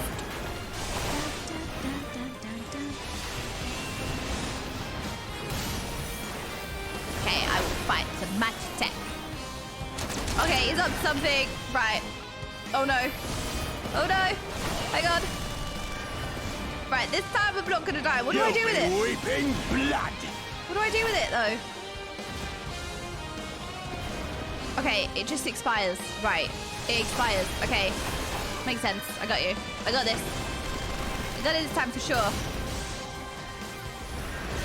I'm gonna tank them like here. And we just like AoE like this. Oh no. I can finish casting this. I can finish casting this. Okay. Am I blowing up my teammates by having the bomb be over there?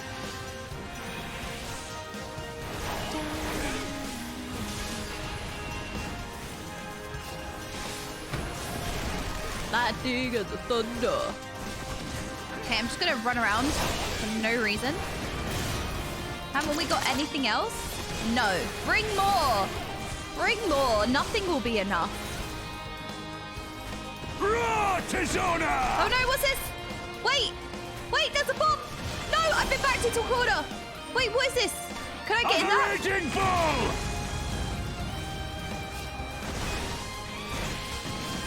Okay, you know what? I'm just gonna scathe everything. I'm just gonna scathe everything. Scathe. That was nearly a disaster. I don't know what happened there. I was nearly backed into a corner. I nearly died. Again. No, I didn't die again. I didn't die the first time, okay? I just wasn't healed, alright? Alice, do better.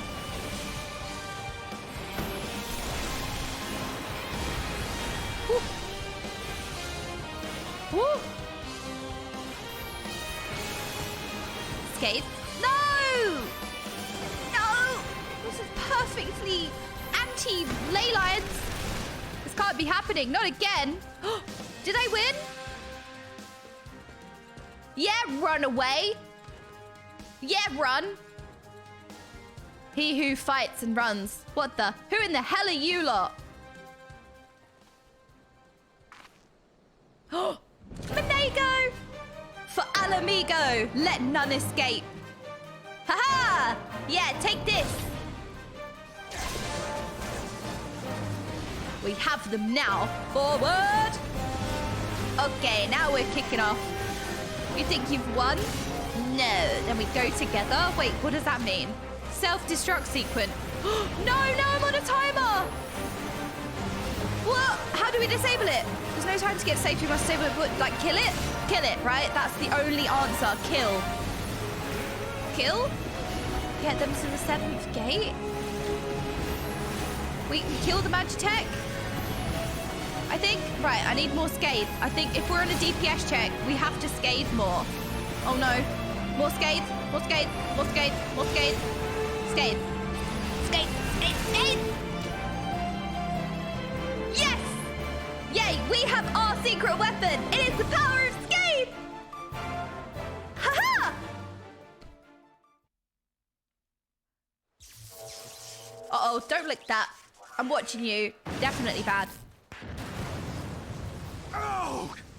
Damn it all! Miracles of Magitech design, my arse! I passed harder stools than these piles of scrap. Yeah, I won first try. I'm really good at this. You'll pay for this. Mark my words, the next time we meet will be the last. Yeah, because you're going to die because you're stupid and dumb and you're going in the bin. Your ending was foreshadowed in the tier list before you even was born. At the start of the expansion. Aye, run and tell your viceroy. The day belongs to Alamigo. I bloody love Rauban. Yeah! Yeah! Oh my god, who was that? Yeah! Was that my character? Oh no, she's very extra. I love it. Yeah, look at him running back to his bin. Exactly. No, not a tie. I won. Oh, yay, rejoice! We did a good job. Well done, all of you. I'd call this operation a resounding success. Can't say I'm surprised. The Bull of Alamigo had an impressive military record before he went west, as I recall. Credit where it's due, Master Kemp. It was Marshal Terrapin who made this plan, and all of you, Resistance and Alliance alike, who carried it out to perfection. Aye, that they did. Not a single casualty, for which I am grateful beyond words. I have no doubt our comrades back in the Reach will feel the same. As will us. Yay! Menego! It's been a pleasure, General.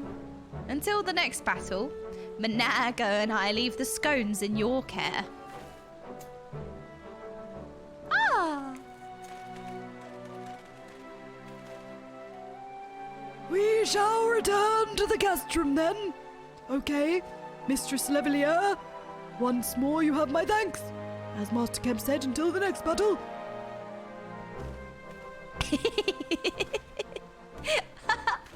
I don't know how this voice happened, but... I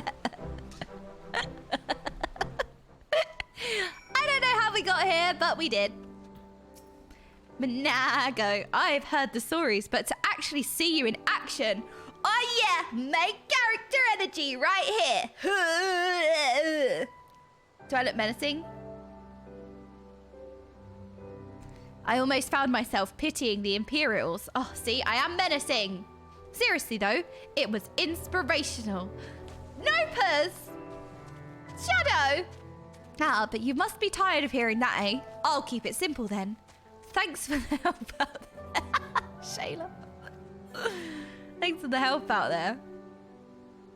What do I want here? That one.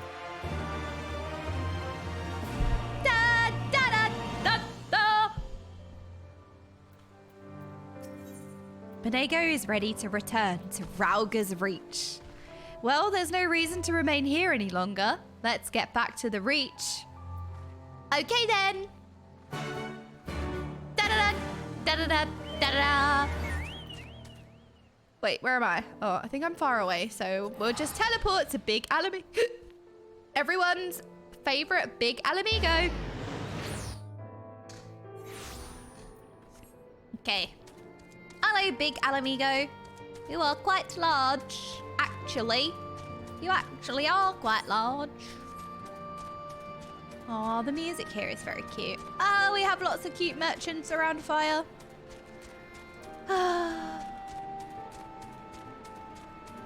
Ooh, have we licked that? Have we licked this? I don't think we've licked this. Okay, guess we're gonna treat the chatting ones with the crystal. Guess we can lick it. We lick it a crystal. The chatting ones feast today. You guys have had so much sludge already. You guys have eaten sludge. You've had crystals. There we go. Yeah, chatting ones feasting on a crystal. Hello, Lacey. If you don't mind, I was thinking of staying here and assisting Fridge with training the new recruits. Oh, same voice line. Hello, Manago.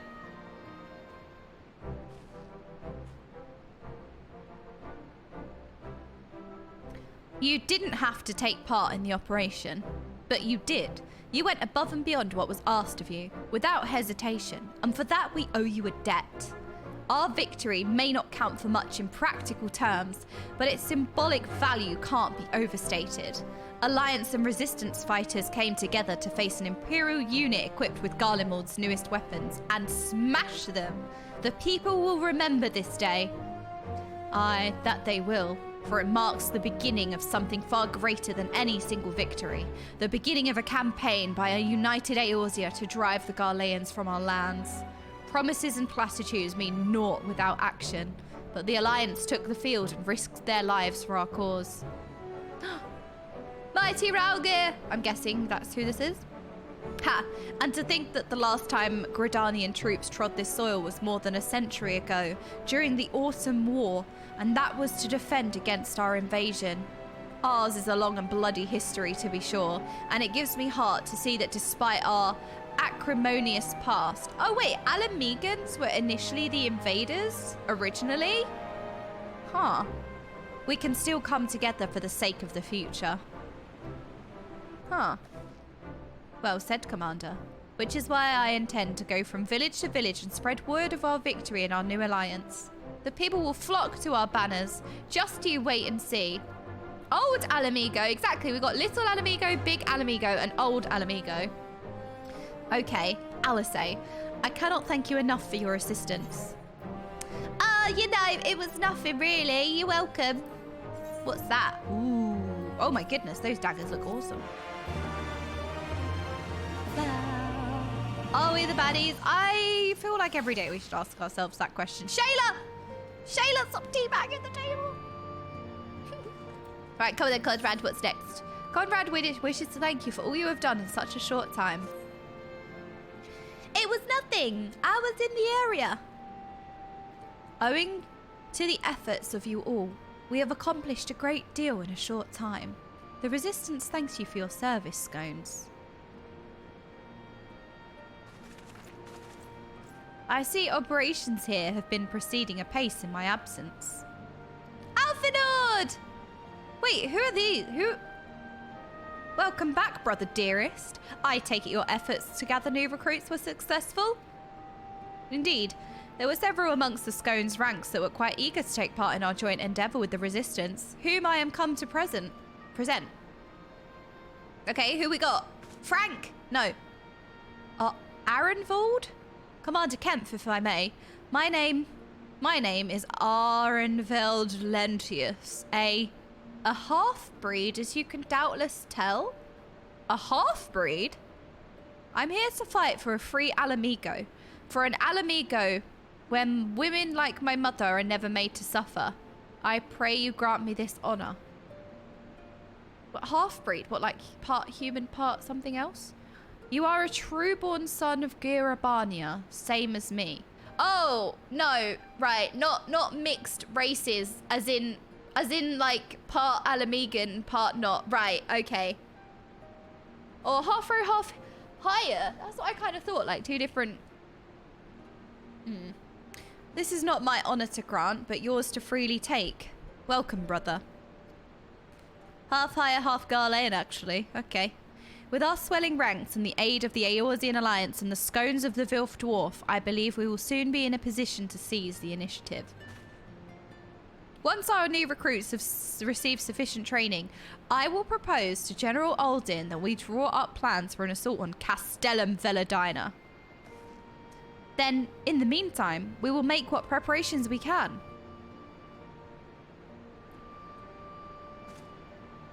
Half Chad, half bro.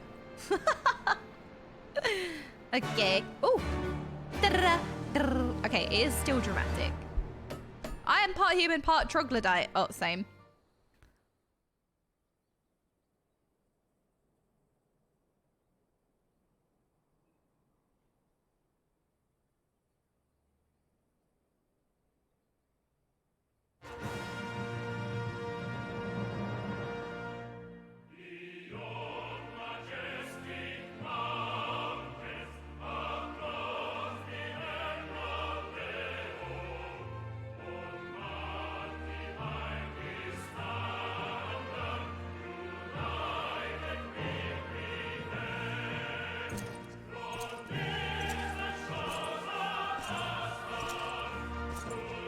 Oh, we met this person who was sitting on a throne. Didn't even flinch when I was asked a question. But he has long blonde hair, so I guess it's the other person that we saw before.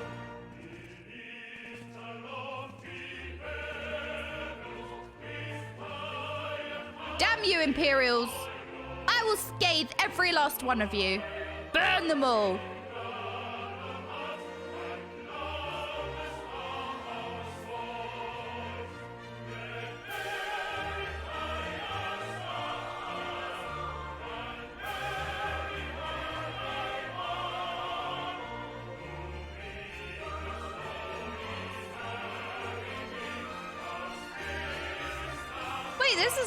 This is someone new.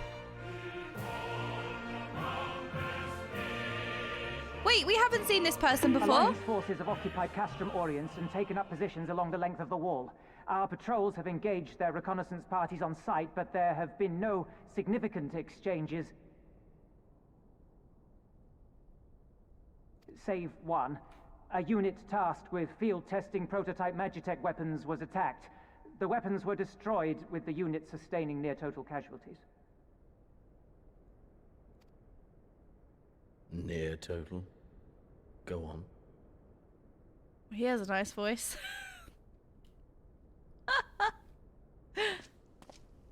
My lord, there was but a single survivor from the unit in question, which falls under my command. According to his report, they were ambushed by a contingent of Eorzean Alliance regulars, abetted by resistance insurgents.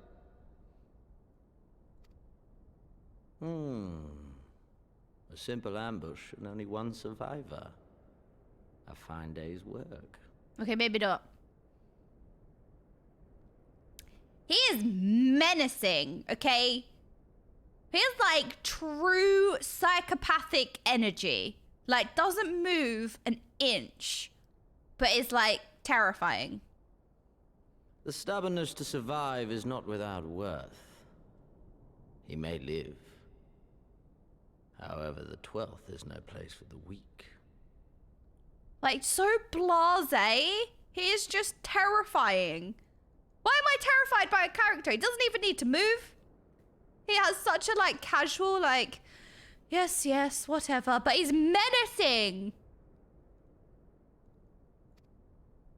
He shall be relegated at once, my lord. As you say, the 12th is no place for cowards who count their lives more precious than the cause. The Zilf. We have the Vilf. We now have Zilf.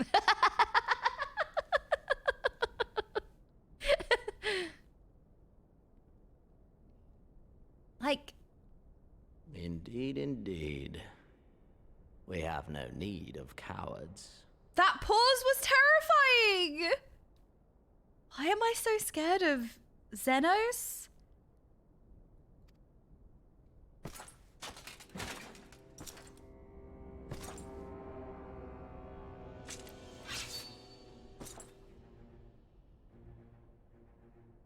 He is large.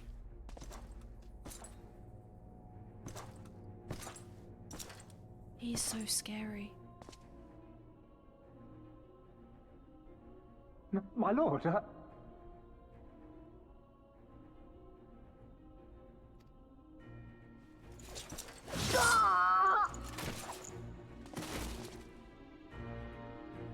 Cowards who defer critical missions to their subordinates, who hide within their castra, never meeting their prey in battle, never staring at the whites of their eyes. This character is terrifying! This character is so scary! He's literally the most menacing character! He's so, like, quiet. He's just like, cowards who defer critical missions to their subordinates. But it's so freaking menacing! He doesn't... It's like... He's terrifying!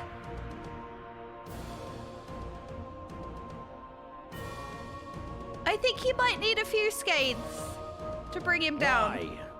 When confronted with a heretofore unknown icon, did we surrender the wall to the Alliance?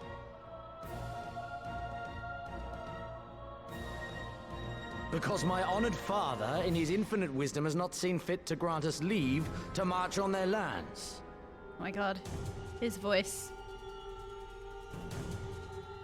Accordingly, we have extended an invitation to our neighbors. Gir Abania is where we shall host them. The field upon which we shall enjoy the sport of kings. The music is so scary as well. Why am I scared? He's horrifying. Patience is paramount.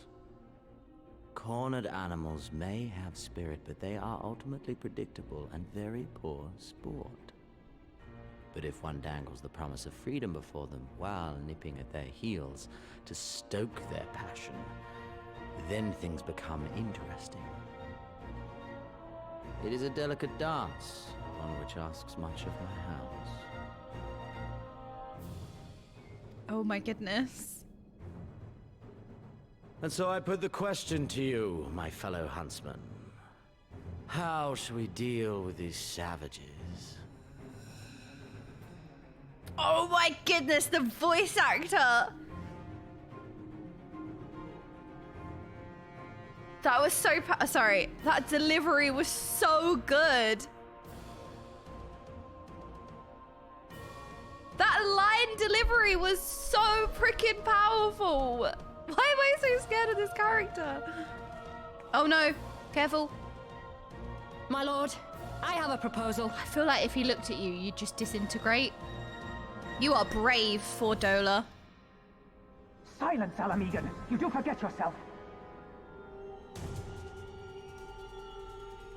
Only by the grace of Lord Van Baelsar were you afforded a place here, and that in name alone. We have no need of your proposals, savage. Sorry, the music is just... I feel so tense, I'm on edge! This is terrifying. Is it just gonna cut... I feel like it's just... No, you know what? He's not gonna cut her head off. I think he might have some respect for her. Oh no! No!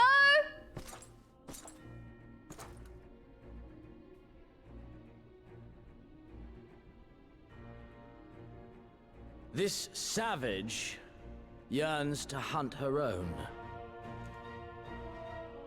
The floor is yours, Commander. He is so psychotic. That smile! Oh my god! He is menacing! Thank you, my lord.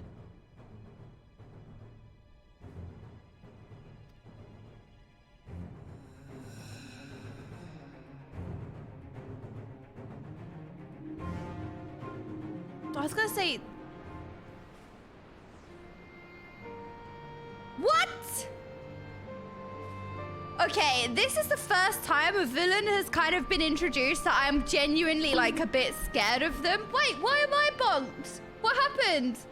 Sorry, I was so like... I was so encaptured by the cutscene. What we're gonna say?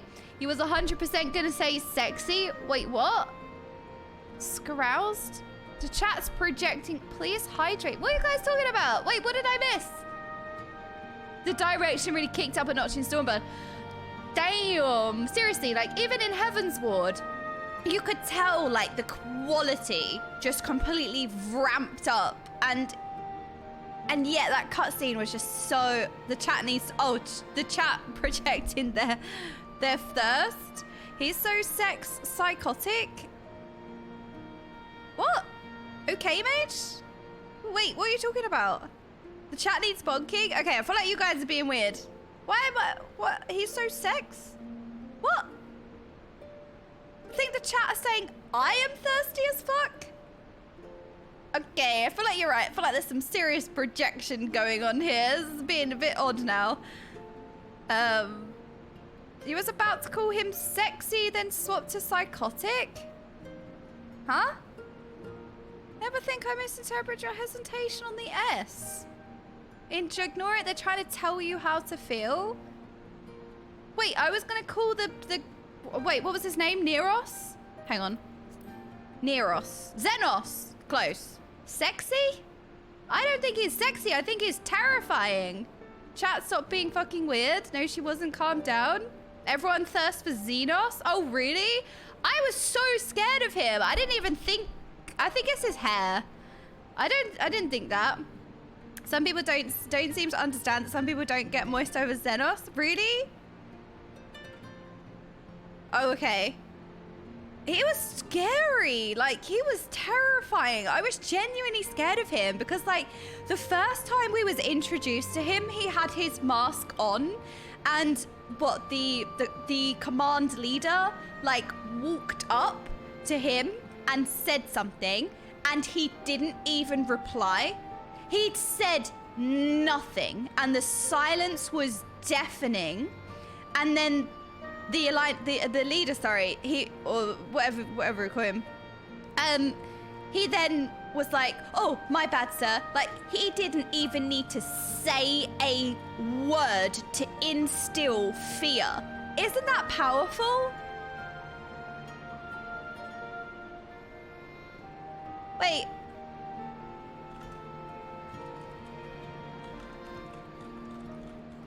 Awawa! Chat is posting cringe again. I found the cameo. Definitely. Yeah, sorry. So we met. Sorry, I saw him, like, with his mask on, didn't say a word, and it was absolutely, like, didn't need to say a word. And I think that's a testament to how, well written or well directed, that the character doesn't need to say a thing to instill fear or instill such a powerful, has such a powerful presence. And then we saw him for the first time now, like, with the mask off, and he actually spoke, and his voice actor was so good. Like, some of those line deliveries were really ominous, like menacing. He was so scary. And then, yeah, oh my goodness. Yeah, really good writing. And the fact that he's so, like, blasé, like, he's kind of so casual that he's just kind of leaning on his head like this. He's kind of, like, leaning on his head like this, like he doesn't have a care in the world. And yet, he's so menacing. Like, the most blasé attitude, and yet you're afraid of him. Like, there's nothing casual about him. It's like he radiates psychopathy. So in the cutscene, I think you guys were saying that I was gonna call him sexy or something. I don't know what that was about, but I think you guys were maybe just memeing or something. But I was trying to think of, like, psychopathy, like, I was trying to think of, like, which word to use. So I don't know, but sorry for my dumbassness. What does that mean?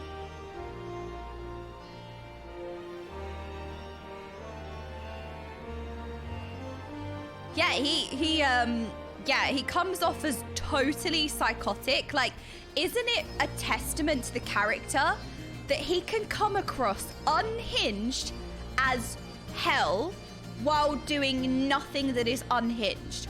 He is so casual, so soft on his words, and yet he is powerful and unhinged at the same time. Holy shit, I got so many goosebumps in that cutscene, like general, like overwhelming, like presence. We were absolutely memeing. A lot of people find him very attractive. Oh, okay, right, okay. Well, I only seen him once. I don't know if I like his hair, so I don't know. Casually kills a man, doing nothing unhinged. Yeah. It doesn't even need to raise his voice or anything. Exactly. Sociopathic personality with a healthy dose of narcissism. I'd call him psychotic, honestly. I think it's psychotic. Full high function psychopath. And it was just radiating him. No, Noxissa, that's not true.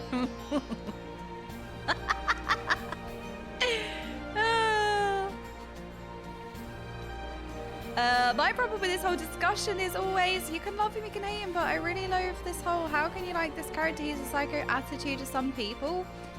What, you can appreciate characters, like, we appreciate a good villain, right? Or maybe you guys are having a conversation and that's nothing to do with me, sorry, I'm getting involved. Zenos is equal to school. If he was true psychotic, he'd be completely off his own delusional world and hallucinations and everything. I don't think that that's true, Decadence, but I feel like we're getting a bit too literal here. I don't really want to turn this into a debate of... I think we should just keep it light. Maybe we just keep it light. Getting a bit intense. If you guys start projecting from future events, we'll go into emote only. Okay. I've only just met the character, so, you know, I just met him. Let's just continue with the game. Decadence is a doctor, but yeah. Okay, but you wouldn't just have hallucinations and also be delusional if you were being psychotic, right? It kind of expresses itself in a few different ways. Psychosis versus sociopath. Okay, well, I was saying I think that's why I stuttered on the S, because I was trying to find the right word. I think you get what I mean. Hey chat, is he's one of the group of two? Is he's a essay about his personality? Yeah, I think we just had like a brief cutscene, a bit overwhelmed. Yeah, you guys, I feel like very, I don't know. But yeah, I don't know. I'm just trying to give my 2 cents. Like, I don't really feel like we need to delve into... well, whatever. Speak with Monego. I didn't... We don't need to... I don't know him enough to be like, I know he's having hallucinations, so he's psycho... I don't know him enough. I'm just giving like a first impression. I don't know. I feel so like... Come on then, Monego. Right then, I've got duties to attend to. Mayhap we could assist you with said duties. We are here to help after all. The 3 of you have been busy, so I will understand if you require time to rest. If not, however, it would seem sensible to assist our allies with their preparations. We'd be grateful for any and all help you can offer. If you ask around, I guarantee you won't want for work. Yeah, they'll do. Those ones.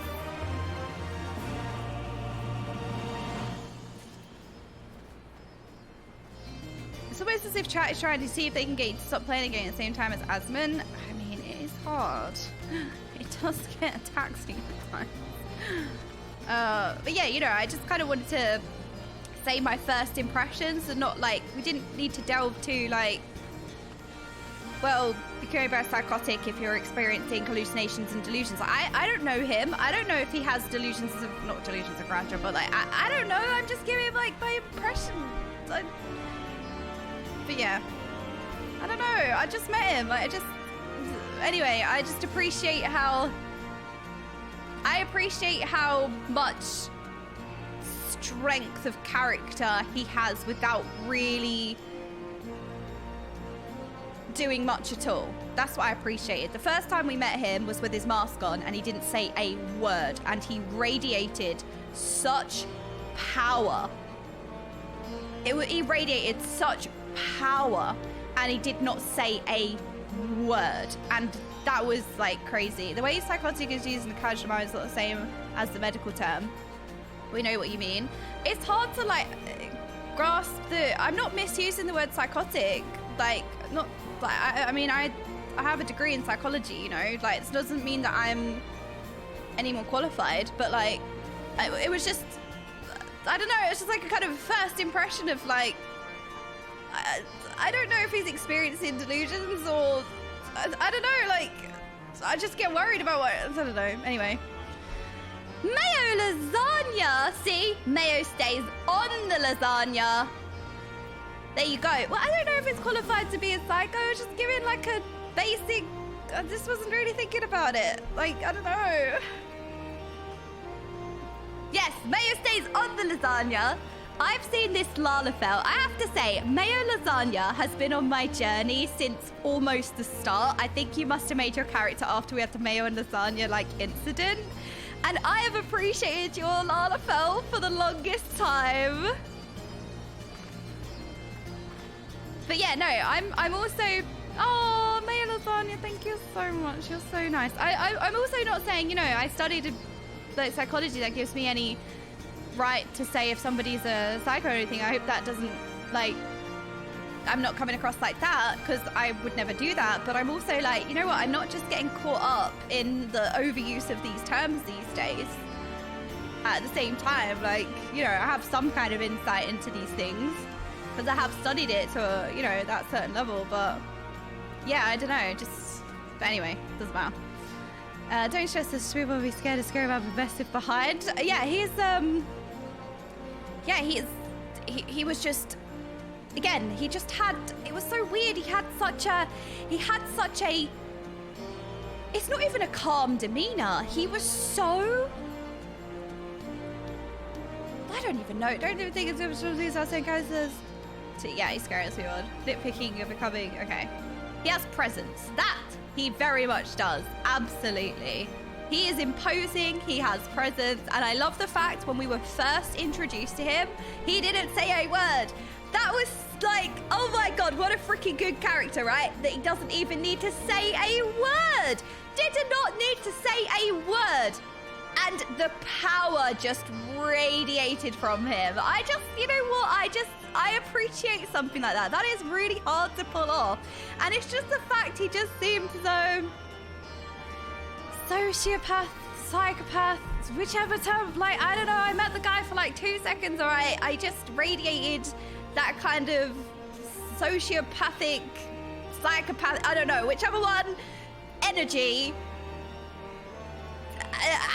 He just radiated that kind of psychopathy. No, I'm stuttering over my words now because I'm really like embarrassed. But yeah, anyway, it's hard.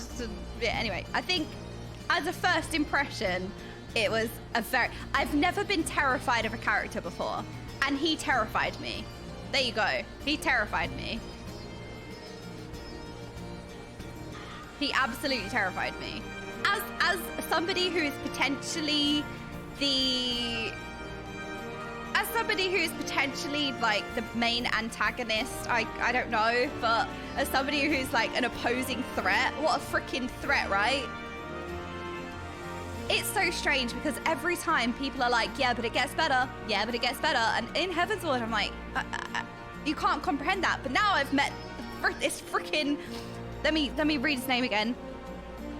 Zenos. I keep wanting to call him Zeros, I think. Zenos. Every time, when we get introduced to him, I'm like, what?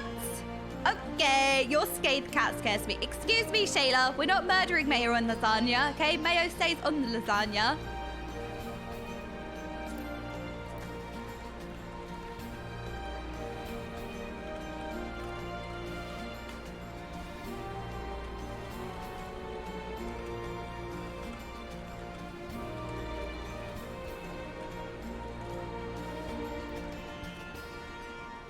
Meryl terrifies me. Really?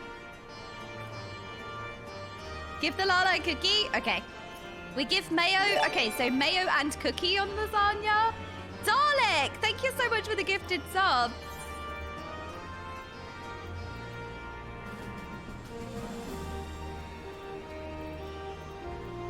Okay, we'll give you a tart instead. I don't have a cookie, I don't think. Okay, we're cookieless, but you can have a tart. He manages to be scarier than Nidhogg in one scene. Yeah, I know, and I thought Nidhogg was good. Like, Nidhogg was what you picture a villain to be. But then it's strange because then you don't have the hindsight or you don't know better. It's like, oh my goodness, okay.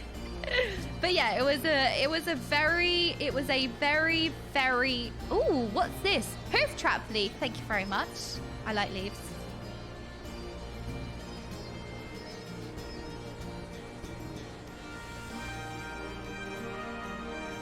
Oh, Tomberry Kev. Yes, you know what? Sometimes it's difficult to like form. Well, I don't know. It as well. But yeah, it's okay. It's just like it's a first impression, right? And it's like I don't know whether it. I don't know him enough to be like, oh, he's a sociopath. Oh, he's a psychopath. Like I can't have that distinction now. Yeah, this little chat sounds like when they are mad, you don't agree with them. Wait, do I not agree with anyone? What do I not agree with? What was the difference of opinion? Do you guys don't think he's scary? Okay, all right, thanks for that. Did we disagree? I don't know. I was so overwhelmed by everything that was going on. He's terrifying. Do you guys not think he's terrifying? He's scary. Oh my god, he's scary. As a first impression, he's freaking terrifying. Bev, come on, save me. I beg your pardon. The woman who bested Gaius von Baelsar wishes to offer me her assistance. All right, Mayor Lasagna and Shayla here. I'm here as well. I say, this is highly irregular, though I have heard it said you had a penchant for aiding the common man. In which case... Before the occupation, I was a humble historian. While my duties leave me scarce time for aught else, I think it important that these momentous events be recorded for the benefit of future generations. Primary sources are indispensable, and I had a mind to question a number of my fellow freedom fighters, ask them their motivations for taking up this cause and so forth. You may take down their statements in this log, and thank you for your service, now and ever after. Ta-da!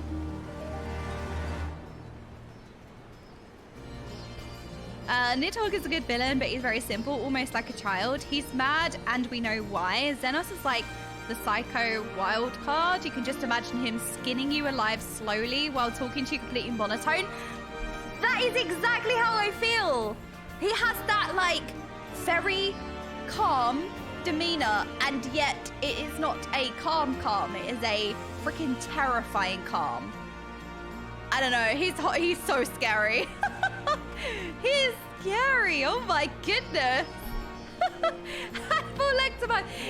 I was genuinely scared. I was sitting here, and then you know what it was? It was the music. It was the music in the background as well, like the scary strings. Oh my god. It was so scary.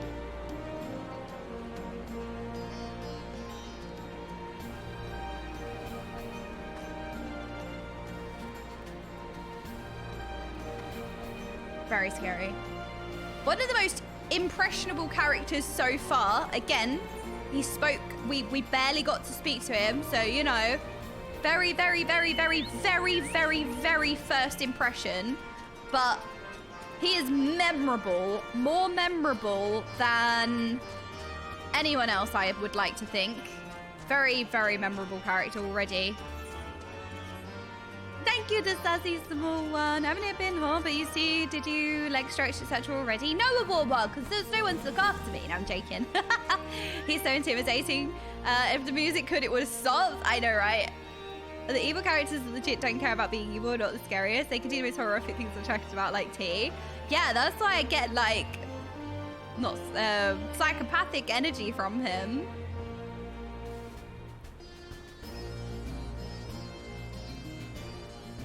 My brain is failing me. That was the right word, wasn't it?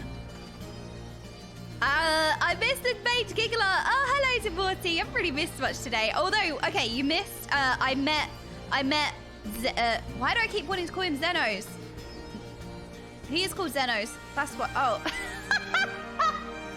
I was thinking with an X, like Zenos with an X. Yeah.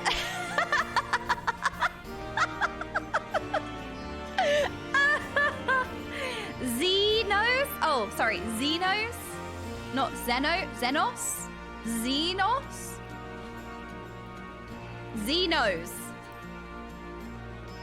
Zenos. Okay. Xanax. Oh my goodness. Oh my god. That was quite the experience.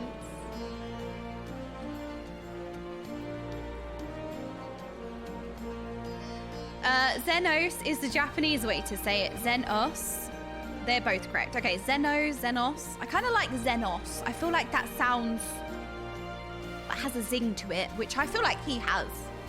Zeno's hair is on his chin instead, is on the beard.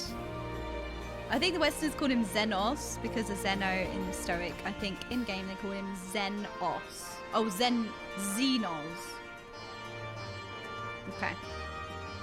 Yeah, I feel like everyone's just, we've got lots of pronunciations in here. Alalisa, I was just a cook. I didn't read cook. I said cook, but that's the important thing. Before all of this. Simple fare, really. Had a chance to lend a hand and help feed some refugees one day. Took a liking to the fighters. They believed, And there's always a need for cooks. Cook, yes. Yep, exactly. Or at least people who can work with whatever the foraging parties turn up.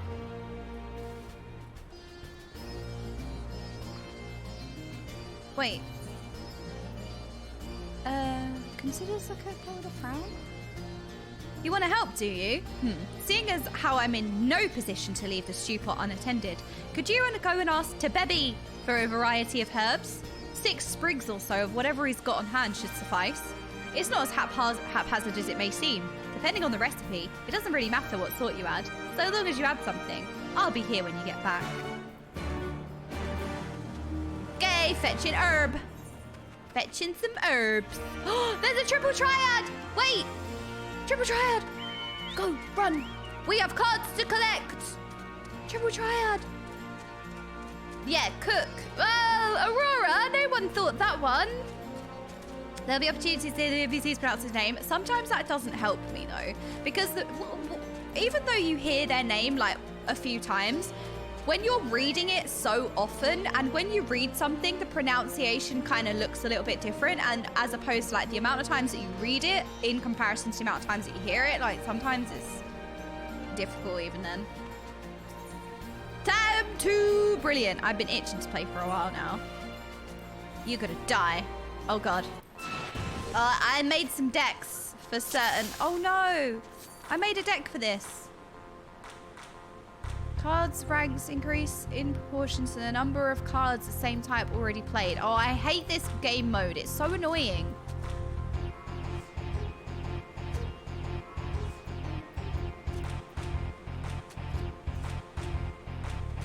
Oh, I should have taken...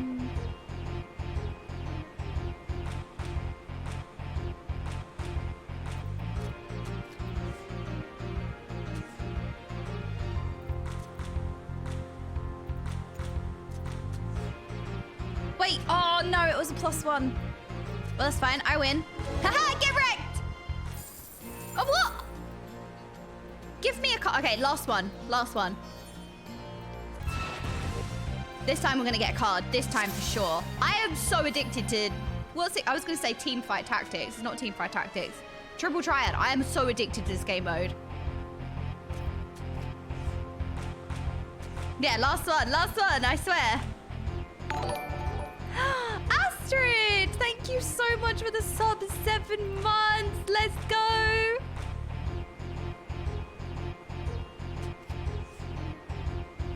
Did I say 7 months? I meant 4. Sorry, my brain no worky. Don't know if you can tell. yes. Last one, by the way. Yeah, exactly. Last one. Ha, you can't win now. Ha-ha! Yeah. What did I get? Griffin card? I got a Griffin card. Sloppy. Griffin. Gold saucer. Card list. I got a Griffin card. Where is the Griffin? Oh, Ferret! How you doing? Great to see you on the Race to our first coverage. You did an awesome job with it. Did not know we used to be in a guild together until Annie told me. Hello, Ferret. 2 months, thank you very much. Wait.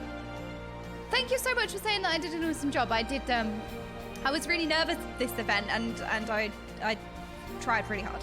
I mean, I tried really hard anyway, but I went like the extra mile this time. We used to be in a guild together. I haven't been in many guilds. So, and Annie, so we would have been in Omnipotent then, Omnipotent, as I used to call it. Would have been in Omnipotent, which is like my first WoW guild towards the end of... What? Griffin is actually a good card. Okay. So he's going to be somewhere here, right? Gaius. Oh, Griffin.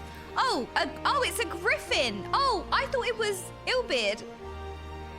It's an actual Griffin. It's a Griffin. Oh, that changed around. Okay, the Griffin goes straight in. Save. No, save. It's an actual Griffin, not Ilbeard Griffin. Not sloppy. So yeah, it's a Griffin, not the Griffin. Oh, look, my brain was braining for a second. I can't tell. I got a new... Oh, that was supposed to be the last time. No, this time for sure. This time's the last time. All of my right is so weak, other than this card. Like, my right hand is, like, super weak. It was Pulse. And honestly, race coverage was wicked. Wait, Ferret, you're a Death Knight. Death Knight, right? I remember. Does Auntie still play in... Yes, I remember. Oh my goodness, yeah. I used to be called Zolus. I was called Zolus for the longest time. I think that's probably what everyone knows me as, right?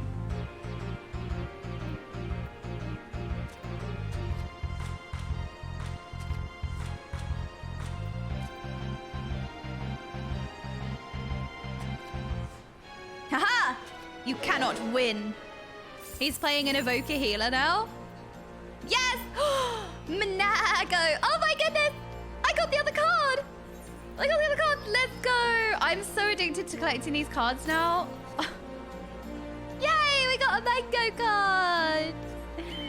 It always makes me laugh. Like, it actually makes me feel a lot better that, like, you guys call her Mango because, you know, sometimes people come in and they're of the attitude of, like, well, if you get a character's name wrong, it's disrespectful because if somebody purposefully got my name wrong, I would be like, they get a bit too, you know, strange with it. So when you guys keep calling her Mango, I'm like, you know what? It's nice to give characters nicknames. It's like a fond nickname. It's not disrespectful. Evoker came out with Dragonflight. People like Manago, but many people call her Mango and they roll with it. Well, we have Lychee. It's been a meme for so many years that it's stuck. See, Mango Blood Rage? Like horse fart? Yeah. Imagine it being made into a 2-star card. How offensive would that be? Yeah, but the thing is that, you know, you can only have a certain amount of stars in your deck. So you've got to have some characters that are low star cards that are allowed to shine. Manago. Exactly, there we go. Lychee, Mango, Krill. One of those things is not like the other. Oh, that's right. I don't like horse fart. Well, what about... Porch fart? That sounds different, right? What do you think of my new glam? Oh, you look wonderful. I like the horns. You look really cool. But yeah, Ferret, are you still in Pulse? Is Onzi still playing? Are you saying you play an Evoker now, not a Death Knight? So, hello, Anita, Ananana. The Anatana battle mage is not one to be trifled with. You look like a strider in search of comrades in need. If so, I have a task. I'm a trainer, and I was told to expect new recruits this day, yet nary one's come. Perhaps they were given the wrong time or location. I don't know. The crafted looks sick. So is it the latest crafted gear, nerdy bits? They number 5 in all. These would-be warriors. Send them on to me should you chance to find them. Da-da-da-da. Yeah, I rejoined Blood DK main, doing okay. Onzi will never quit. He's a lifer. That's so nice. I owe Onzi a lot. So my first proper mythic raiding guild, or my first raiding guild, was called Pulse, and it was in Legion. It was during Nighthold. And I joined, and I'd never really raided before properly. And it was the first time that I was in a proper organized, you know, like very, very good team. And my anxiety was the worst that it's ever been in my entire life. I had full-blown panic attacks before the raid. Like, full-blown. And I suffer from anxiety attacks, but panic attacks, they're not very often. And I would have a full-blown panic attack twice a week. And it was awful, like really awful. And it would make me play, like with the severe level of anxiety that I had, it would make me play awful. And Onzi, the guild leader, never gave up on me. He never gave up on me, and he always gave me a chance. Even though I was like below the tanks in damage, like I knew how to play, but my brain, I was so anxious that I could not physically play the game. And he never gave up on me. He never benched me. He always kept me in. And he never gave up on me. And I owe my entire WoW career to Onzi. Because if Onzi, when I first played, if he gave up on me, or, you know, like I was trash and was like, oh, she's fucking trash, like get rid of her. What, he nurtured my, like, I don't know, my mythic raiding ability. Like maybe he saw something in me and he gave me the time. Hello, Vexility! Oh wait, let me DM you, my love. Hang on, let me date. Oh, you have DM'd me.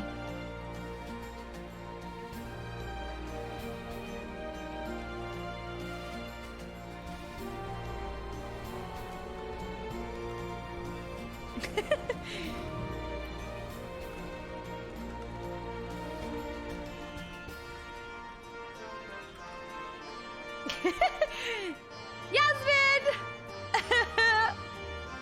Oh, I'm DMing Kevin. Love you, Kevin. Anyway.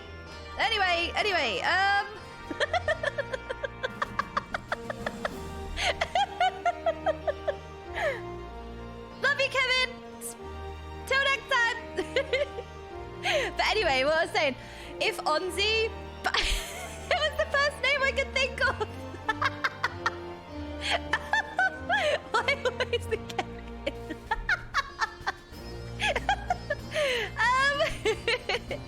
Oh no, classic Kevin. We're really not that good. I remember doing great on your mage over some random ass deaths. Wait, Ferret, this was before you, I think this was before you came back to Pulse. Because this was like really like early Nighthold, because it was always my damage. It wasn't necessarily like deaths. It was that I was doing no damage because my brain was inhibiting my rotation. But I don't know if that was a bit later, because you was always like, you came back to the game, or you came back to the guild, I remember. Yeah, you came back, yeah, so this was like way before that. But yeah, if Onzi, the guild leader and the raid leader, didn't give me that chance and didn't give me the healthy environment for me to flourish, I would have never have been put on this path. And I owe everything to Onzi. I always say that. I always talk very fondly of Onzi, and I always will. I owe everything to him. He is a really wonderful man, and Pulse was a wonderful guild, and I'm sure it still is, because, you know, you've got people that have been in Pulse forever. Nobody leaves Pulse. He has always grown great players. Well, the thing is, it's kind of like the potential was always there. You know, he didn't turn me into a good raider. It was just that my anxiety was so bad that I couldn't play. And he provided the space for me to overcome that and become the raider that I was. If that makes sense. It's not like he trained me to be into a raider. It's not that. You know, it was more the fact that he allowed me to be in an environment where I could overcome my anxiety. Because, you know, I have a severe anxiety disorder. Even, you know, the race just gone. Like, when I was on the MDI desk, for example, I had a panic attack before I was on the MDI desk. And to this day, I'm really disappointed with my casting when I was a guest on the MDI desk. But I was suffering really terribly. Again, I had a full-blown panic attack. It completely just sucked away all of my confidence, all of my, what's the word? Assertiveness. But yeah, anyway, so I owe everything to Onzi, because if I was never allowed to overcome that, I would have never have played how I do, you know? But by the way, small warning, some of the new raid gear has floating... Oh my goodness. I need it. I need it. Chatting ones, contain yourself. I'd be wiggling out if I'd sit next to Priest to try and make sense of what I was saying. Yeah, I had that as well. But yeah, I owe a lot to my OG guild leader and raid leader, Onzi. Sorry, Red Neighbor. Sorry, Nerdy Bits. The chatting ones seem to really like your glam. They seem to be licking it. Only 2,000 hours away. Oh no, I'm going at a really good pace as well. This is beautiful. Like, look at the detailing on it. Like, oh, I keep taking a print. Matthew Olsen with the 20 gifted subs. Hang on a minute. Oh my goodness, thank you so much. That is so many gifted subs, thank you. Damn. Clappers for Matthew, damn. Thank you so much. We got all the dodges. Oh, Natty. Get sniped, Natty. But look at the detailing in the crystals here. Can you see these tiny shimmers? I know I always go out of my way to comment on the little things, but I appreciate the little things, that's all. It's beautiful. Yeah, you've already... Oh, there we go. Shayla's already looked it. There's no surprise there, Shayla. Shayla's going to be lurking somewhere. Shayla's here somewhere. But yeah, I always will talk fondly of Onzi. I will always talk fondly of Pulse. We only left because we had the opportunity to play at like a significantly higher level, and I think, yeah, I always felt I was always happy to stay in Pulse, but I think it kind of got to the point where people kind of wanted more. But I will always look fondly at my time in Pulse, and yeah, I owe everything to Onzi, really, providing that space for me to overcome everything. No, we're not correct. No, but look how beautiful that is. So is this, can anyone wear this, or is this a certain job that can wear this? Or there must be, you know, a design for all the jobs, but I want it. That's what I'm asking. Well, I don't know if that's what I was asking, but I want it. You'll notice over time that 14 players hate every new piece of gear that comes out. Wait, really? Why? Look how beautiful it is. This is specifically for a samurai/monk. Okay. There are other designs. Okay, sometimes you just need to spread the wings. I'm on my 5th time in Pulse, so it's just home when you've been on an adventure. Oh, definitely. I'm really glad to see that Onzi's still going, though, and I hope Pulse is doing well as well. But I'm really glad that you popped into the stream, Ferret. That's really kind of you. Thank you. Yeah, I don't think we got much time to spend together because you rejoined, and I think we left, so we didn't actually play together often, or that much, I don't think. I don't really remember, but yeah. There's always I mean, look, there's always going to be complainers. I think complainers are always going to exist, unfortunately. There's always... You could have the most perfect peach. The most perfect peach. And there's always going to be somebody who doesn't like peaches. It's just the way it goes, all right? It's just the way it do be. People just live to hate. Oh my goodness, Celtic Knight, see? You're the problem. There you go. The peach hater. The most perfect peach is our streamer. Karen! I don't know why I keep saying Karen. Karen, oh my gosh, I'm sorry. That's so cute. Yes, sorry. The streamer hates apples. Yep. If I like peaches, that means I hate every other fruit. That is the Twitter logic. If I say I like pancakes, oh my god, do you hate waffles then? Yeah, I'm gonna call you Carrot. I am.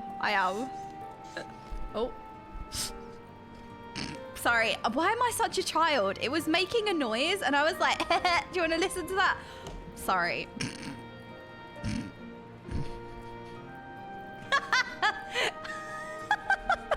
I'm actually a child.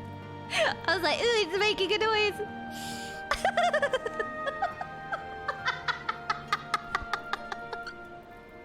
I am such a child. Okay, I'm gonna stop. This is ridiculous. You are legally not allowed to like more than one type of thing within each category of you things. That's my streamer. Starages. That's my streamer. Despair.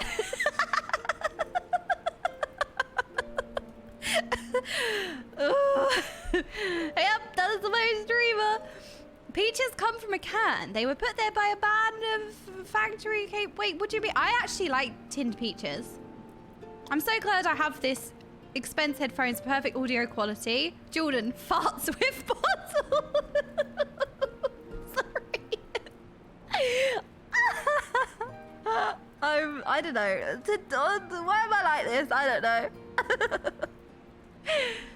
You can't like pancakes and waffles. It's just not scientifically possible. Exactly. I'm so glad that we do a lot of con science in this stream. Tin peaches are a crime against fruit. Oh no. I like tin peaches. Maybe it's because I'm like this because I eat tinned peaches. Look, my granddad really likes tinned peaches. It's a special thing I have with Gumps, all right? Okay. The only fruit we need in this stream is cheese. Exactly. Put the bottle down. Tinned preach. Yeah, well, to be fair, preach was tinned because he was tinned in baked beans. I had a tin of fruit when I was younger and I didn't end well. I avoid it now. Oh no. Did you have a bad experience? Have you heard about our Lord and Savior, tinned pineapple? I liked tinned pineapple as well. My granddad likes tinned fruit and we would have tinned fruit together, okay, in the evening. I also never understood pancakes versus waffles thing. Pancakes are a breakfast or lunch food. Waffles are an afternoon food. Clearly they're different. Well, it's not, okay, Treyan, it's actually not a pancakes versus waffles debate, at least not when I reference to it. It could also be a debate, I actually don't know. But it's because it's a meme on Twitter. It's like a meme on Twitter that if you say one thing, there's always gonna be somebody who's like, oh, like they put words in your mouth type of thing. So like you could say that you like pancakes and then someone's like, oh, so you hate waffles then? Like that's just it's the Twitter logic of like, I didn't say I didn't like waffles. I just said I liked pancakes. Like it's the stupid Twitter logic. But also I kind of have waffles for dessert or breakfast, but I suppose you can have them for savory as well, because like it's very American to have, what is it, like fried chicken and waffles and maple syrup. Is that like an American thing? I think I had it in America anyway. Yeah, no, to Tenhu, we're not writing that down. No, we're not writing that down. Obviously, liking Final Fantasy XIV means you are legally not allowed to like WoW anymore. That's true. That means you quit WoW. I am a content creator, so I'm all about the clickbaity titles. I've quit WoW. No, okay, we're not death noting waffles either. It's a southern thing. Duck and Waffle is a famous restaurant in London. It is indeed. It is indeed. It's in the Heron Tower. I actually haven't been. That's one place I haven't been. It's always like, yeah. Like, I've been meaning to go, but like, can't really go on a whim because it's usually booked out for months. So it's like a planned thing, you know? I haven't been yet. So one place I've not been. Well, I say the one place. I've not been to a few places, but yeah. No, we're not putting Nutella in the... No, we're not death noting Nutella either. We like Nutella. I don't like croissants. Oh, no. What is this blasphemy? Yeah, you have like fried chicken and waffles. It's a very niche Southeastern Eusethia thing. Is it niche? I feel like it's not niche, is it? Because like whenever we have like American style diners, that's such a staple dish. The like fried chicken and waffles thing. Is it niche? I wouldn't, well, at least it's not niche outside. Maybe in the US it's niche, but it's not niche outside of the US. No, I did not death note Nutella, Kyron. That wasn't my fault. Oh, you're bunking the chat. Okay, fine. That's fine. Okaymage doesn't like tea cakes. I actually don't like tea cakes. They've got marshmallow in it, don't they? Tea cakes. They're like chocolate with marshmallow. I don't like them. I don't like marshmallow. Unless marshmallows are roasted like over a flame and they get like toasted. That's the only way that I can eat a marshmallow. I don't like tea. I've let the Brits down with that one. We can definitely marshmallow, that's fine. To be fair, the southeastern US is some of the best food, so I guess the diner cherry picked it. Maybe. Maybe. They're like hot cross buns without the spice. Oh, TK. Yeah. Okay, sorry. I'm thinking of something else. Noda, thank you so much for the sub. I really appreciate that. 4 months, let's go. How are you doing, Noda? According to my cousin, Vinny, a basic American breakfast is eggs and grits. I had grits for the first time when I went to NA TwitchCon. They were so tasty. There's kind of like crispy, like potato. I don't actually know. But then they also kind of hash brownie. I don't know. It was... I don't know how you'd explain it. You're thinking of Tunnock's tea cakes, which actually aren't tea cakes. That I think I am Stabbage's, yeah. Grits are another southern Midwest US favorite. Okay. Like comfort food. Isn't it like porridge kind of the UK? Oh, wait. Maybe I'm not thinking of grits then. Oh, wait. Hang on. I don't think I'm thinking of grits. I'm thinking of something else. Scottish people naming things. Oh, no. Coarse ground corn. Shrimp and grits is the bomb. Grits are ground up. Hominy? Very good. Currently stalling. Are you, Noda? We don't stall here. Unbelievable. Can't believe Noda is stalling. Excuse me. Ding dong Noda. How dare you? Isn't grits something you put on your driveway? I feel like they can also be put on your driveway. I feel like they're both. Grits are. Maybe I haven't had them. Yeah, exactly, Noda. There you go. Ding dong. How dare you? Will you actually describe the style like hash browns? Yeah, it was kind of like that hash brown exterior, but like crumbs. I will find out what it was I had, but I thought they were grits, but I don't think they are. I thought that they were grits, but I don't know what they are. I'll have to find out. I'll let you know. With this new patch, we can do combat with our wings out. Wait, really? Grit is like a soup of most... Yeah, I don't think I was talking about grits. I don't think I was talking about grits. Oh my goodness, we have some cute gamers here. We got Red Nova, aka Nerdy Bits, aka Lady Danger Proudmore. We have Rain, we have Milkor, we got Noxissa, we got Shayla, we got an independent merchant. Grits always like porridge. Yeah, that's not what I had. I'm thinking of something else. I thought that was grits, but I don't think it was. I think it was something else. It's definitely a right and wrong way to eat them. Butter, cheese, and bacon, delicious. Sugar equals blasphemy. Well, it kind of sounds like porridge. So either you have like a savory porridge or you have like a sweet porridge. Good grits stick to your spoon. Shouldn't be soupy. Okay, so what you're saying is that you can use it as concrete. Croquettes? Oh no, I like croquettes though. I'll add more AKA soon. Oh, there we go, Nerdy Bits. It's like the full title. It's like a porridge. You could pour it, but the objective is to cook it. Okay, that makes sense. Okaymage is using this enhanced chat application as she sees fit. enhanced chat application. Chatting ones, you have gotten an upgrade. You are using my enhanced chat application. What do we think? Do we like the upgrade? We are 2.0, let's go! S9 is ST10. We got an upgrade, let's go! No! Boogatang is like, no, I prefer the earlier version. I don't like change. I want the previous version. The new version sucks. Looks the same to me. Maybe some of the chatting ones got upgraded. Mr. Slice. Oh, I don't like Slice. Gay, it stresses me out. We've licked up the proper amount of crystals. We leveled up. Yeah, you guys were licking the end raiding gear. That's not what it was. The latest gear. We ate a lot of grits in the south, especially when camping. Okay. What did you just say? I don't know, Shadow. Oh no, what did I say? I don't know what I'm saying most of the time. The old Googaroo, Googlearoo. Some of you will have a complete different UI for a bit. Wait, there is actually a difference. What, there's a new chat? Enhanced chat application. You are now enhanced chatting ones in my chatting application. You are using your chatting application, my enhanced chatting ones. You've been given an upgrade. Oh, Slice, yeah. It's because you've been licking this. This is what you've been licking. Now you're upgraded. Now you're extra sparkly. This is what you've been licking here. I don't like Slice. Okaymage 2023. Preach thinks it's the best thing since sliced bread. Well, he likes to slice then.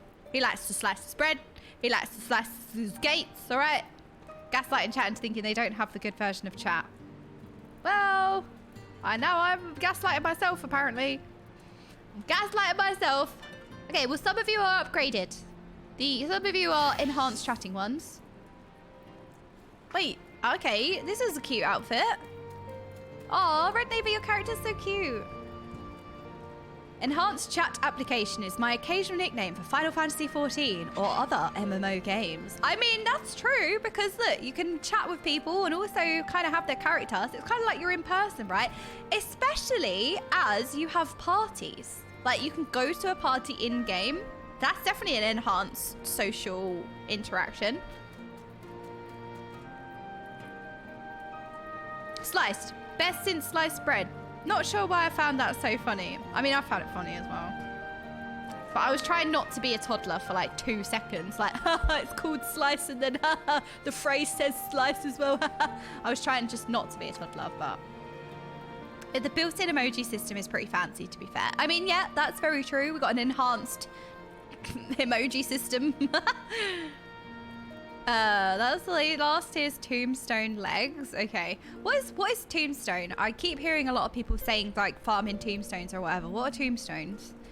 I feel like my sprout is showing. Is that a very sprouty question? End game tokens? Bye bye MMO, shaking my damn knees.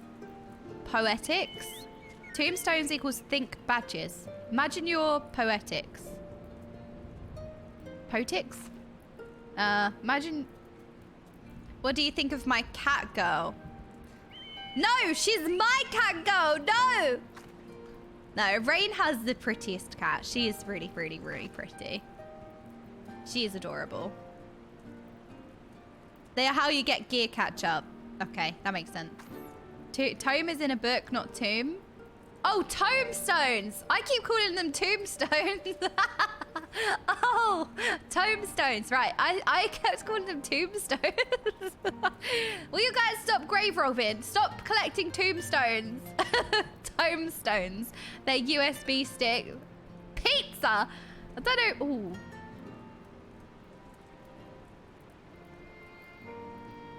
Lots of people do that. You're handling the merchant PDFs on USB sticks. Okay, makes sense. Right, so you collect tombstones. You collect tombstones for in exchange for gear. So I'm guessing that they put gear that is a really, really hefty tombstone grind just for glam. So is it like a really, really long grind to get a glam set that you could use for gear, but mostly for glam, not hefty? Each expansion has gear tiers. Okay. Run endgame content, get tombstones. I said tombstones, not tombstones. Okay, makes sense. No, sorry, I know I'm a long way off, but I was just wondering because I like to broaden my knowledge sometimes. Sometimes I'm just happy with the lack of information, but sometimes I'm like, let me be known. I too collect tombstones. They go very nicely next to my skulls on the mantle. No, ghastly Ghoulman! No! You have dungeon drops, tombstones, weak cap tombstones, trial series. That's very savage. Okay, so there's a lot of access to gear. They rotated out one of the end game tombstones. I don't know. You should, you know, I don't know if you should collect the tombstones and the skulls. Granted, tombstones changes the conversation so much as to be hilarious. I keep calling them tombstones. Why is it when you say a word so many times, it's like, is that even a word? Did I just say a word? Tombstone. No, I've said it too many times. I don't know what, I can't speak English anymore. Okay, earnest recruit, save me, please. The teacher calls for me, I see. We were discussing strategies for disabling Magitech armor, you see, and... Ah, yes, of course. There is no time, if you would excuse me. Okay, bye. Oh, I found a missing recruit, guys. Guys, I did it. I found one of the recruits. It took me an hour. We had to sacrifice a lot of tombstones, but we found a recruit. We did it. We found one. Thank you, thank you, thank you. Thank you. Yay. Shadow, in my head, that was the most deadpan yay ever. It was like, yay. That's like the most deadpan yay. I don't know why that's how I read it, but that's how I read it. I try. No, we're not digging graves to recruits. We're looking for tombstones. Yay.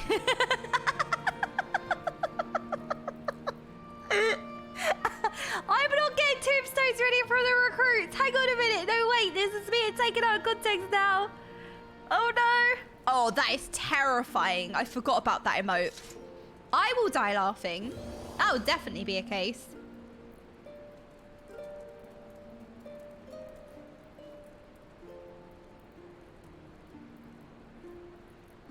That's scary. Okay, friends. I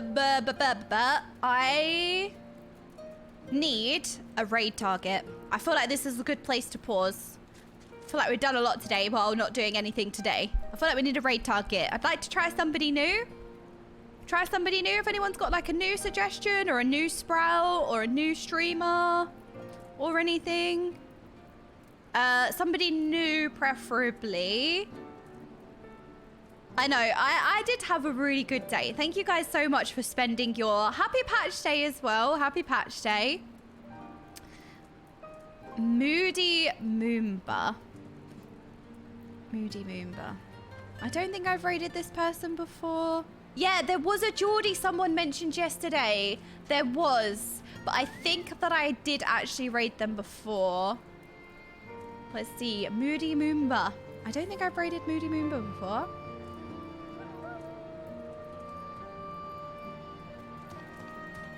Boaty, Echo, Ico, Borty.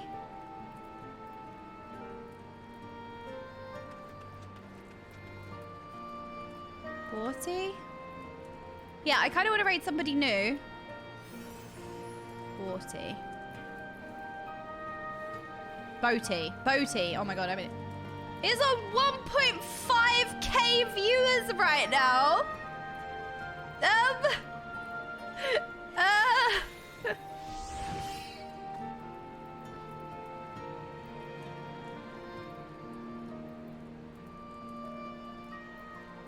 Boaty.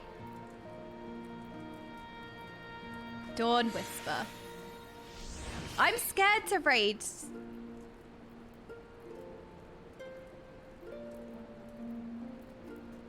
Okay, Dawn Whisper. Okay, we could raid.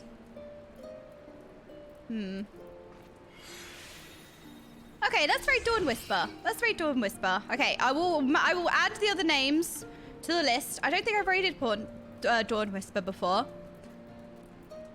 Yeah, let's raid Dawn Whisper. Okay, we're going to send a big old lovely raid over to Dawn Whisper. Thank you so much for the suggestions. I can only raid one person. I'm really sorry if I didn't raid the person you suggested, but I do make like a list in my head. I have been raiding people that I know for the longest time, so I did want to kind of branch out and try and raid other people. So I appreciate you bearing with me. As obviously, I wish I could raid everyone, but I can't. So we just have to space it out, you know? Thank you so much for an amazing day. I know that it was patch day for all of you. I wish you all a really happy patch day again. And thank you so much for being with me today and hanging out. I appreciate all of you.